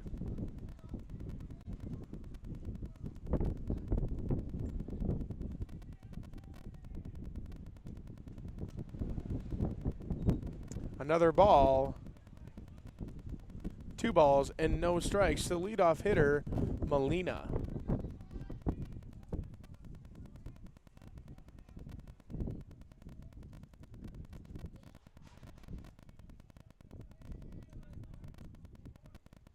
Arbach throws a really good pitch, just a bit outside. Carlos Molina Jr. from Tucson, Arizona. The 6-foot junior is from Pueblo Community College. As Arbach throws another strike. 3-1.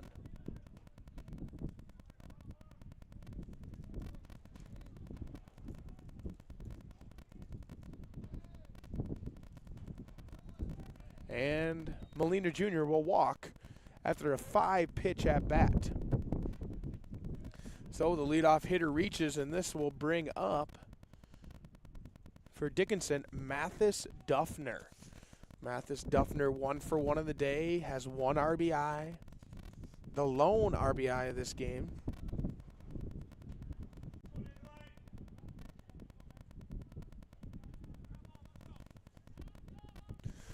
Infield in their double play depth. Portner in almost on the grass, respecting the bunt. We'll see what Dickinson does here if they want to try and stretch runs early.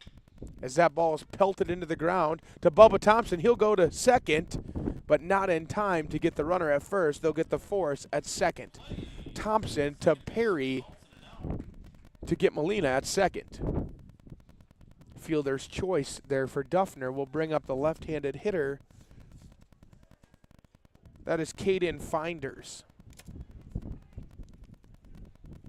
So, runner on first. 1 out.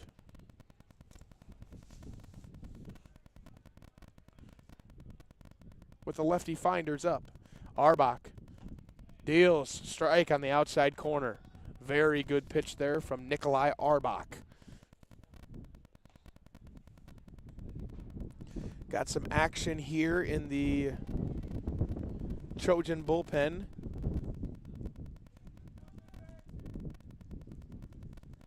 Looks like left-hander Alex Swack is warming up.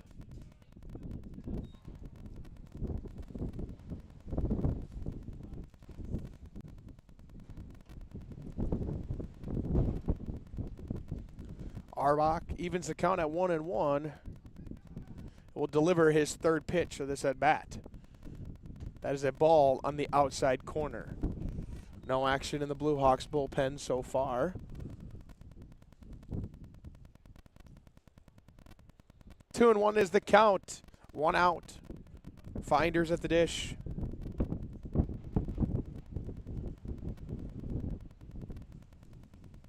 Slider in there on the inside corner for a strike.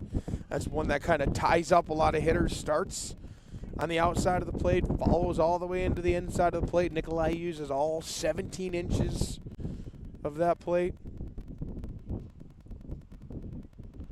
He comes set, delivers the pitch, skied into left field, carrying, diving play, but no good by Jeremy Green. Hits off of his glove, tries to throw the runner out at second, but doesn't get it. Jeremy almost went too hard that he landed, and the ball popped out of his glove. Dang, that would have been a very good play out there by Jeremy Green. Hopefully he's not shooken up as he goes down in almost a catcher's position, but he's going to walk away just fine. So, Finders is a regular single. Means runners on first and second. 1 out, and Buchanan at the plate.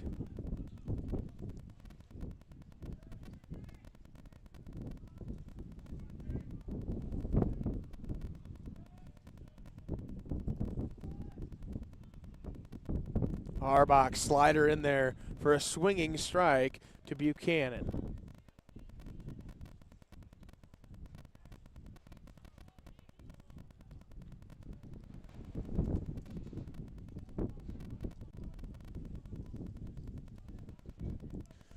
Wind's starting to really blow that dirt around. Starting to see more dust devils out there as that pitch is fouled straight back.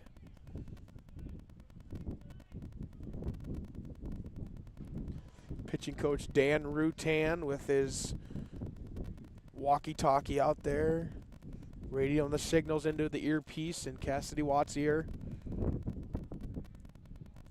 Arbach comes set. He delivers upstairs for a strikeout. That's a K for Nikolai Arbach.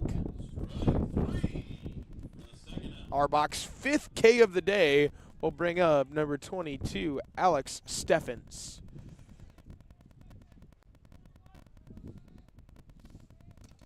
Steffens 0 for 1 of the day. No RBIs, has not striken out. As Arbach delivers a slider in there for strike 1. Nikolai's done a really good job of utilizing that slider in critical situations where he maybe needs to get a strike.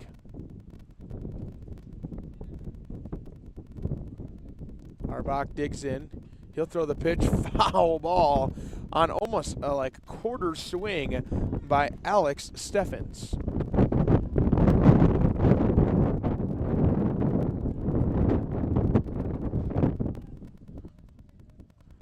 Quarter swing there by Steffens.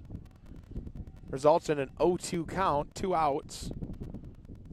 Arbach goes downstairs.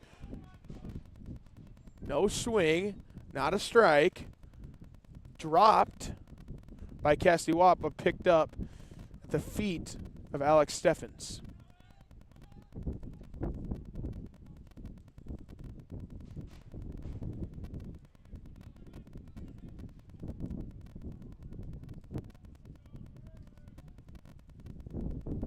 Arbach comes set.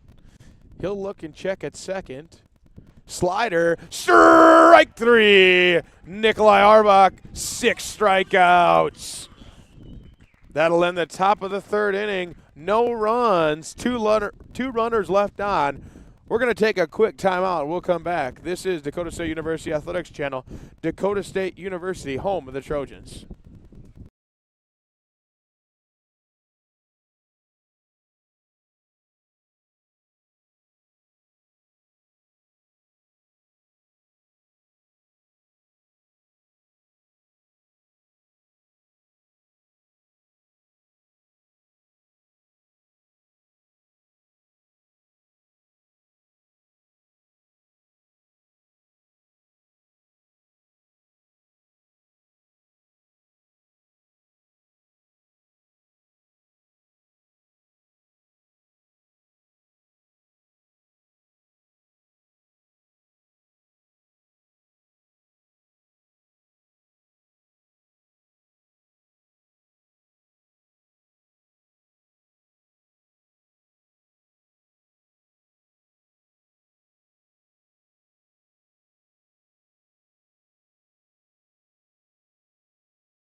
Bottom of the 3rd inning here at Dakota State University's Flynn Field. Congratulations again to Walker Hultgren for a 131 run score. Standing ovation here for Walker Hultgren. He's going to take his chance, step out of the box, tip the cap to the fans. Congratulations to Walker Hultgren. Proud of him. I'm sure his family is extremely proud of him as well. It's good to see the success that young man has had. As he steps in, takes pitch outside from Tate Williams.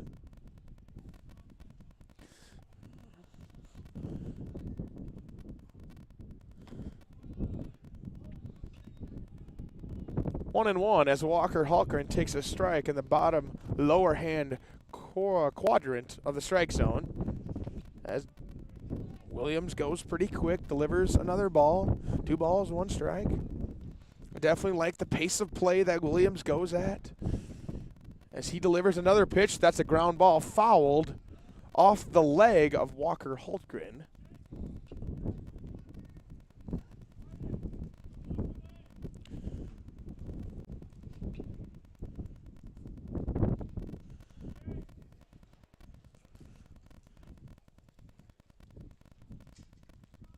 The pitch, low, fills the count, 3-2. Definitely an opportunity here to start the inning with a bang for Walker. 3-2 pitch, delivered. That's fouled, deep, long, way foul down that left field line.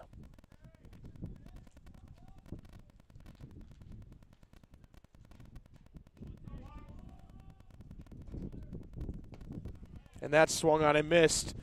That ball way low, but swung on and missed by Walker Hultgren for the first out of the inning. Great attendance here today at this game for the Trojans. A lot of the Madison faithful Trojan fans are out. So with 1 out, bottom of the 3rd inning, steps in Cassidy Watt. The overshift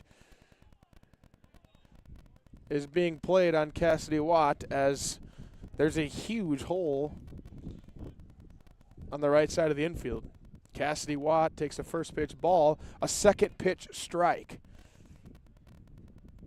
Asking home plate umpire, is that the lowest he'll go? Is that the bottom of the strike zone? As Watt skies one high, way up there. And that's going to fall. One of those windy bloop singles, and Cassidy Watt's going to reach first base. You know, I've been saying it all day. He has found a way. He's found a way to get on base all day long. Whether it's walks, whether it's hits, whether it's those bloopers, whatever it is, he has found a way to get on. And you know what? He'll take every single hit he can get. It'll bring up the Canadian, Ned Seklick, the gymnast, the superior athlete over there at first base, Ned Seklick, for his second at-bat of the day. He's 0 for 0. He walked. Actually, he got hit by a pitch on the first pitch in his right hip. Seth Altwine will come on to courtesy run at first as the first pitch goes for a strike. Seth, lots of speed over there. It'll be interesting to see how Coach Hardy utilizes that speed. What count does he maybe take off and steal? Good arm back there from Erickson, though. Got to be careful. Don't want to run yourself into an out at second base. Back pick over to first. Caught Seth leaning, but Seth gets back just in time.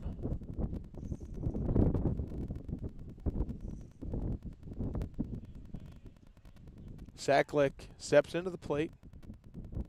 0-1 count, 1 out. And Williams delivers high. One thing that you'll notice is when nobody's on, Williams works very quickly.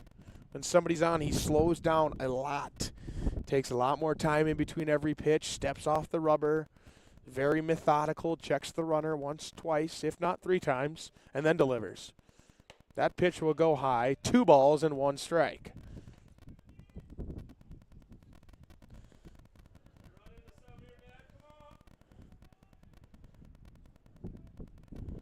Ned got the flow coming out of the back of his helmet. The all-white batting gloves as Seth Altwine gets checked on at first base to no avail. Big framed first baseman. 2-1 count. 1 out. Runner on first. Williams comes set and delivers. Ball 3 just upstairs. That'll give a really good opportunity here for Ned Seklick.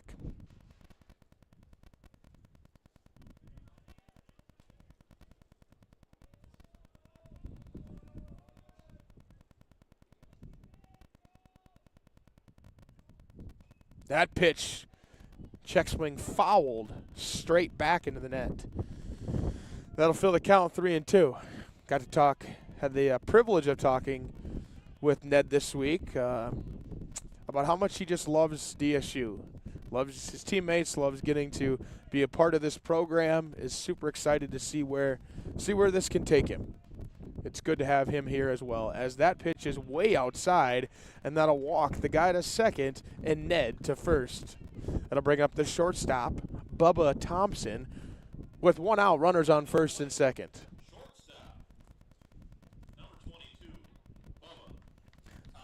Dangerous hitter here, Bubba Thompson, the righty, has a really good opportunity here to do some damage early in the count. Coach Hardy relays in the play card. I know we talked about it. Very unique. He uses like a quarterback wristband that you might see Patrick Mahomes wear on his wrist. Aaron Rodgers wears one. And he has play cards on there. Instead of doing a whole bunch of signs, he calls a number and they look at the wristband. Seems to flow well. Seems to really work well as Bubba Thompson swings and misses on that first one.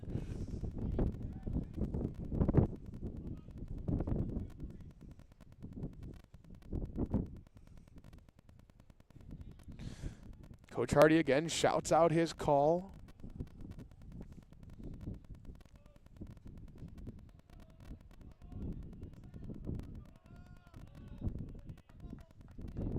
As they step back in, the pitch is delivered. Strike 2 to Bubba Thompson on the outside corner. Williams, 4 strikeouts today, 2 base on balls so far. Bubba's got a chance here with 2 strikes to drive in a couple runs. Pitch way outside for Williams, 1-2.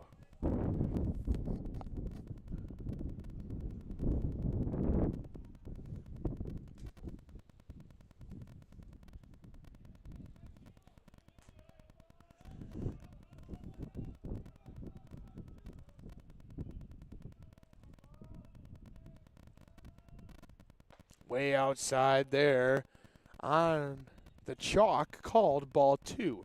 That'll even the count at 2-2. Bubba Thompson has worked his way back after being down 0-2. Bubba wearing that hand warmer kind of behind him. Interesting thing you'll see. A lot of football players will wear that. As ball 3 on the outside corner, and he's worked it all the way back to a full count. Bubba utilizes that coming from a southern school in Georgia Gwinnett. Keep his hands warm. Probably not used to this blistering wind that we have here in Midwest baseball. We have the privilege of getting to play in.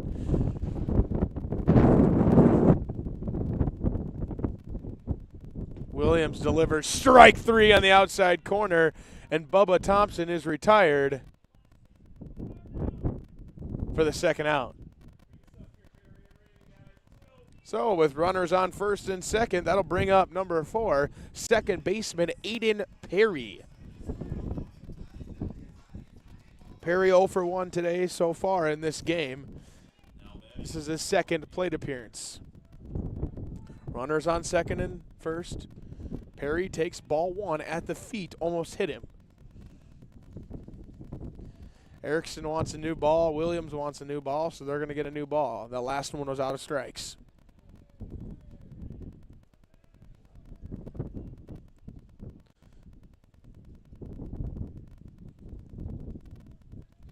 Williams comes set, checks the runner twice at second before delivering an outside strike to Aiden Perry. Much different ball game here for the Trojans and the Blue Hawks. I think at this time we're almost into double-digit runs for one team.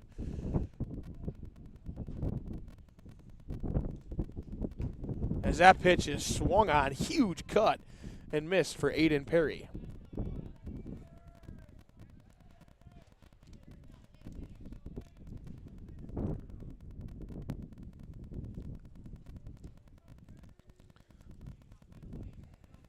Perry digs back in. 1-2 count, 2 outs. Runners in scoring position. As that ball is on the outer half, Dickinson's dugout thought they had it. The ump said otherwise. 2 outs, 2 balls and 2 strikes to the second baseman, Aiden Perry. The pitch fouled straight back.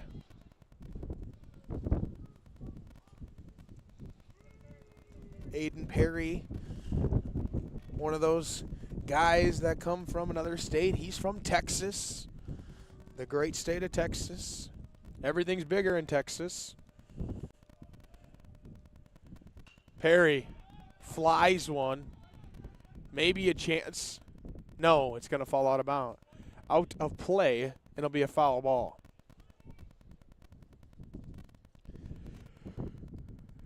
Perry, only a sophomore, has a lot more years here at DSU. Used kind of last year as a year to get his feet wet, get himself in position, and this year has really dominated that starting spot at second base.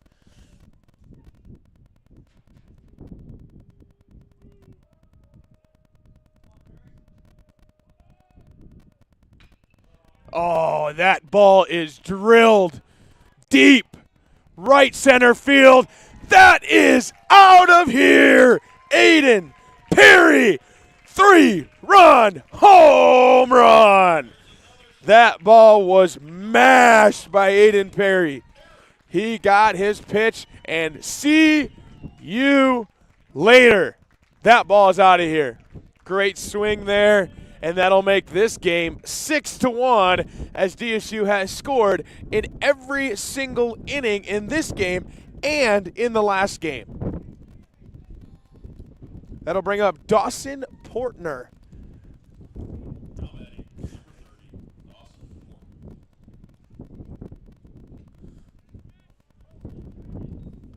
Third baseman Dawson Portner takes one strike on the outside corner. Digs in for the second strike on the outside corner. Once again, Williams starting to go quick again because nobody's on. He can go from that windup and work pretty quick as that ball is fouled away, and we'll try it again at 0-2.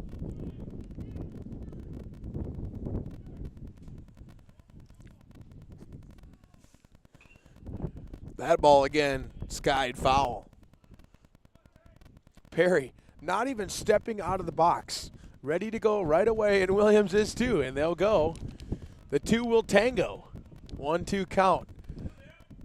Sorry, Portner I meant. Portner standing in the box, doesn't even move, just ready to hit. He takes another ball low. He's even the count, 2 balls and 2 strikes, fighting his way back from being down 0-2. No time wasted there at all between Portner and Williams. It's almost like a dance or a tango or a boxing match. Both just staying in the same position, ready to go, and that ball is fouled. An amazing AB for Dawson Portner, the pride of T South Dakota. All those listening in T, we welcome you in to Dawson Portner's at bat. 3-2 count, 2 outs. The payoff pitch fouled away. Oh no, it's going to hang in the air and be caught by the first baseman in foul territory for the out. So, after 3 innings, a huge home run by Aiden Perry makes this game 6-1. We're going to take a timeout and we'll be back in 1 minute.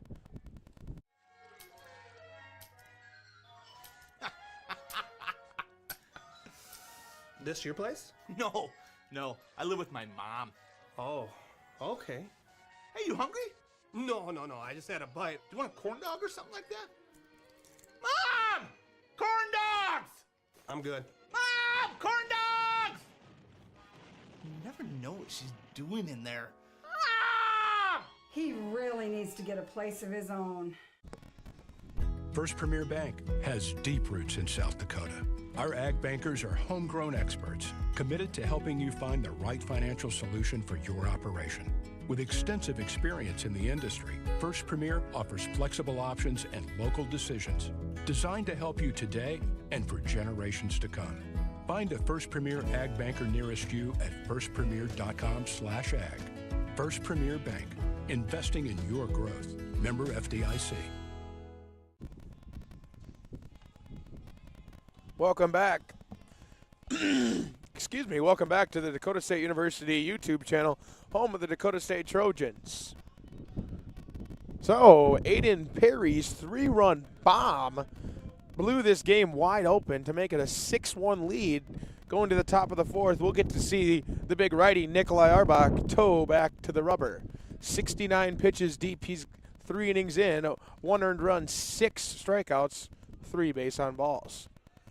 Good to see Cameron DeMaria walking around after that hamstring injury earlier in Game 1. As Jillink, who's 1 for 1 on the day, will step back in. He was the lone run of the game so far for the Blue Hawks.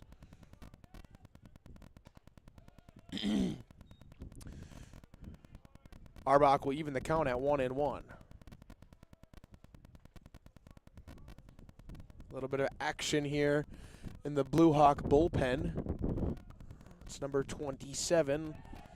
And a hit batter as Jillink gets drilled by Arbach, and he'll go to first base.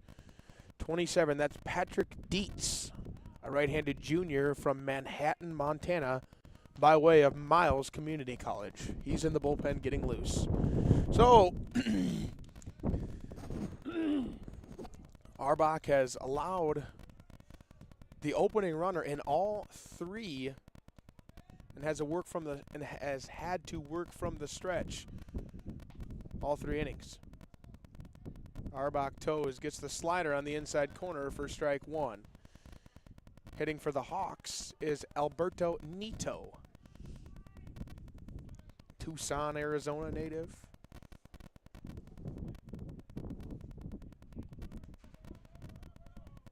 Nito swings the bat a couple times, gets set, soft little liner. Arbach throws to second, retires the guy at second. Great play by Nikolai Arbach to get the out at second base. So, one retired on the blooper to the infield, where Nikolai picked it up and threw it to Bubba Thompson. 1-6 put out will bring up the catcher, Cameron Erickson. Cameron 0 for 1 in this game with 1 strikeout. Runner on first is Nito, got good speed. Shifting is the Trojan State middle infield.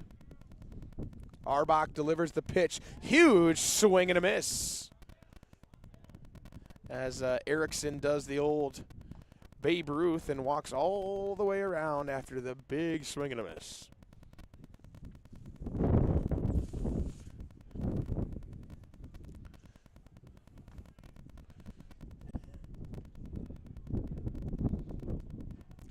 Nito sneaking off of first. And he's going to balk. Looks like Nito was already taking off when Nikolai decided to pick over, and he flinched a little and he balked. So Nito will get to second on the balk. It'll keep the count at 0-1.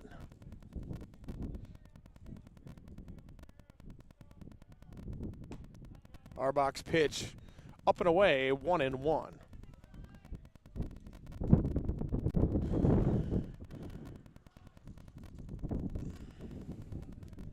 Arbach looks in for the sign. He'll look to second. Deliver the slider. Holy camole, that is a ginormous swing. Erickson not only looking to hit that ball out of the park, he's looking to hit that thing all the way to Coleman.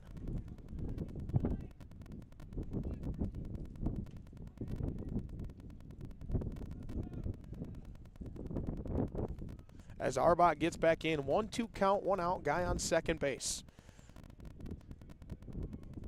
Arbach delivers, slider swung on and missed. Erickson drops to a knee, and that'll be caught by Watt. Swing and a miss for Arbach. That is his 7th K of the day. Up to 77 pitches, 7 Ks, 3 base on balls. So 2 outs, runner in scoring position, 2-out opportunity here. This is Wyatt Wilharm. Wilharm playing third base today, dangerous hitter.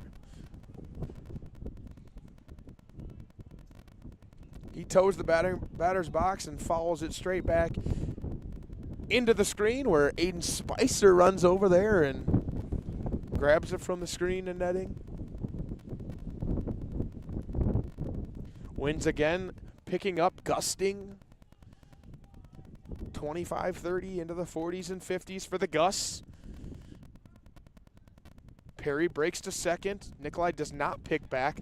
And another foul ball. Nikolai has really used that slider to his advantage to get ahead in big situations.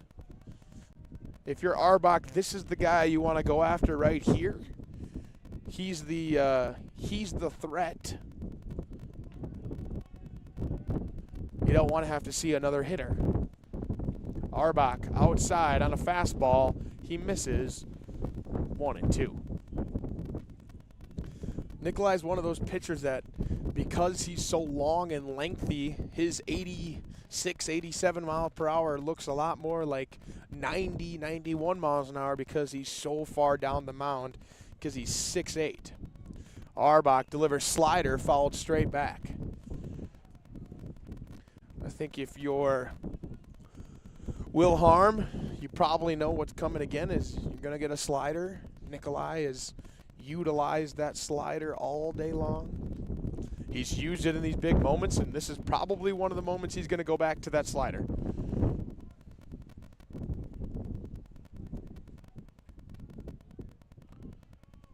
Arbach comes set, he'll deliver. That's going to be skied, slider straight back.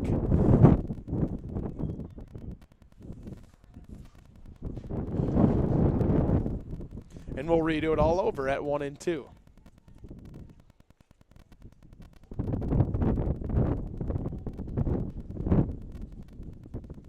1-2 count. Arbach pitching to Wilharm.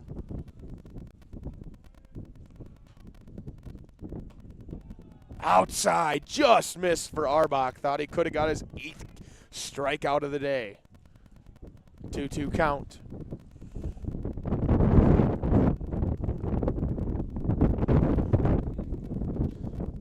Both action in the Trojan bullpen and in the Blue Hawk bullpen. Arbach delivers slider, fouled on, straight back into the netting.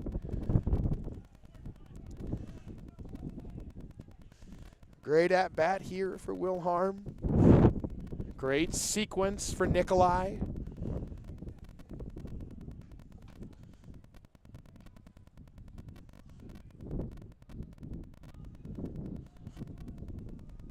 Perry breaks back to second. No pick back. Slider going to be blooped. Can the play be made? No, that's going to get down. Score 1 run for sure. Single for Wilharm on a blooper. Scoring will be Nito. And the Blue Hawks fight back to make this a 6-2 ball game. RBI single for Wilharm will bring up first baseman Carlos Molina Jr. He is 1 for 1 on the day. No RBIs.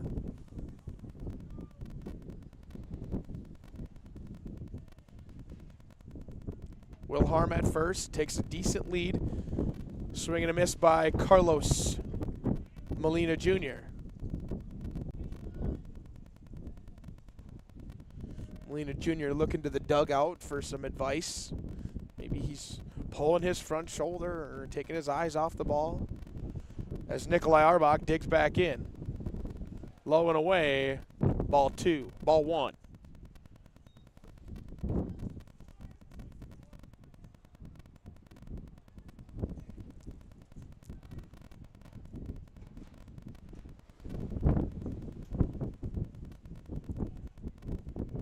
Arbach toes the mound as Bubba Thompson hat flies into center field. And Nikolai will get the second strike of the at-bat. Kind of feel like I've been saying it all day, but Nikolai has done a good job getting 2 strikes, and then he struggled kind of closing, but he does have 7 strikeouts. Make that 8 as Nikolai strikes out to end the inning. But the damage is done. The Blue Hawks score 1 in the top of the 4th inning. We'll be back in 1 minute for the bottom of the 4th inning. First Premier Bank has deep roots in South Dakota. Our ag bankers are homegrown experts committed to helping you find the right financial solution for your operation. With extensive experience in the industry, First Premier offers flexible options and local decisions designed to help you today and for generations to come. Find a First Premier ag banker nearest you at firstpremier.com/ag. First Premier Bank, investing in your growth. Member FDIC.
Alrighty, welcome back. We're in the bottom of the 4th inning here at Flynn Field, home of the Dakota State University Trojans.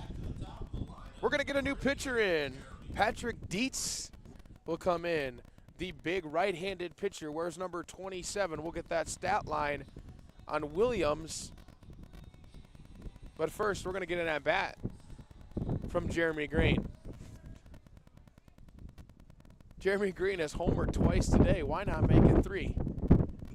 Oh, and he looked to do it right there as he fouls one straight back into the screen for strike 1.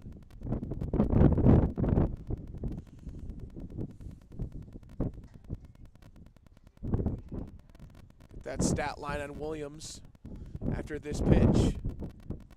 Green, hard ground ball. That's going to be a single past the diving second baseman.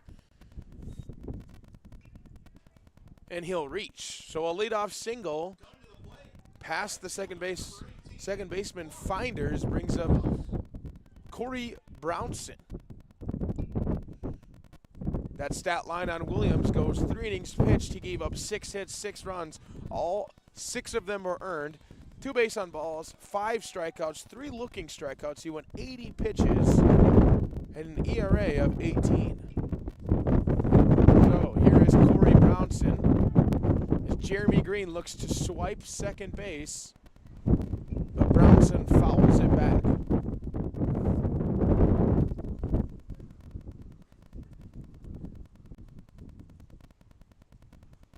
Brownson 0 for 1 on the day.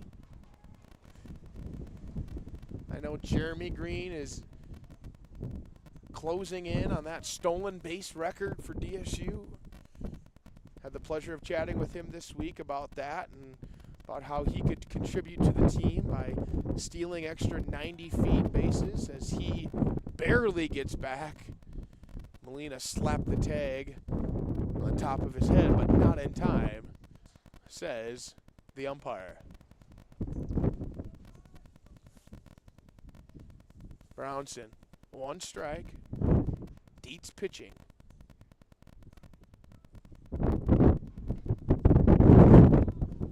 Jeremy Green takes off, tries to swipe it early,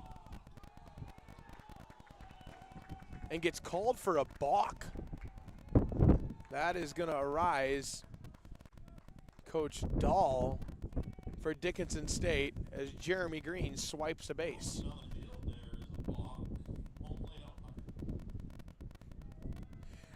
As the in-house PA lets us know that was a balk called by the home plate umpire.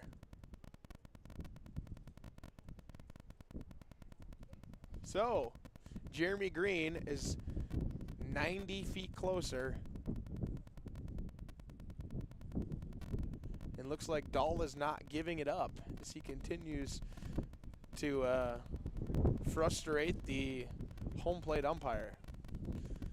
But we'll dig back in with no outs. Runner on second base, 1 strike to the hitter, Corey Brownson.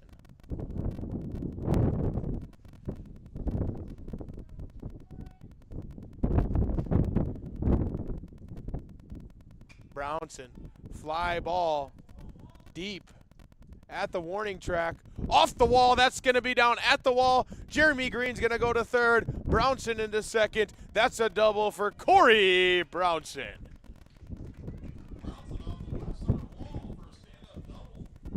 If you're a pitcher today, you just shake your head at ones like that, you know. On a normal day, they may get caught, but not today. Those things are drifting all the way to the wall. So we're going to get infield in here from Coach Dahl. Game is 2-6. Ryan McDaniel looks at 2 runners in scoring position with nobody out. Dietz will come set. He'll throw a pitch outside for ball 1.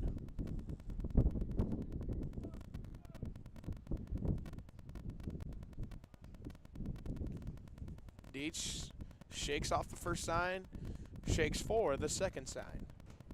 He'll deliver the pitch. That one is hammered, just foul. Coach Hardy wants nothing to do with stepping in front of that one. And some of his pitchers are giving him a hard time for it.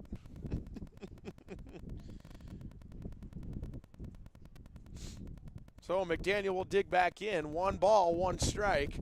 Opportunity to break this game wide open. McDaniel hammers it to the shortstop, who throws back to Jeremy Green, and he didn't get him. So everybody's safe. McDaniel will reach first base safely. Green with a diving attempt to get back. Not sure why they threw it back at Green. He was only about 2 steps off. Did not get him. And now you're looking straight into the eyes of a monster as you have the bases loaded, no outs, and the best hitter on Dakota State's team, Walker Hulkgren, steps up to the plate with the wind blowing out. Dietz will look, try to find a pitch he likes. Infield is still in, middle's back. Walker Hulkgren about takes that one out of the glove of the catcher, but fouls it straight back. Hulkgren 1 for 2 today. He did strike out an inning or 2 previous. Hulkgren, that upright batting stance. Dietz taking his time. He'll fire, swing and a miss for Walker Hulkgren as he kicks himself for that one. He'll take a step out, rekindle himself.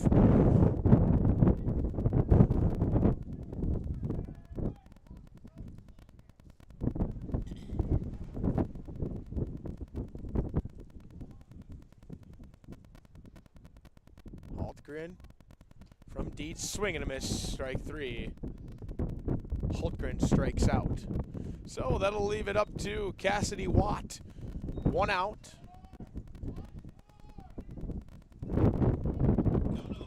Cassidy Watt up, and we're going to get time called for a meeting between the pitcher and the catcher.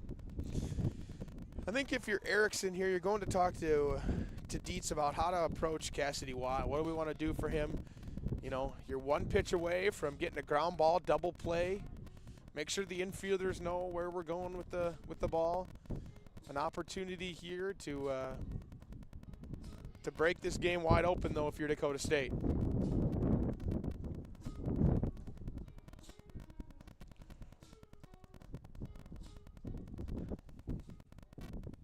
Watt will step in. 1 out, 1 out, 3 men on. First pitch, curveball for a strike.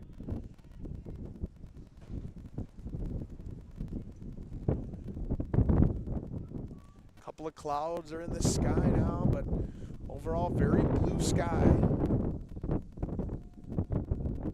Perfect day for some Midwest baseball as Watt takes one on the outside corner. 1-1.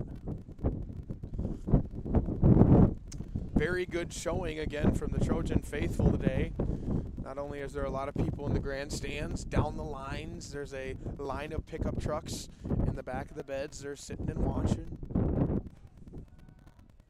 As Cassidy Watt hammers one, a dribbler, barely getting there, and he's going to be out at first base as a bang, bang play.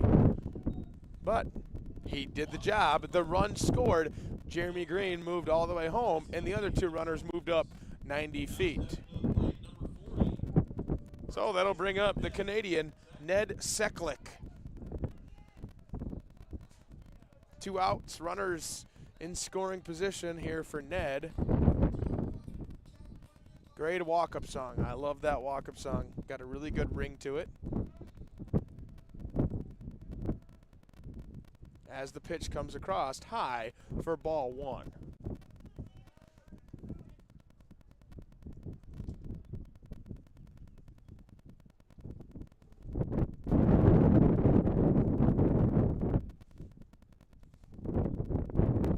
One ball, no strikes to the first baseman, Ned Seklick.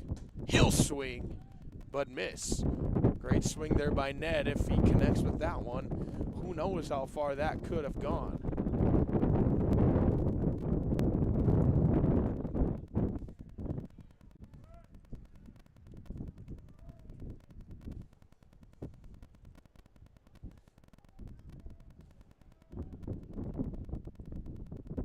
Seklik takes one up and in from Dietz. Dietz not afraid to throw anywhere, to throw all around the zone. In any sort of count, any pitch.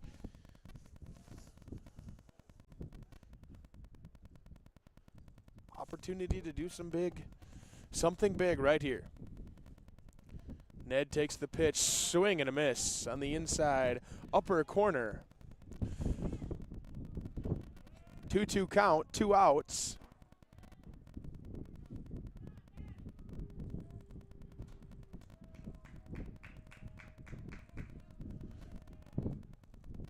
Dietz comes set. He'll check the runner at third. Deliver home. Up and away, ball 3. That'll fill the count at 3-2.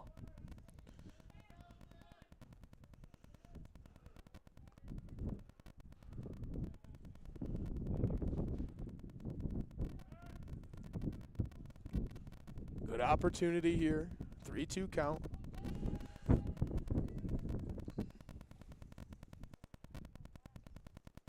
The pitch, swing and a miss.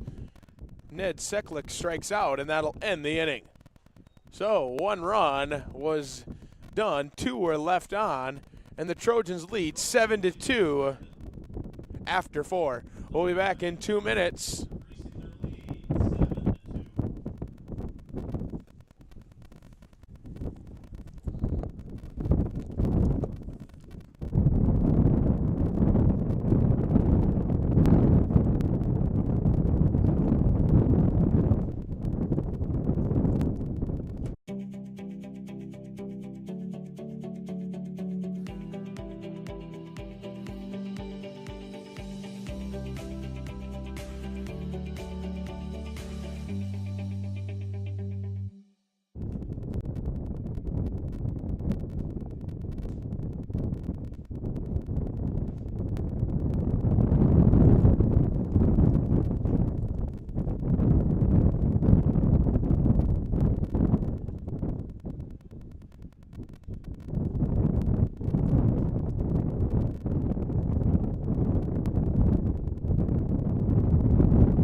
Hello, fans, and welcome back.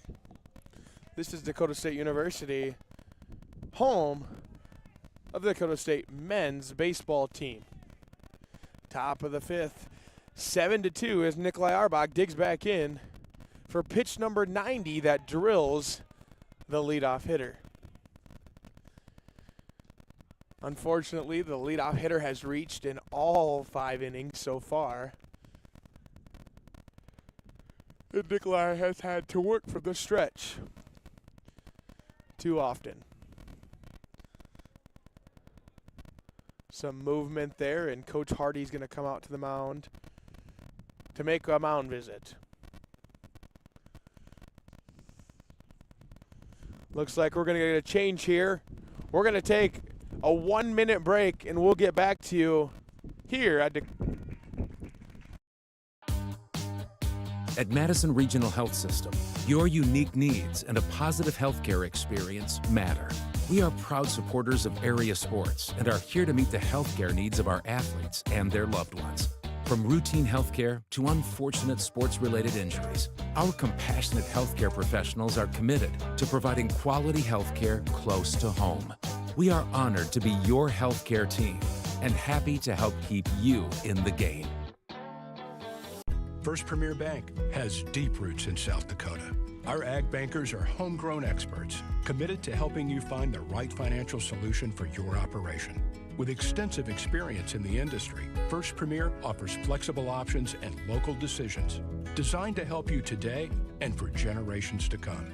Find a First Premier ag banker nearest you at firstpremier.com/ag. First Premier Bank, investing in your growth. Member FDIC. Persona Signs has been a leader in the sign manufacturing industry for decades. We partner with the nation's largest brands on more than 8,000 installations every year. A solid foundation of Midwestern values and an unmatched work ethic has helped Persona become the #1 hotel sign manufacturer in the United States. Persona rises together with Dakota State University. Go Trojans!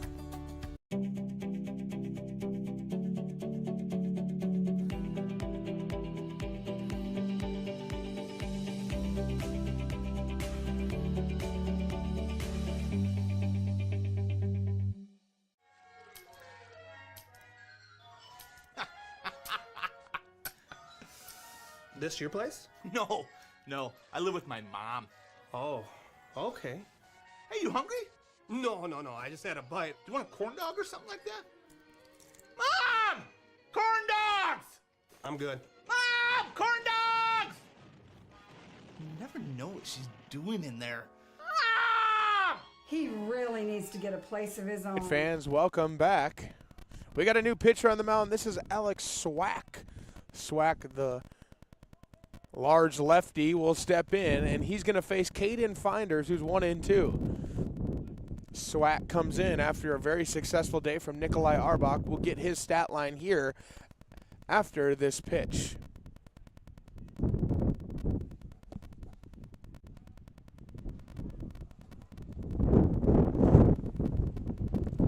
A little bit of more movement as J.D. Kirshner warms up for the Trojans. Swack delivers a first pitch curveball outside for ball 1. Nikolai Arbach went 4 innings. He gave up 4 hits, 2 runs, 2 earned, 3 base on balls. He had 8 strikeouts, 3 of them were looking. He faced 23 batters, gave up 1 double.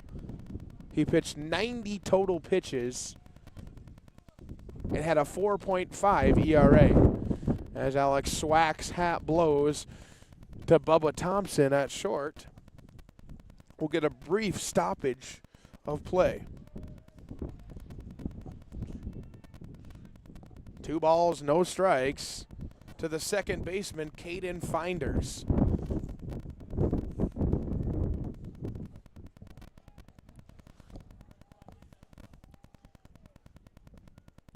That pitch from Swack crosses the plate for a strike. 2-1 count.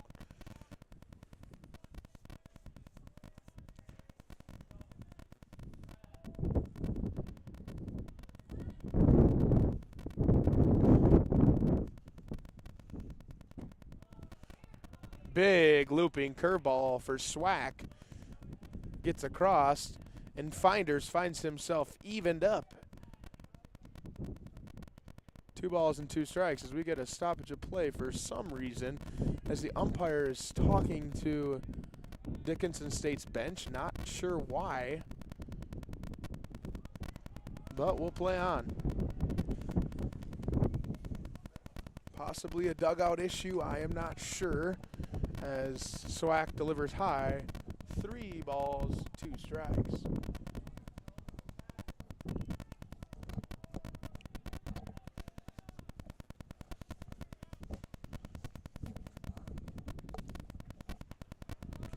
Do some readjusting of my sweatshirt so the wind doesn't hit my face. As a ground ball that's hit to Aiden Perry softly, but he fields it to get the lead runner. But Caden Finders will get to first safely. This will bring up the shortstop, Jace Buchanan.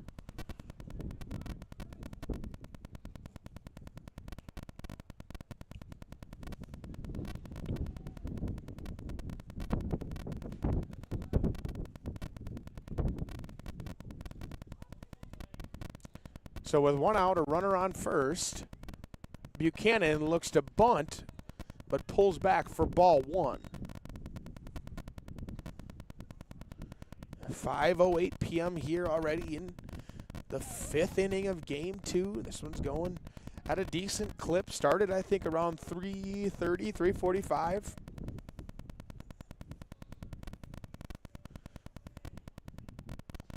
Swack delivers a high ball 2.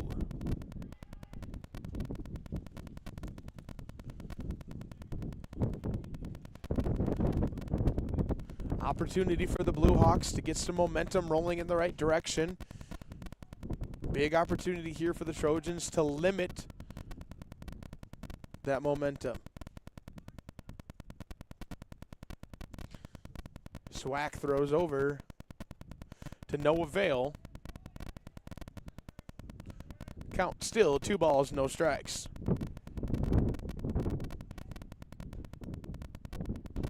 That pitch outside corner, big looping curveball for a strike.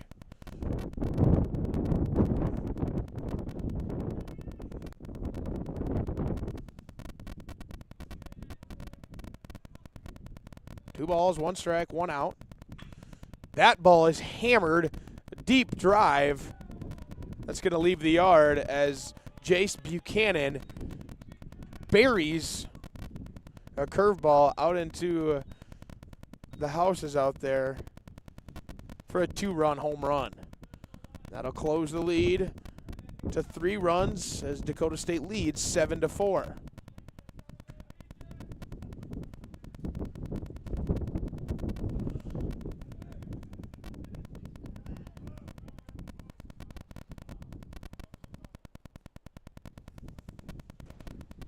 Big home run there by Buchanan.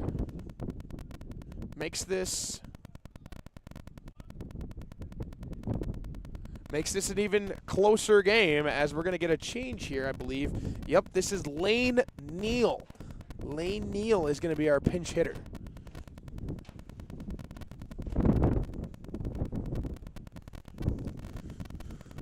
Lane Neal going to dig in, the pinch hitter. Let's take a look at Lane Neal, a junior, 5'9", from Belgrade, Montana, Miles Community College.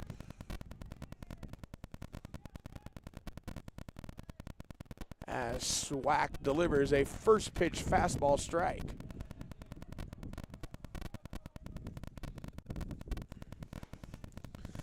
Nikolai Arbach responsible for that 1 run that scored.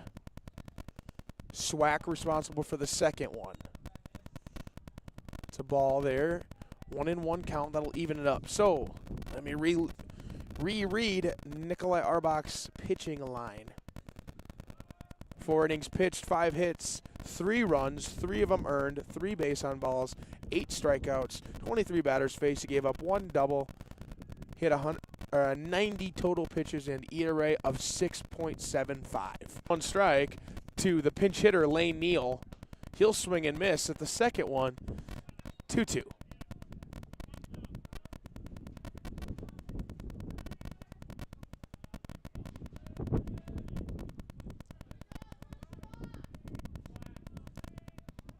The big lefty Swack toes the rubber.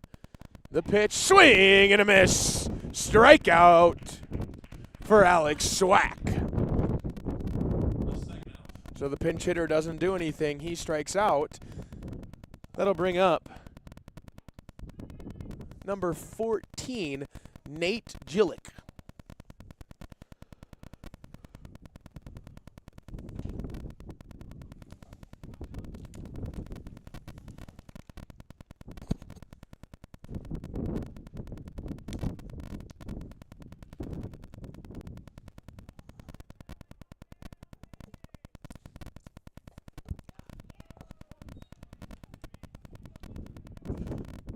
With 2 outs, Gillick takes 1 strike right down the middle from Alex Swack to start his at-bat.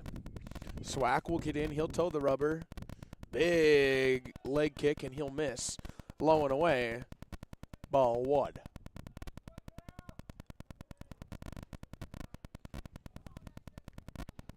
Some more movement now as J.D. Kirshner starts to throw in the bullpen for DSU. Swack, big looping curveball, strike 2.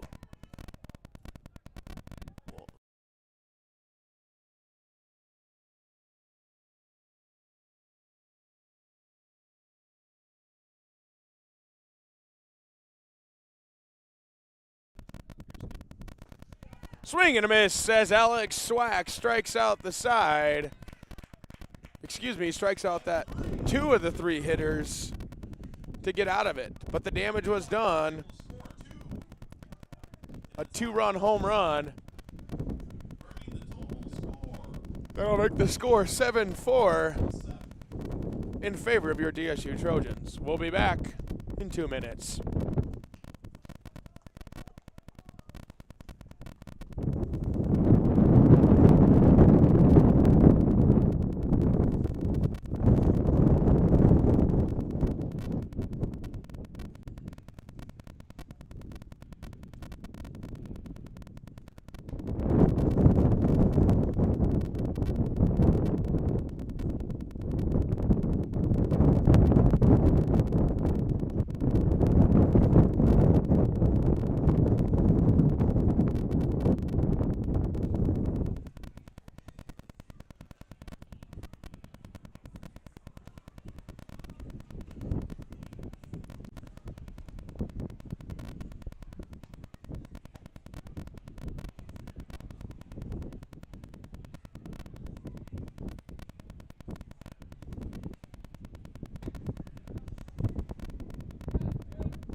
Welcome back to Flynn Field, home of the Dakota State Trojans, as Dietz throws the rubber for the Blue Hawks, and Bubba Thompson steps up to the plate for your Dakota State Trojans.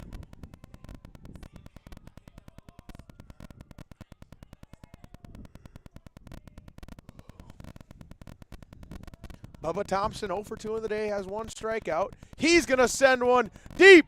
That's back. See you later. First pitch of the inning, gone. That's a bomb for Bubba Thompson. It's one of those ones where you just say, see you later, ball. Bubba Thompson hammers that one way out there past the Pastrollo Auto Mall Rosebud sign. And that'll bring up Aiden Perry. He's homered today. He's got 3 RBIs as DSU makes the lead 8-4. Perry takes a pitch inside. Way inside, almost clips him.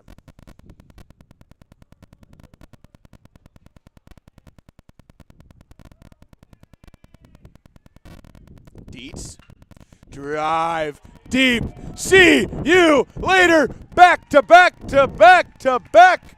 That's a bomb, a back-to-back home run for Aiden Perry.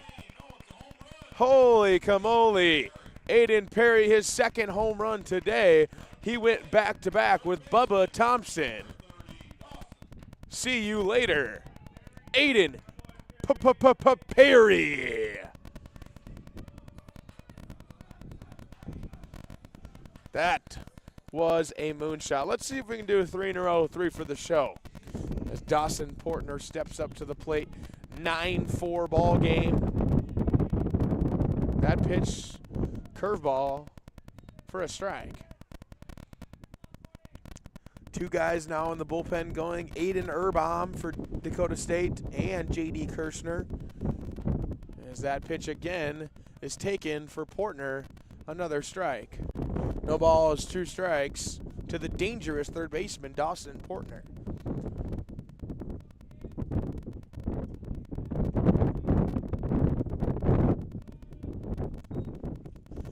One ball as Portner stays in the box, ready to rock and roll. Dietz doesn't work as quick as his counterpartner Williams, as that ball is going to be drilled, and that'll fall for a single. Dawson Portner reaches. So, 3 batters, 3 hits, 2 of them happen to be home runs, and now a single from Dawson Portner.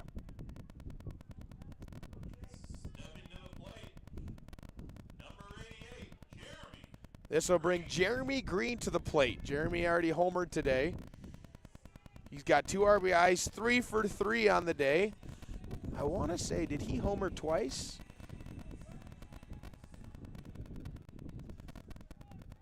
I just think once. Nope, twice. Jeremy Green has homered twice in this game. Probably looking for his third here. Wouldn't be surprised if he so happened to do that right now with this at bat.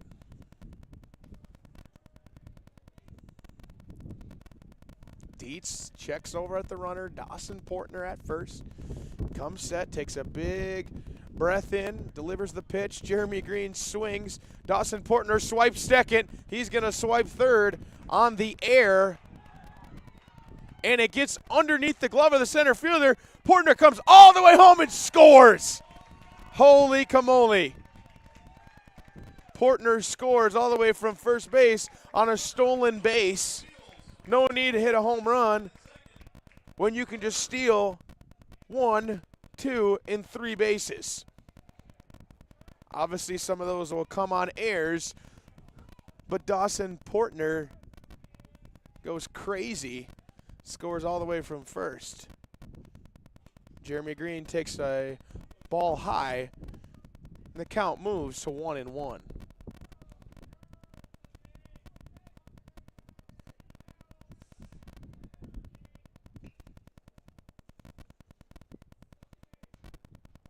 Dietz digs back in, catches Jeremy Green on the check swing. They check to the first base umpire, and he says, absolutely not. He did not swing. 2-1.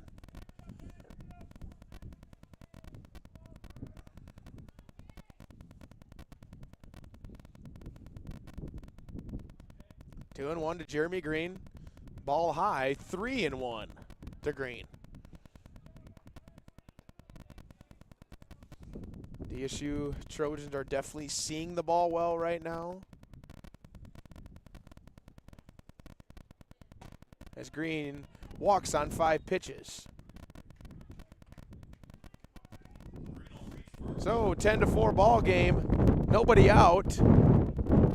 Dickinson's got somebody going to the pen, and head coach Michael Dahl is going to come out and visit with Patrick Dietz.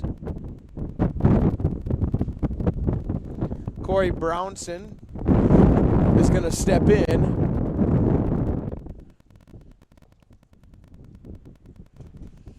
And get his chance.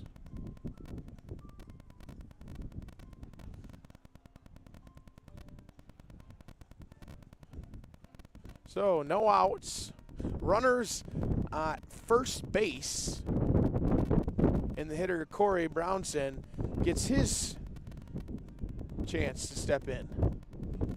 Dangerous middle of the order here for the Trojans. Have definitely done a lot of damage through the conference play, as Dickinson has number 10 up and warming up. Let me give you 1 second and I'll tell you who that is. That is Logan Smith from Anchorage, Alaska, College of Southern Idaho transfer. He's a 6'2" freshman, right-handed pitcher. A lot of transfers here. You got St. Cloud State transfer, Central Lakes, Presentation College, Dakota Wesleyan transfer, Bemidji State transfer, Western Oregon transfer, Western Nebraska Community College. So a lot of guys from a lot of different places that have transferred to this Dickinson State program. As we'll go to Corey Brownson. With 1 runner on, no outs. Jeremy Green at first. He'll take a giant lead over there. Look for him to swipe this base. Back pick to first. Green dives in. He's safe.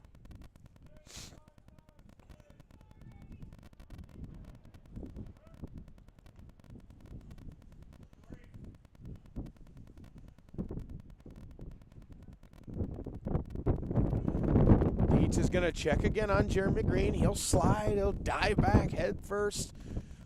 Safe. Aiden Erbaum now has the jacket off in the bullpen. J.D. Kirshner still with the jacket on. Trying to stay warm out there as Jeremy Green. He's going to swipe second base. Oh, he's going to be called out? Oh, wow.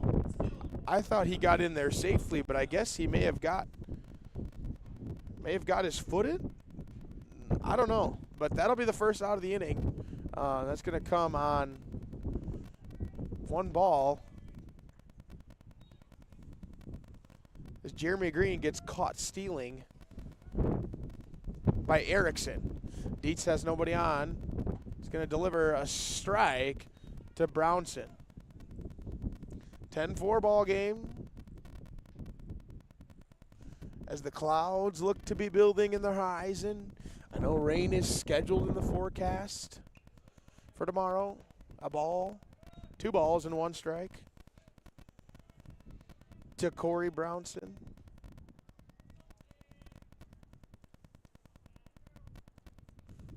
Brownson, check swing, doesn't matter, called strike. 2 balls and 2 strikes to the second hitter in the order, Corey Brownson. 1 for 2 in the day with 1 strikeout. Dietz gets what he likes. He'll deliver a ball outside, 3-2.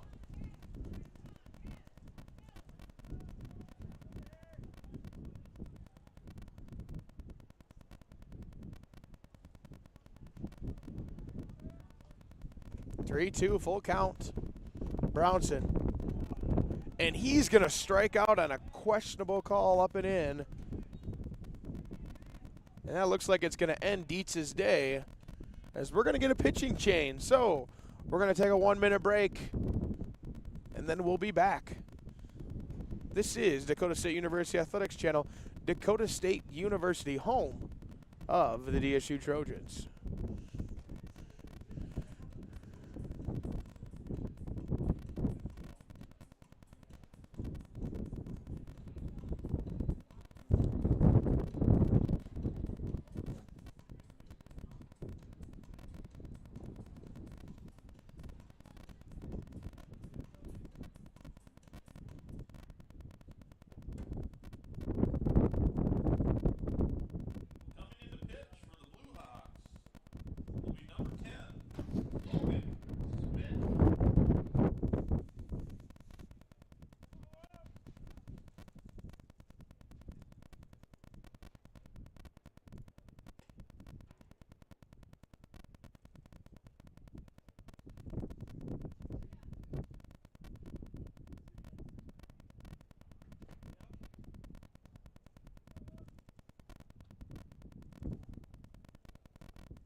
Welcome back to the DSU Flynn Field, home of the Dakota State University Trojans men's baseball team.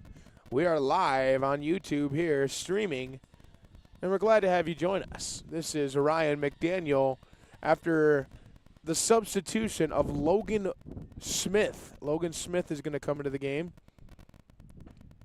He's going to deliver a first pitch strike. We'll get that stat line on Dietz right now. 1.2 innings pitch. He had 5 hits, 4 runs, 3 of them earned, 1 base on ball. He struck out 3. 37 total pitches and an ERA of 16.2. 16.2 ERA for Dietz. 1-1 count to the designated hitter, Ryan McDaniel. McDaniel, deep fly ball. And that one leaves the yard. Ryan McDaniel, line drive. I didn't know if it was going to go, but it did. So Ryan McDaniel, see you later. And the Trojans go ahead 11-4 in the bottom of the 5th inning. McDaniel, bomb.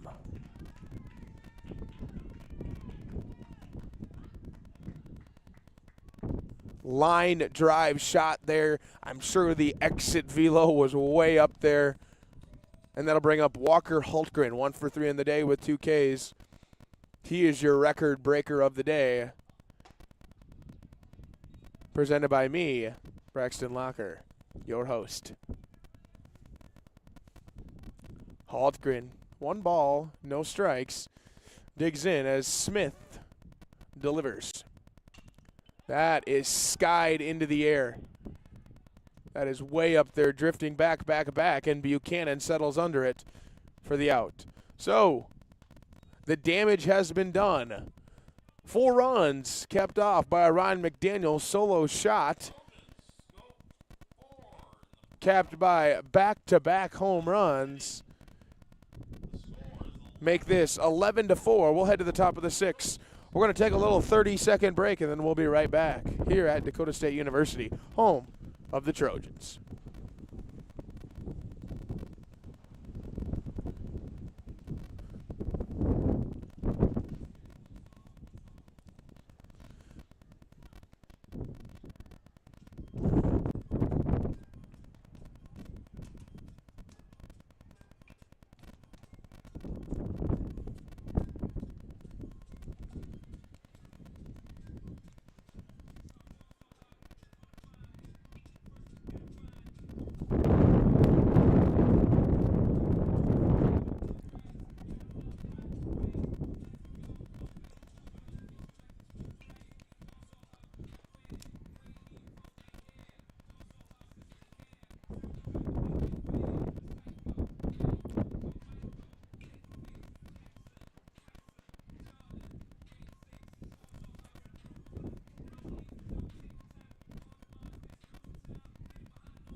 Welcome back to Dakota State University's YouTube Athletics channel.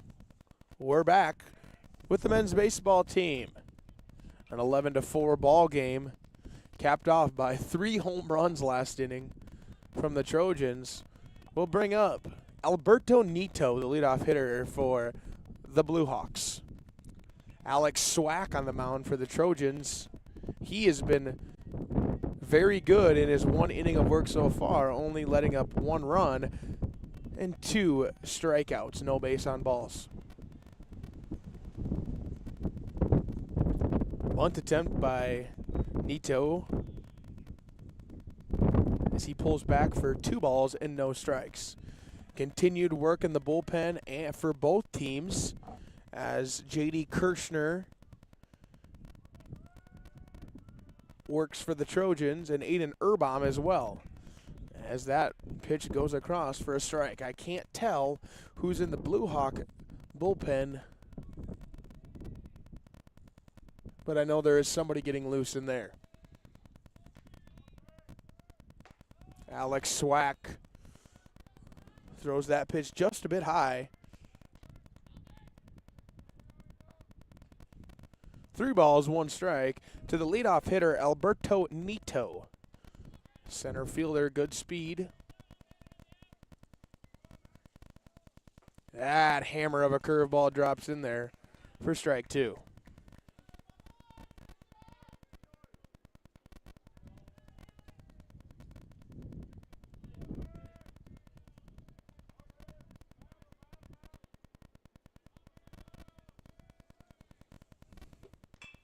That ball is hammered into right field, and that'll be a single for Nito as he'll reach base safely the first time in this game via the hit. That'll bring up the switch hitting catcher, Cam Erickson. This will be the first time we get to see Erickson hit from the right side of the plate today. To be frank with you, I didn't even know that he was a switch hitter until he started to come up this at-bat as a right-handed hitter. It'll be interesting to see how he sees things from the right side versus the left side. We know he homered from the left side in the first game. So he takes up and in for a ball.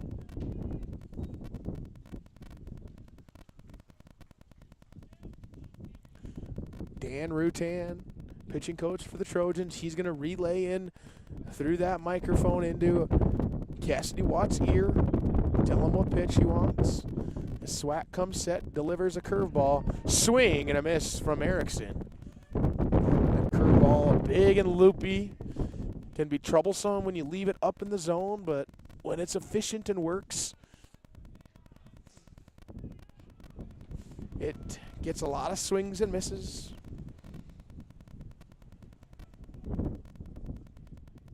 Wind continues to whip and whirl around as that ball is fouled straight back into the park.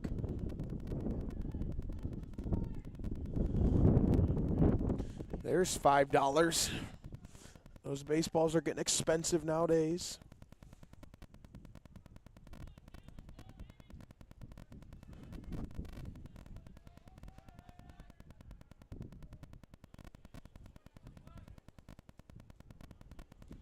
Dust in the wind is whipping around as Swack checks back on the runner.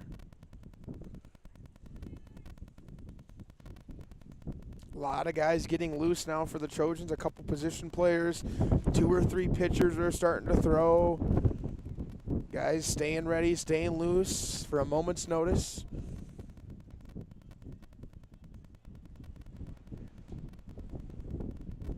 That pitch swung on and missed. Strikeout for Alex Swack. Fastball blew it right by Erickson. And that'll bring up the 3-hole hitter, number 5, Wyatt Wilharm. He's 1 for 3 in the day. He's got 1 RBI and 1 strikeout.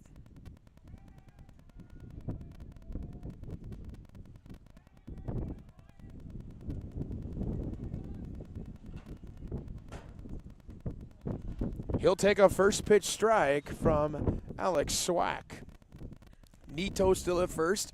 He seems to be on in all these innings that they score. Look for the Trojans to put a damper on that and hopefully slow him down.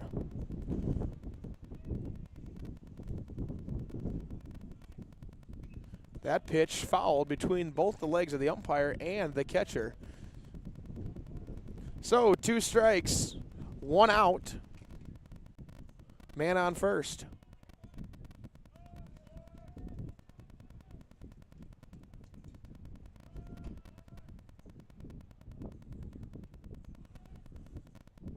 Swack with a long look. That ball is flied into the Bermuda Triangle. People running everywhere. Second baseman Aiden Perry can't make the play. Nobody at second base for the force. And that'll be a bloop single as Dickinson gets the necessary runner on to bring up Carlos Molina Jr.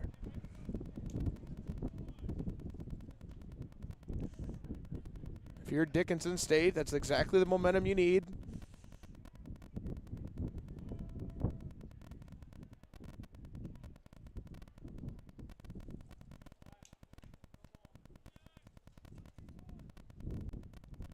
Swack now going to have to work with runners on first and second.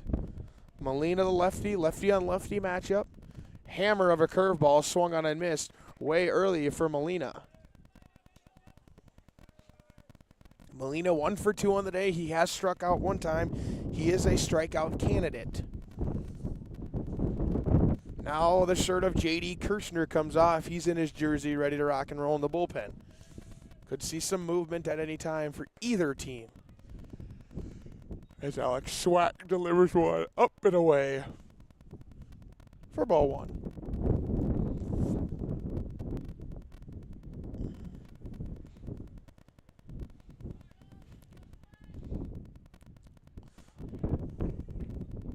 Bubba Thompson hat flies into center field as that pitch is swung on and missed.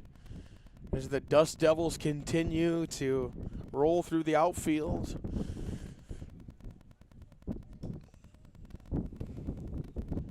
Definitely cooling down now that the sun has gone into the clouds. Looks like almost a storm brewing.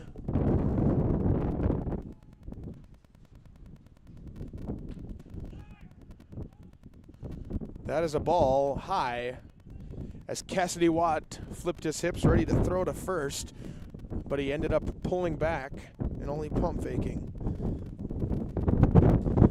It's the Bo Wilson special. Bo Wilson alumni of Dakota State University. Great catcher.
Welcome back to the DSU Athletics channel after a little bit of a technical difficulty.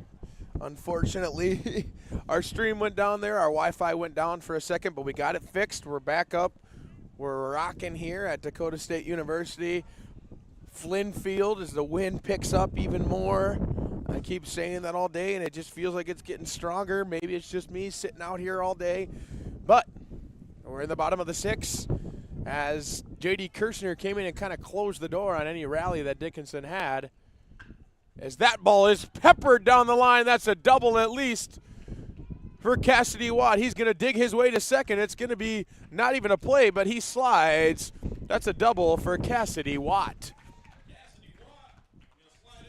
So, back live here, and we started off with some fireworks as Cassidy Watt hits a double. And we're going to get a courtesy runner. That's number 6, Seth Altwine. And Ned Seklick is going to come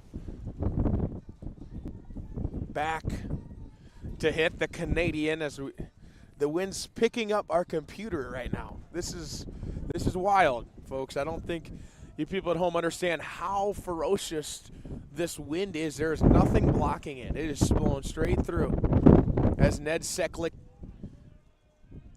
hops in and takes ball one on the inside corner. Seth Altwine kind of dancing his way at second base.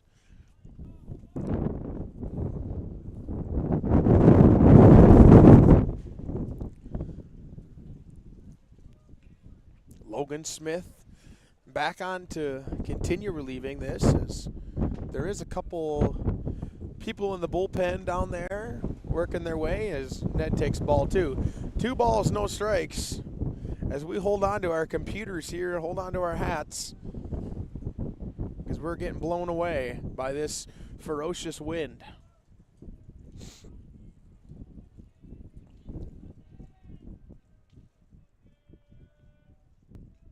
Zaklik takes one. Oh, off the face. Oh, no.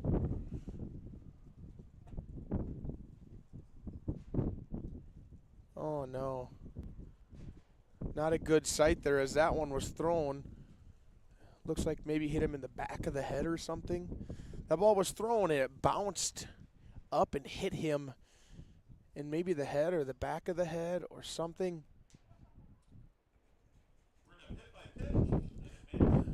Not sure there as Ned walks it off to first base, which is a really good sign.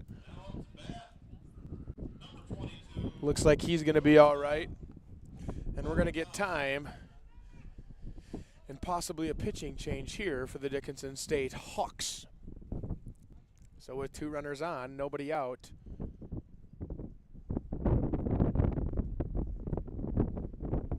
Looks like we're going to get a change. They're going to make the move. Somebody from the bullpen's coming in. We'll be back in 2 minutes with your change.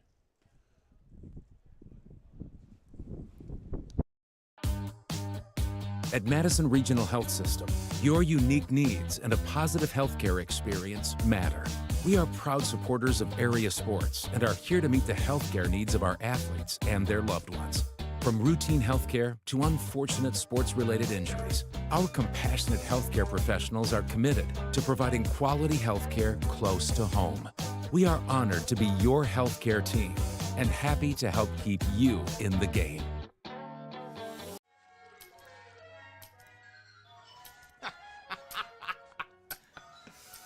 This your place? No.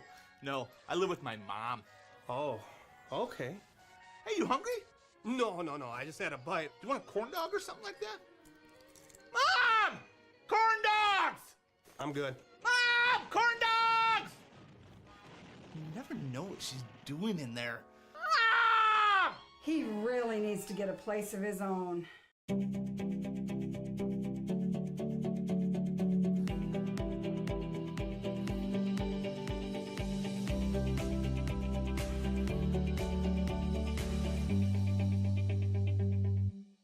First Premier Bank Free Plus Checking gives you the freedom to experience life, to enjoy the things you love, and to breeze through checkout lines with free mobile wallet features.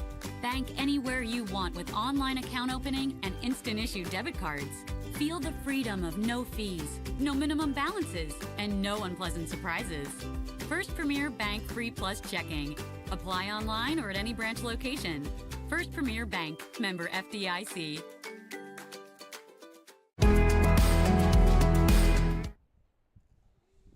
Alrighty, folks, welcome back to Flynn Field. After some technical difficulties, getting those wrangled out. Hopefully all of our viewers back on stream. We're now in the bottom of the 6th inning, where Dakota State leads 11-8. Closer ball game than we have expected, and we're going to get a pitching change. Trevor Ball is coming in. Trevor Ball may sound familiar to some of you people out there who have watched for a while, and that's because he's a 5'9" senior from where? Presentation College. So a North Star foe at Presentation and now at Dickinson. And that's a ground ball. That's going to go into the outfield. Seth Altwine's going to go from third. He's going to go to home. Ned's going to go to third. And moving all the way up is Bubba Thompson. An amazing play, amazing call from Coach Hardy, from everyone around. Very, very good. As Dakota State scores, we now have a 12-8 ball game. Folks, buckle up because I got a feeling we're not even close to being done with how many runs we are going to score here today. 27 in the first game, 19 in this game. I wonder what the record for the most runs scored is for a doubleheader. This has got to be close. Definitely a Trojan record, possibly. So no outs, runners in scoring position, infield in for Dickinson State. The pitch, that's going to be tattooed back into the glove of the left fielder. Sacrifice fly as Ned Seklick scores. And Dakota State now leads 13-8. So great opportunity there by Aiden Perry scoring a run.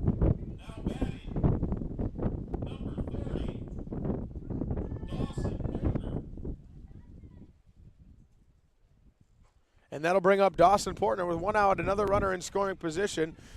Dawson Portner steps to the plate. Aiden Perry had himself a good day. That's his 5th RBI for all those wondering. 5 RBIs today. Almost half the runs can be accredited to somehow to his name. Dawson Portner steps in. He's going to hammer one to the shortstop. That's going to be fired to third, where Bubba Thompson is tagged out for the 2nd out of the inning. Another base running error for Dakota State University. Unfortunately, that's probably not the move you want to see. You know, you want to get an opportunity there with a runner in scoring position, even if it's with 2 outs, because you got a dangerous Jeremy Green stepping to the plate. He's homered 2 times today, I believe. Jeremy Green steps in with 2 outs. That pitch, a looping slider on the outside of the plate, called a strike. Dawson Portner leads off at first. Decent size lead. Pick back from Trevor Ball is no good.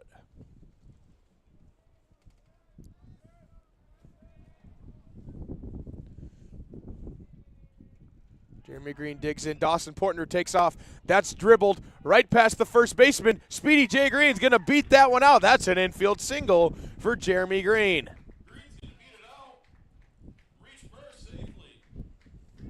So make that 4 for 4 for Jeremy Green today, as he has hit 2 home runs, has also singled, and I believe he doubled as well. So cycle watch for him for sure. I will go and check on that to make sure. As Corey Brownson steps to the plate. Brownson takes a ball outside, ball 1. Getting a check right here. Jeremy Green with 3 hits, 2 home runs, 2 singles. As Brownson takes a ball in the outer half for a called strike to even the count at 1-1.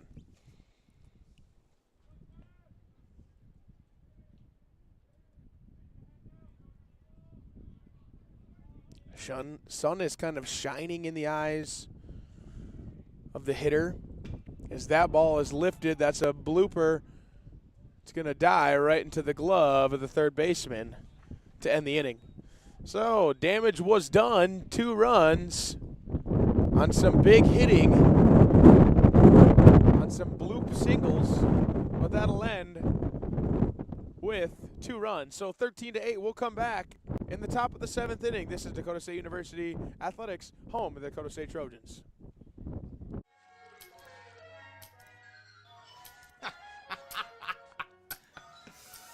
This your place? No, I live with my mom. Oh, okay. Hey, you hungry? No, I just had a bite. Do you want a corn dog or something like that? Mom! Corn dogs! I'm good. Mom! Corn dogs! You never know what she's doing in there. Mom! He really needs to get a place of his own. Heartland Energy is a future-focused name. It encompasses everything that we do and the core purpose of who Heartland is. Anybody can sell you electricity. It's the way our people help our communities grow and therefore have a purpose to that energy. We're constantly looking for different ways to serve our customers the best that we possibly can. We're community owned and we exist to serve our communities. At Madison Regional Health System, your unique needs and a positive healthcare experience matter. We are proud supporters of area sports and are here to meet the health. All righty. Welcome back to Flynn Field, home of the Dakota State University Trojans, for this North Star affair between the Dickinson State Bluehawks and the Dakota State Trojans. 13-8 ball game. We're going to go to the top of the 7th. This is number 25.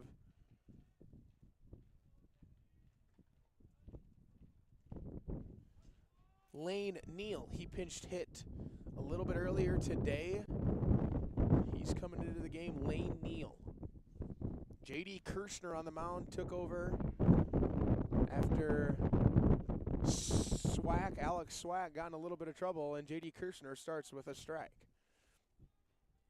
Let's pull up Swack's line. If we forgot that, I am sorry. He went 1.1 innings pitched, 5 hits, 5 runs, 5 of them earned, no base on balls, 3 Ks.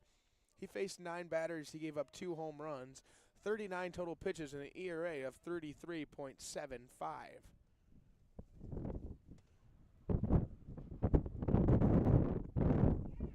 Swing and a miss. Strikeout for J.D. Kirshner. As down goes the hitter there. Neal, that's his 2nd strikeout of the day. And that'll bring up, I believe, that's going to bring up Nate Gillick. The right-handed Nate Gillick. Gillick steps in, open stance against Kirshner. Kirshner floats in a submarine slider for strike 1. Never got to introduce J.D. Kirshner, senior from Lenox, South Dakota. Very big arm, all-conference selection. Really good, talented kid. There was a transfer here. Has done wonders for Dakota State University. A part of many different captains things. Can be attributed to maybe one of the captains on the team. Coach Hardy loves the leadership of J.D. Kirshner as he works the count 1-2. Submarine slider, see you later. J.D. Kirshner retires. Nathan Jink, that's 2 Ks, 3 Ks, and 9 pitches. 1.1 inning pitched, 3 Ks, 12 total pitches, excuse me. This is the top of the order, Alberto Nito.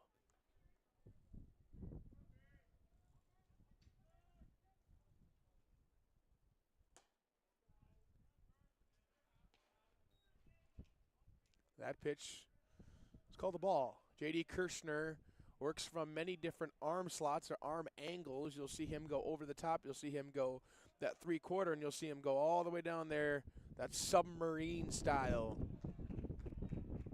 which is one of the things that are added to his repertoire. 1 ball, 1 strike to the leadoff hitter, Alberto Nito. As Aiden Erbaum continues to get loose for the Trojans. J.D. Kirshner's hat flies off. That don't matter. As he throws a ball, that hat's going way out into center field as Bubba Thompson is having a hard time wrangling that. J.D. Kirshner's got that long flowing mane. It's hard to keep the hat on. As it's hit the 6 o'clock hour here. This has been almost a 3-hour game so far, and we're not close really to the end yet. 3 more innings.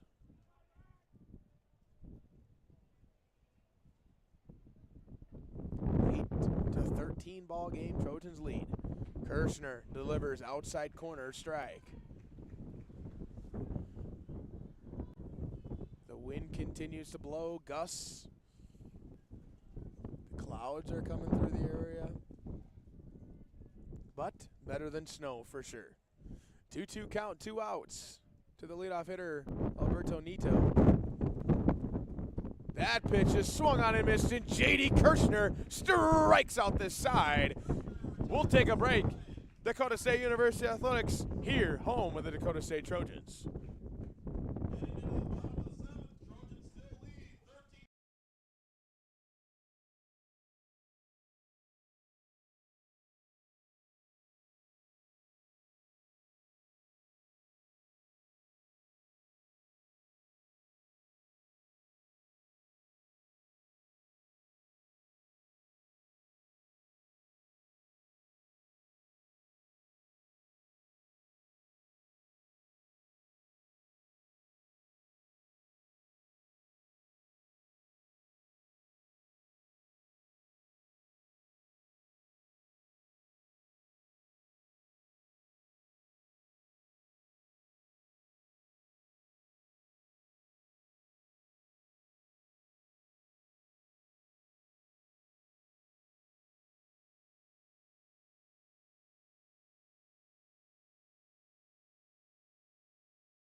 Ladies and gentlemen, welcome back to the Dakota State University Athletics YouTube channel, where Ryan McDaniel will step in for the bottom of the 7th inning on this blustery day at Flynn Field. On the mound still is Trevor Ball. He's gone 1 inning, allowing 0 earned runs, 0 Ks, and 0 base on balls. McDaniel steps in, and he's delivered a first pitch ball.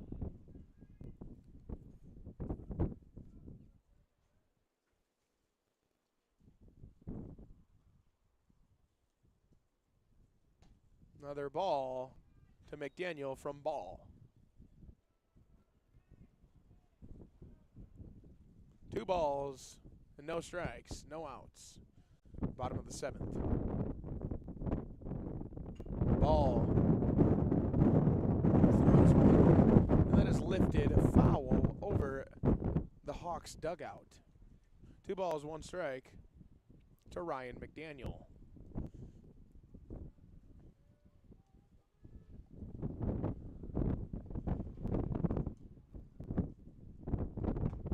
McDaniel takes another ball upstairs. 3-1. Good count to hit here. Good count to do some damage. He's 2 for 4 in the day with 1 RBI and 1 strikeout. Swing and a miss. Big swing by McDaniel. 3 balls and 2 strikes.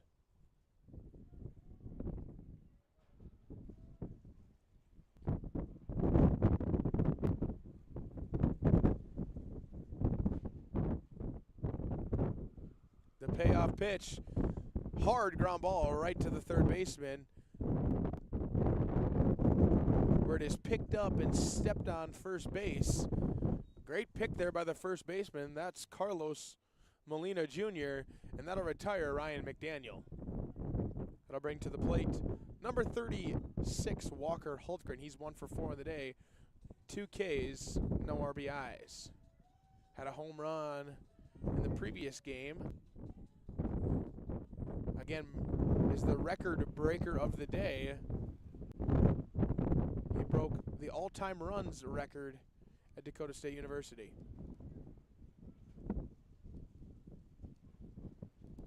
One ball, no strikes.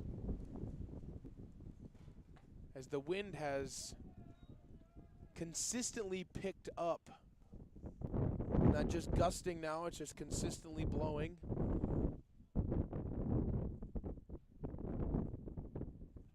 Hultgren takes a ball. Seems the direction of the wind has changed just a little bit too. Instead of blowing out to center, Seems to be blowing more out to left field now. Advantage for righties, a little bit of a disadvantage for the lefties, as that one is peppered foul. Didn't think that ball was hit too well, and it rolled all the way to the wall, but in foul territory. Outfield and infield has shifted to the right side for the left-handed hitting Walker Hultgren.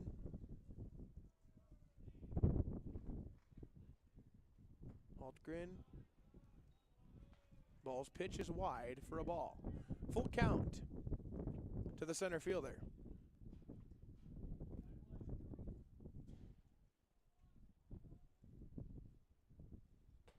Ball 4. Walker Hultgren will reach on 4 balls. Shout out today to Grant Savikulis in-house, former DSU alumni, graduate of Dakota State University, 4-year pitcher here. He is from Australia, and he had an amazing career and has had the privilege of playing professionally for a while now. So congratulations to Grant Savikulis on his dominant career at Dakota State. Love to see him at the game today. It's good to see him and his wife. Cassidy Watt will take a first pitch strike. He's 2 for 4 on the day with 2 RBIs.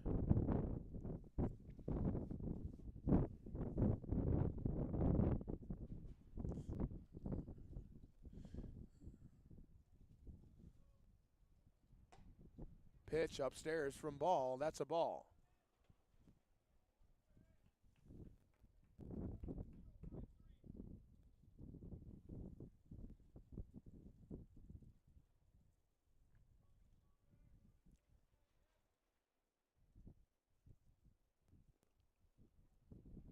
Walker Hultgren takes an aggressive lead at first base, and Cassidy Watt takes a strike to make it a 1-2 count.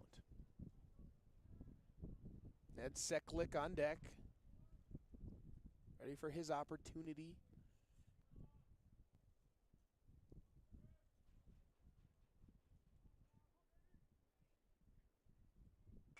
Ball throws, ground ball into the outfield, and Cassidy Watt will single. Great piece of hitting there by Cassidy Watt. Drives the ball to right field to move runners up 90 feet. We're going to get a courtesy runner. That's Seth Altwine. Seth has had a busy day out there running for the catchers. And we're going to get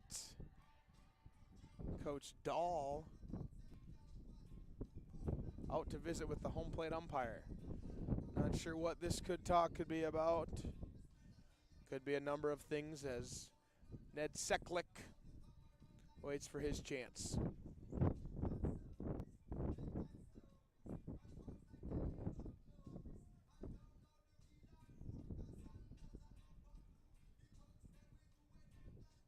So with 1 out, runners on first and second, you're going to get the Canadian Ned Seklick. Again, earlier shout out, we shouted out Dana. I got to meet Ned's dad, Nick. Pleasure seeing him make the trip all the way from Canada. Said there's quite a few listeners at home as Ned follows that one straight back. Good to see that Dakota State has reached more than just the state of South Dakota. It has broadened and is reaching our friends up north in Canada. So we welcome you to the broadcast, to the live stream, as the 0-1 pitch is taken for a strike.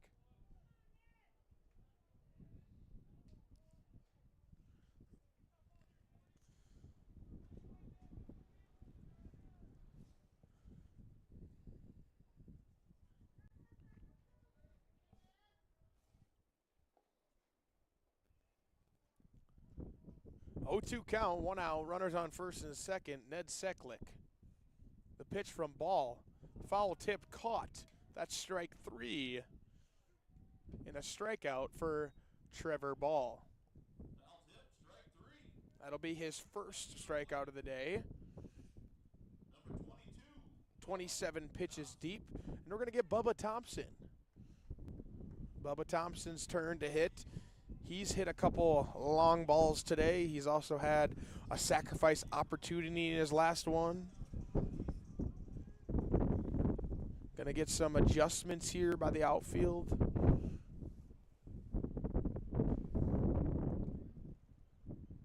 As that first pitch rattled on the outside corner for strike one. Trevor Ball has definitely been the most effective pitcher today for this Blue Hawks team. He has come in and done some really good work, thrown a lot of strikes, got ahead of hitters early.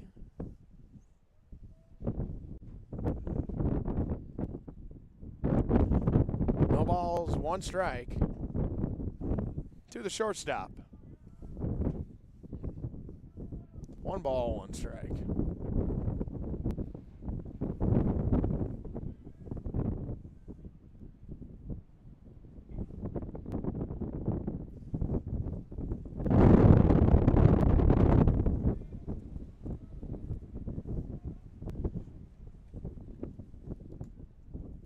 Giant gust of wind comes on that pitch as Bubba Thompson swings through it.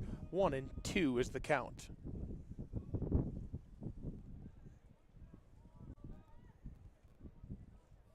Good opportunity for some 2-out hitting. Bubba Thompson, one of the leaders on this team, even though he's brand new. He's really jumped aboard, jumped right on ship. As that pitch will go outside, 2-2 is the count. Done a good job working the count, fouling off some pitches.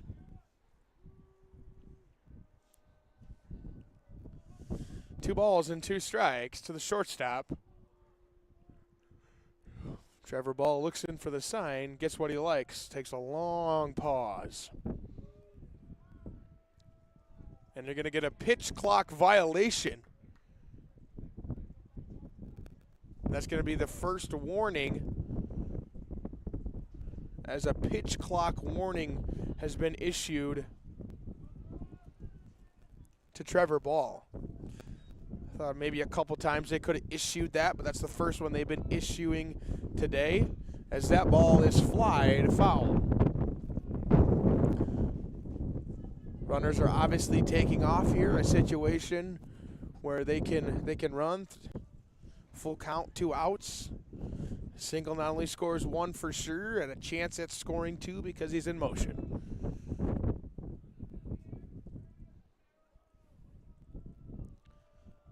Thompson swings, follows it straight back. He'll keep his at bat alive. Thompson's 1 for 4 on the day with 1 RBI, 1 K. Trying to avoid his 2nd K and look for more RBIs. That breaking ball misses up. And Bubba Thompson walks to load the bases for Aiden Perry.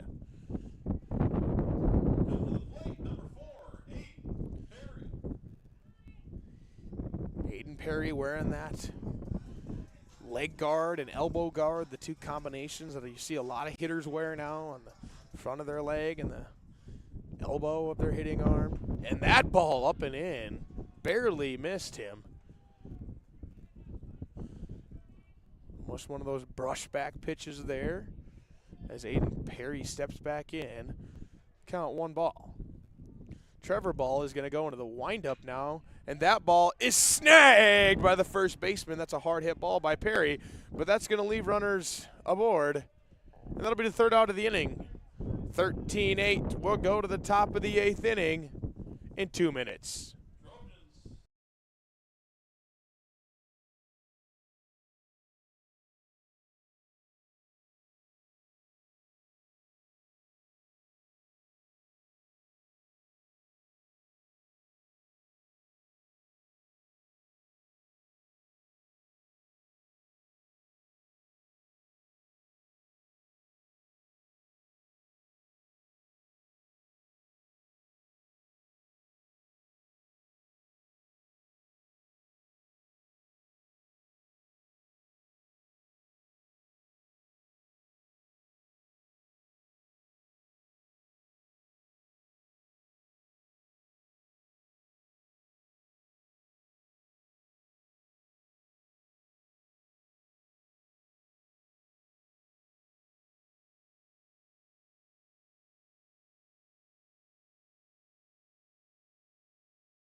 Welcome back to Dakota State University's YouTube channel, home of the Dakota State Trojans.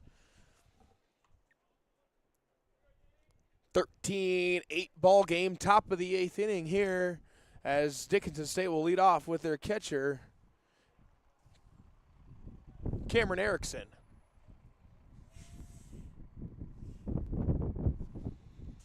J.D. Kirshner back on the rubber. He gets ready to work as we go to the 8th inning.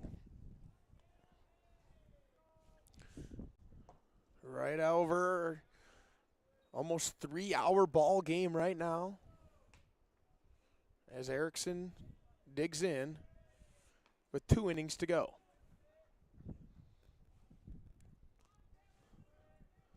Some action in both bullpens as that ball is corkscrewed towards the dugout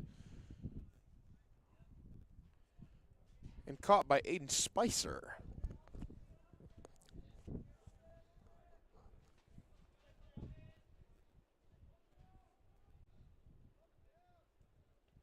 Erickson digs in. Kirshner delivers the pitch. Submarine slider for strike 2.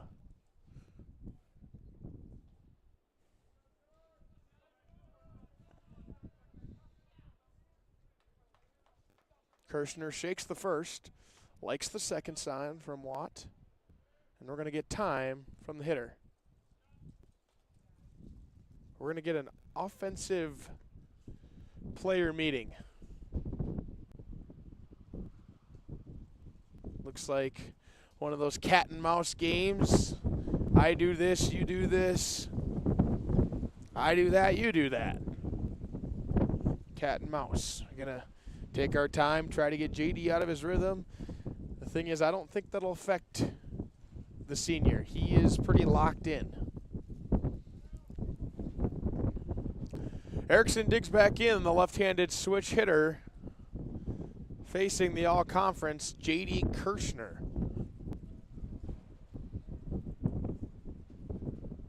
J.D. throws a submarine slider outside for ball 2. 2 balls and 2 strikes.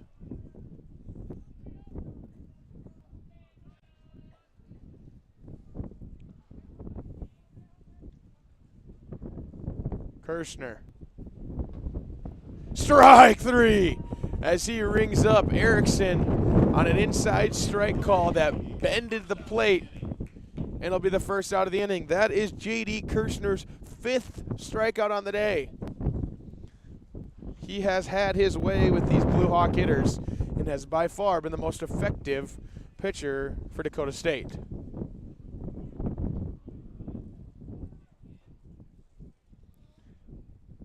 That'll bring up Wyatt Wilharm, excuse me. Kirshner. Ball on the inside corner.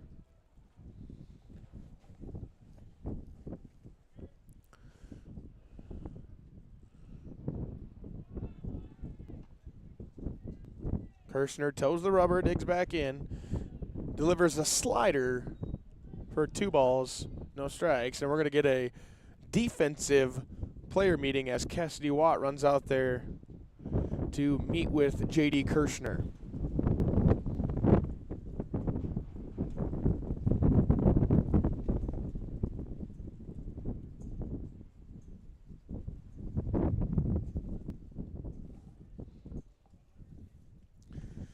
And we're back to action here as J.D. Kirshner again toes the rubber.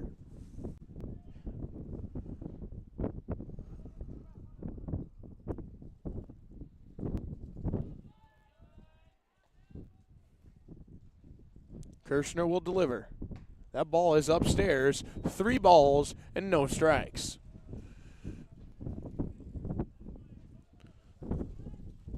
Wilharm, 2 for 4 in the day with 1 RBI, 1 strikeout.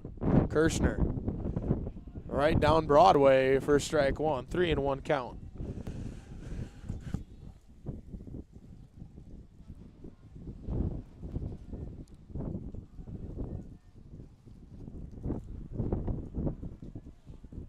Kirshner again looks for the sign, 3-1.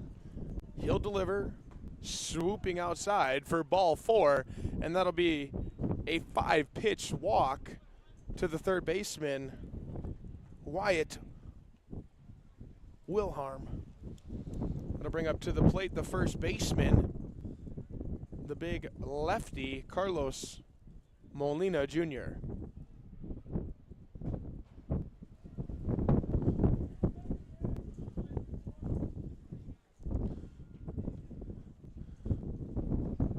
Runner on first, 1 out. Double play opportunity here for the Trojans. Kirshner, submarine delivery, swinging strike as his hat falls off in the process. The double zeros for J.D. Kirshner. Interesting number selection, but often a pretty cool one if you ask me.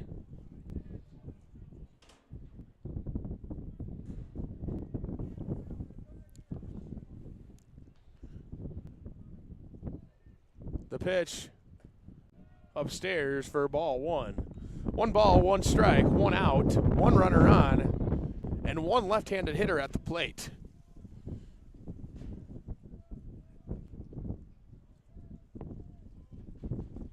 Submarine, swing and a miss.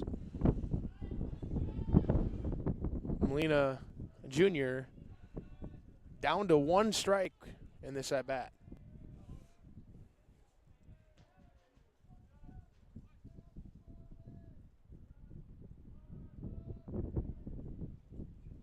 That pitch fouled straight back off the mask of Cassidy Watt.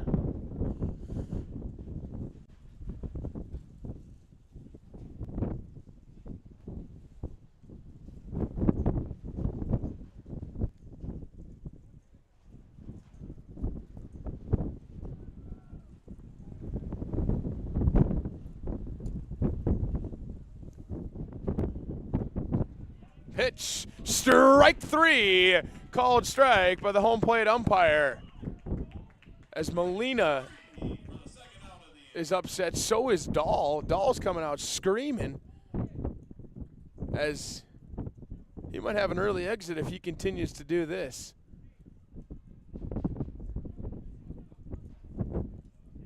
And he does. He's been ejected. He will have some words to say, and he's not going to let it go until he gets his money worth, as home plate umpire walks up the third base line trying to avoid him, and he's going to let him hear it. We got ourselves some fireworks, folks. I hope you stuck around to the end. As Dahl lets him hear it, he's continuing the conversation, now just walking around, obviously frustrated.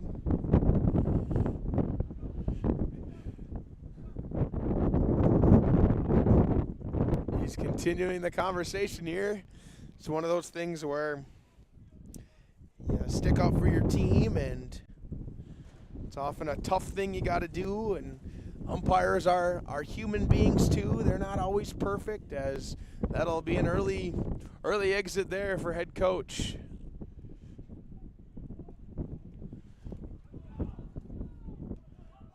Use it as a rallying point often for a lot of teams. As the dugout at Dickinson State seems to be a little bit alive, as we'll go 2 outs. This is Mathis Duffner. He hit that deep bomb earlier in the game.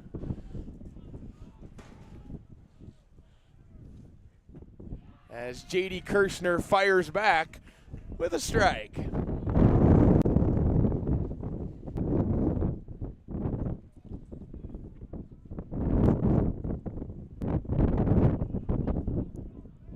Kirshner, runner on first, 1 strike, submarine delivery, swing and a miss. Healthy hack there for Duffner. He was looking to make this an interesting ball game early on.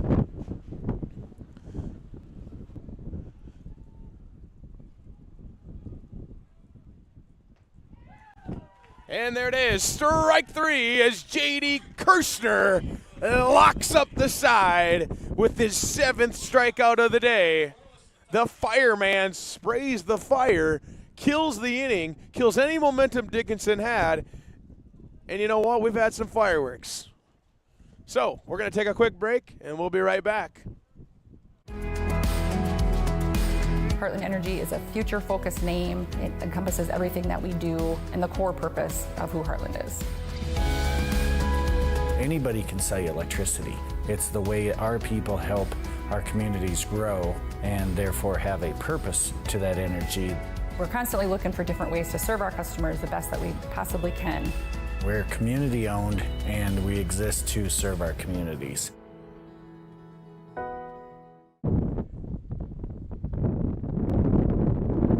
He just wanted a warm seat on the bus.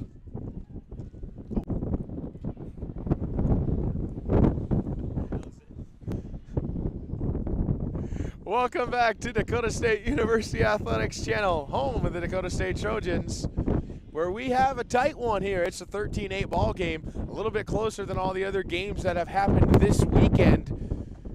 But let's get right to it. This is Dawson Portner going to be coming up to bat.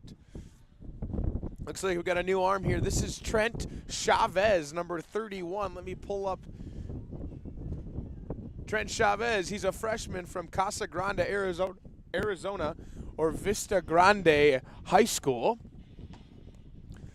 He's 5'10", 175. So Dawson Portner is going to come up. An opportunity here to continue the scoring run that they've had. Update around the league, Bellevue goes down to Peru State 6-7. They announced it over the PA, and there was quite a cheer from the Trojan faithful. As ball one to Portner goes outside.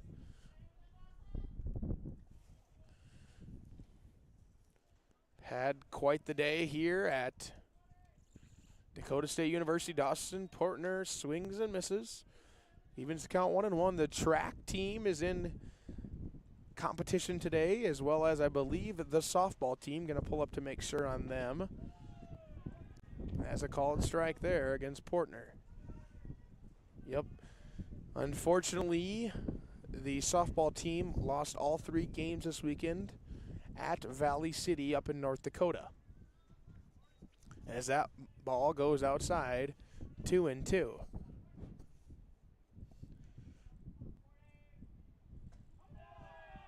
And swinging, strike 3. Dawson Portner strikes out. This will be the last chance here for the Trojans, if they can hold them. Dakota State, number 88, Jeremy Green. Dakota State's track and field teams competed at Day 2 of the USD Early Bird Tournament down in Vermillion, South Dakota. Crazy day, I'm sure, for a lot of those folks due to the wind. As Jeremy Green swings through a first pitch strike from Chavez.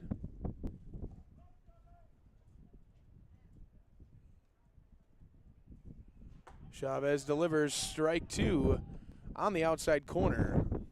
Bumping a pretty hard velocity here. He's got a good arm. Trent Chavez already 1 strikeout. And not going to get his second as Jeremy Green punches that one into right field for a single.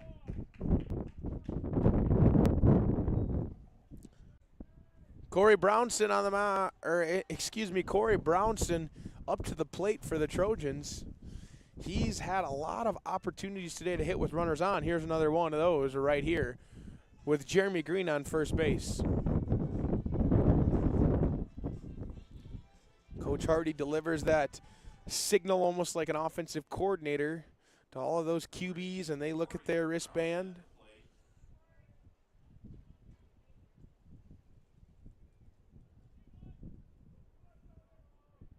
Brownson digs in. Pitch is delivered, cuffed him, and Jeremy Green swipes second base. Jeremy Green takes another base.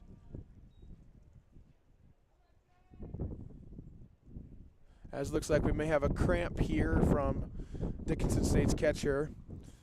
Can happen when you've caught so many different innings and heavily high-scoring games. As they're going to maybe get him a drink of water. Yeah, it looks like a drink of water here.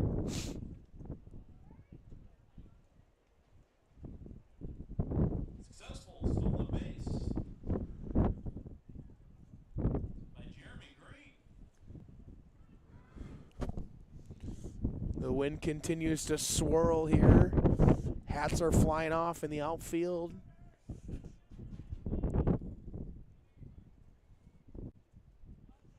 Corey Brownson with one strike gets an opportunity to hit Jeremy Green. Continue to move in his feet, causing chaos on the base paths.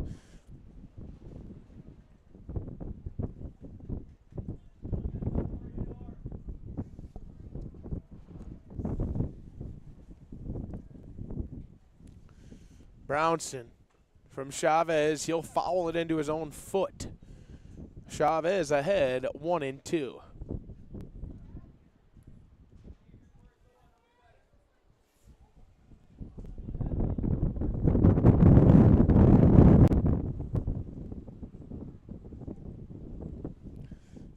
Some bright things going around DSU right now. The brand new athletic facilities. Beautiful facilities up there just north of the campus. Very exciting opportunity for a lot of our student athletes, including our football team, as Jeremy Green dances at second base, baiting a throw. Erickson does not go, and the count is 2-2 to Brownson.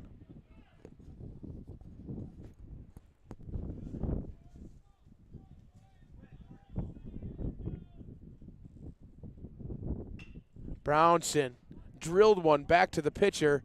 It's fielded by the second baseman, but no play. Brownson drilled that one off the pitcher's hand, somehow squirted to the second baseman, and he legs out an infield single. So Ryan McDaniel back up to the dish. He gets his chance to break this game wide open.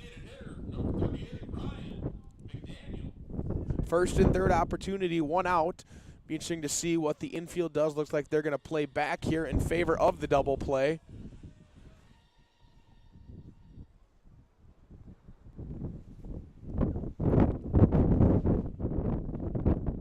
As the pitch is delivered from Chavez, it goes high. 1 ball, no strikes. As I have been bad about reading those other two lines. So let's first read Patrick Ball. He went 2 innings, 1 hit. He had 2 base on balls, 1 strikeout, 11 batters faced. McDaniel takes a strike. He had an ERA of 0 and a total of 37 pitches.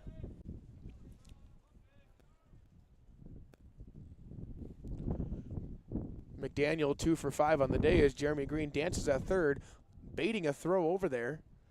Brownson with no movement, ball in the dirt. Jeremy Green or Brownson doesn't go anywhere. 2 balls and 1 strike.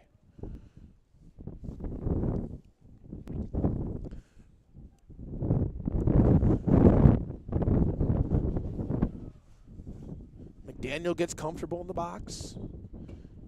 He swings, fouls off a curveball that's flown over the visitor's dugout.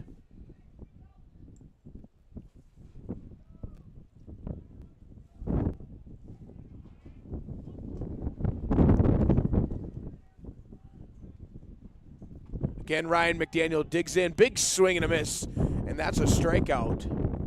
That'll be 2 outs. And that'll bring up Walker Hallgren as Jeremy Green continues to dance at third base. Walker Hallgren, record breaker of the day. We're going to keep mentioning it because it's important to recognize your stellar athletes. And that is a very good accomplishment. He has broken the all-time runs record with 131 runs scored.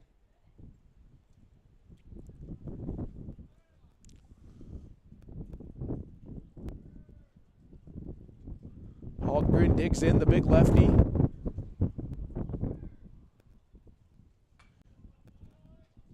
Flies a foul ball straight back, almost into Dickinson State's bus.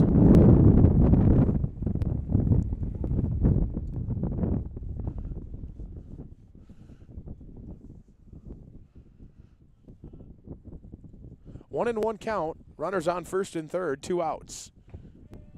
Curveball outside, ball 2.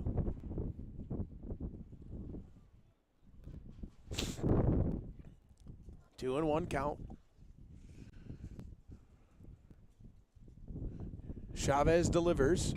That ball is hit sky high, way over. And the left fielder will range his way and make a really good play out there. So, that is the second inning that Dakota State hasn't scored all day. And that'll take us to the top of the 9th inning. We'll be back shortly. At Madison Regional Health System, your unique needs and a positive healthcare experience matter. We are proud supporters of area sports and are here to meet the healthcare needs of our athletes and their loved ones. From routine healthcare to unfortunate sports-related injuries, our compassionate healthcare professionals are committed to providing quality healthcare close to home. We are honored to be your healthcare team and happy to help keep you in the game. First Premier Bank has deep roots in South Dakota. Our ag bankers are homegrown experts committed to helping you find the right financial solution for your operation. With extensive experience in the industry, First Premier offers flexible options and local decisions designed to help you today and for generations to come. Find a First Premier Ag Banker nearest you at firstpremier.com/ag. First Premier Bank, investing in your growth. Member FDIC.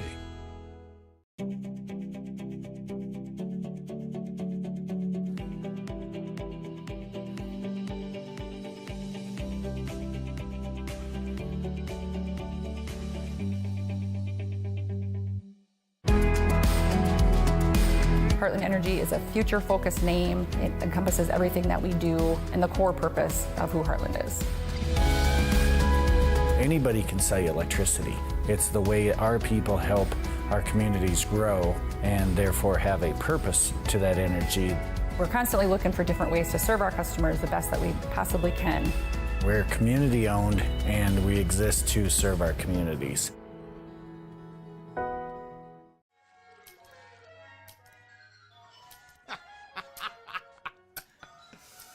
This your place? No. I live with my mom. Welcome back to Flynn Field, home of the Dakota State Trojans, for today's action in some 9th inning baseball. 13-8 ball game as J.D. Kirshner toes the rubber for his 3rd inning of relief.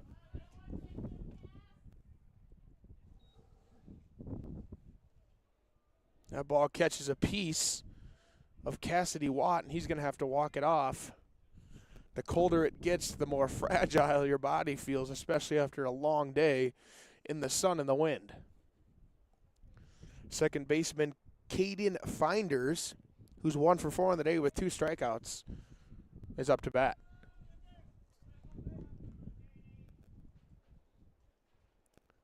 Kirshner comes set, delivers the pitch. Sweeping slider at the top of the zone for strike 2.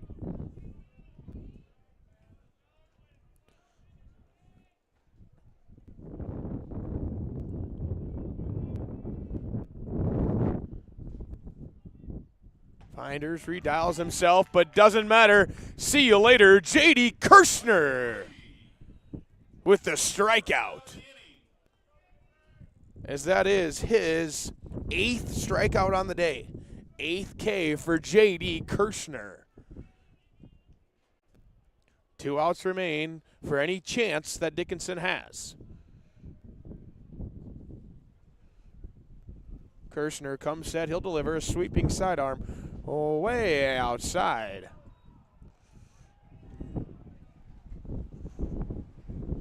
As the Dakota State dugout kind of goes a little crazy, giving JD a hard time. 8 Ks today in the 3 innings pitched. He's only had 1 free pass. 1 ball. That pitch, 2nd ball.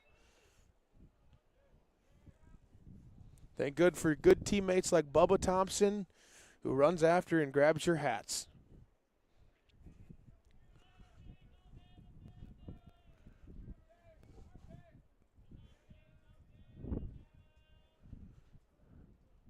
Two balls, no strikes.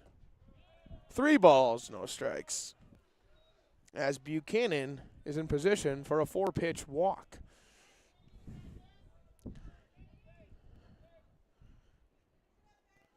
I had just mentioned that he'd only allowed 1 free pass today, and now has worked the count. 3 balls, no strikes. Kirshner delivers, 4-pitch walk, his 2nd issued walk of the day, and Buchanan reaches first.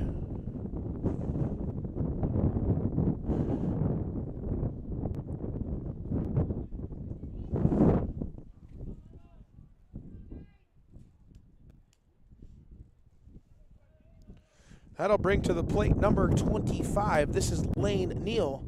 2 at-bats, 2 strikeouts.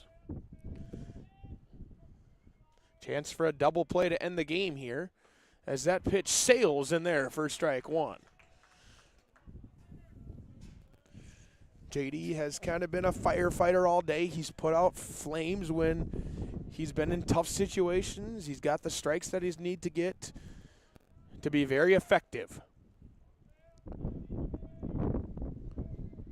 Pitch fouled straight back. Killed by the wind and died on the roof of the concession stand.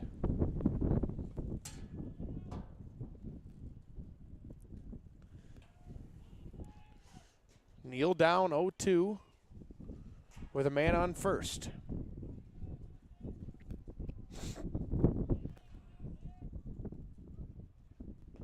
Swing and a miss. That's his 9th strikeout. J.D. Kirshner sends him packing. So that'll bring up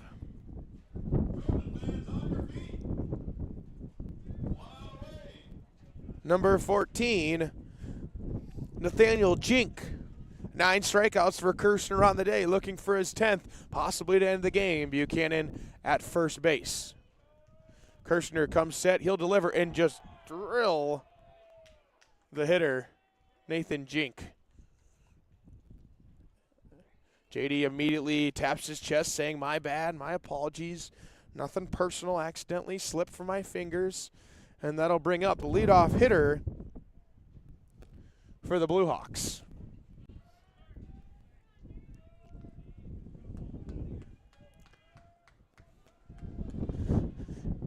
Alberto Nito. 2 outs, runners on first and second.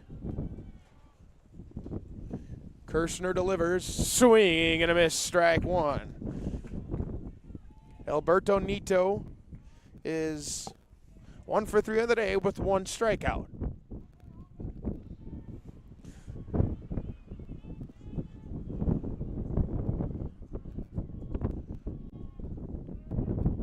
Kirshner delivers, hat falls off midway, strike 2. They're down to their last strike.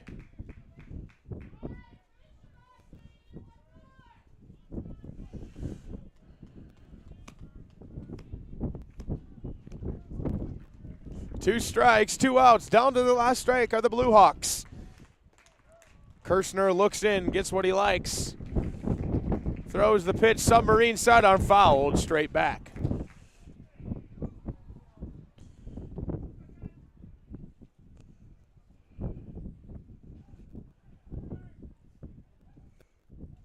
Gonna get another chance to see a couple more pitches here from Kirshner. Fans are clapping on their feet. Payoff pitch. Ball just outside on the corner.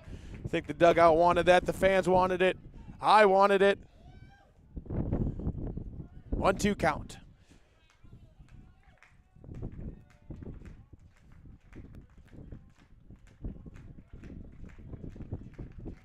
One, 2 count. Blocked.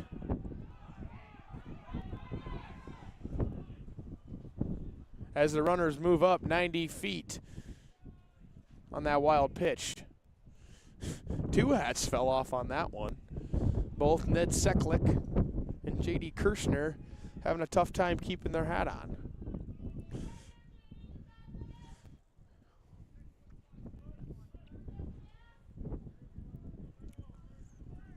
Two balls, 2 strikes, 2 outs, down to their last strike. A good at-bat here by Alberto Nito.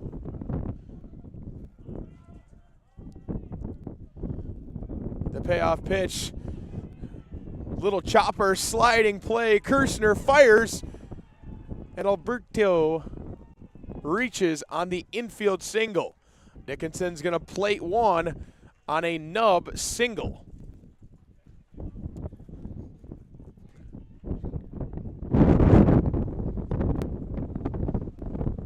So we're going to get a pinch hitter here, number 1.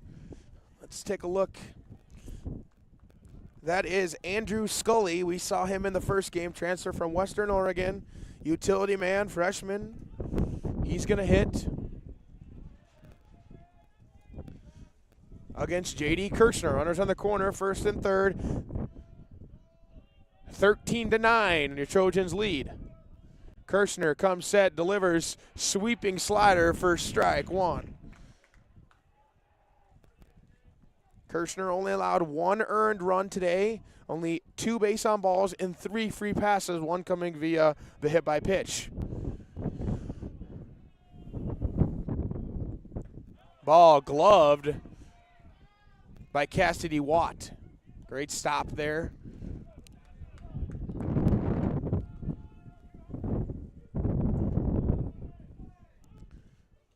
As the Dickinson State bench gets a little bit rowdy over there, they feel some life in them. As that pitch swung on, checked, nowhere near a swinging strike.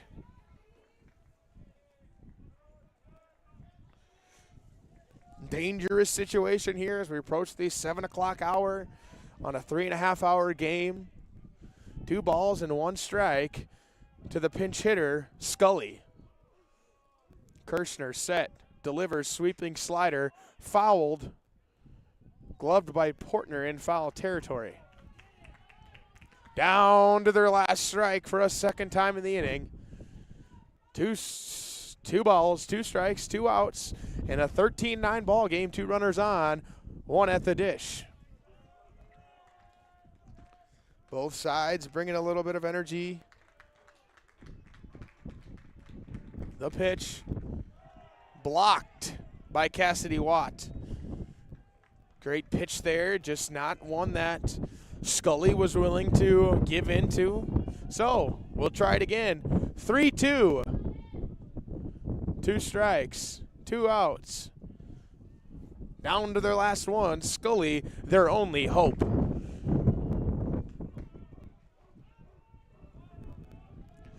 Dugout for Dickinson is on their feet, making some noise.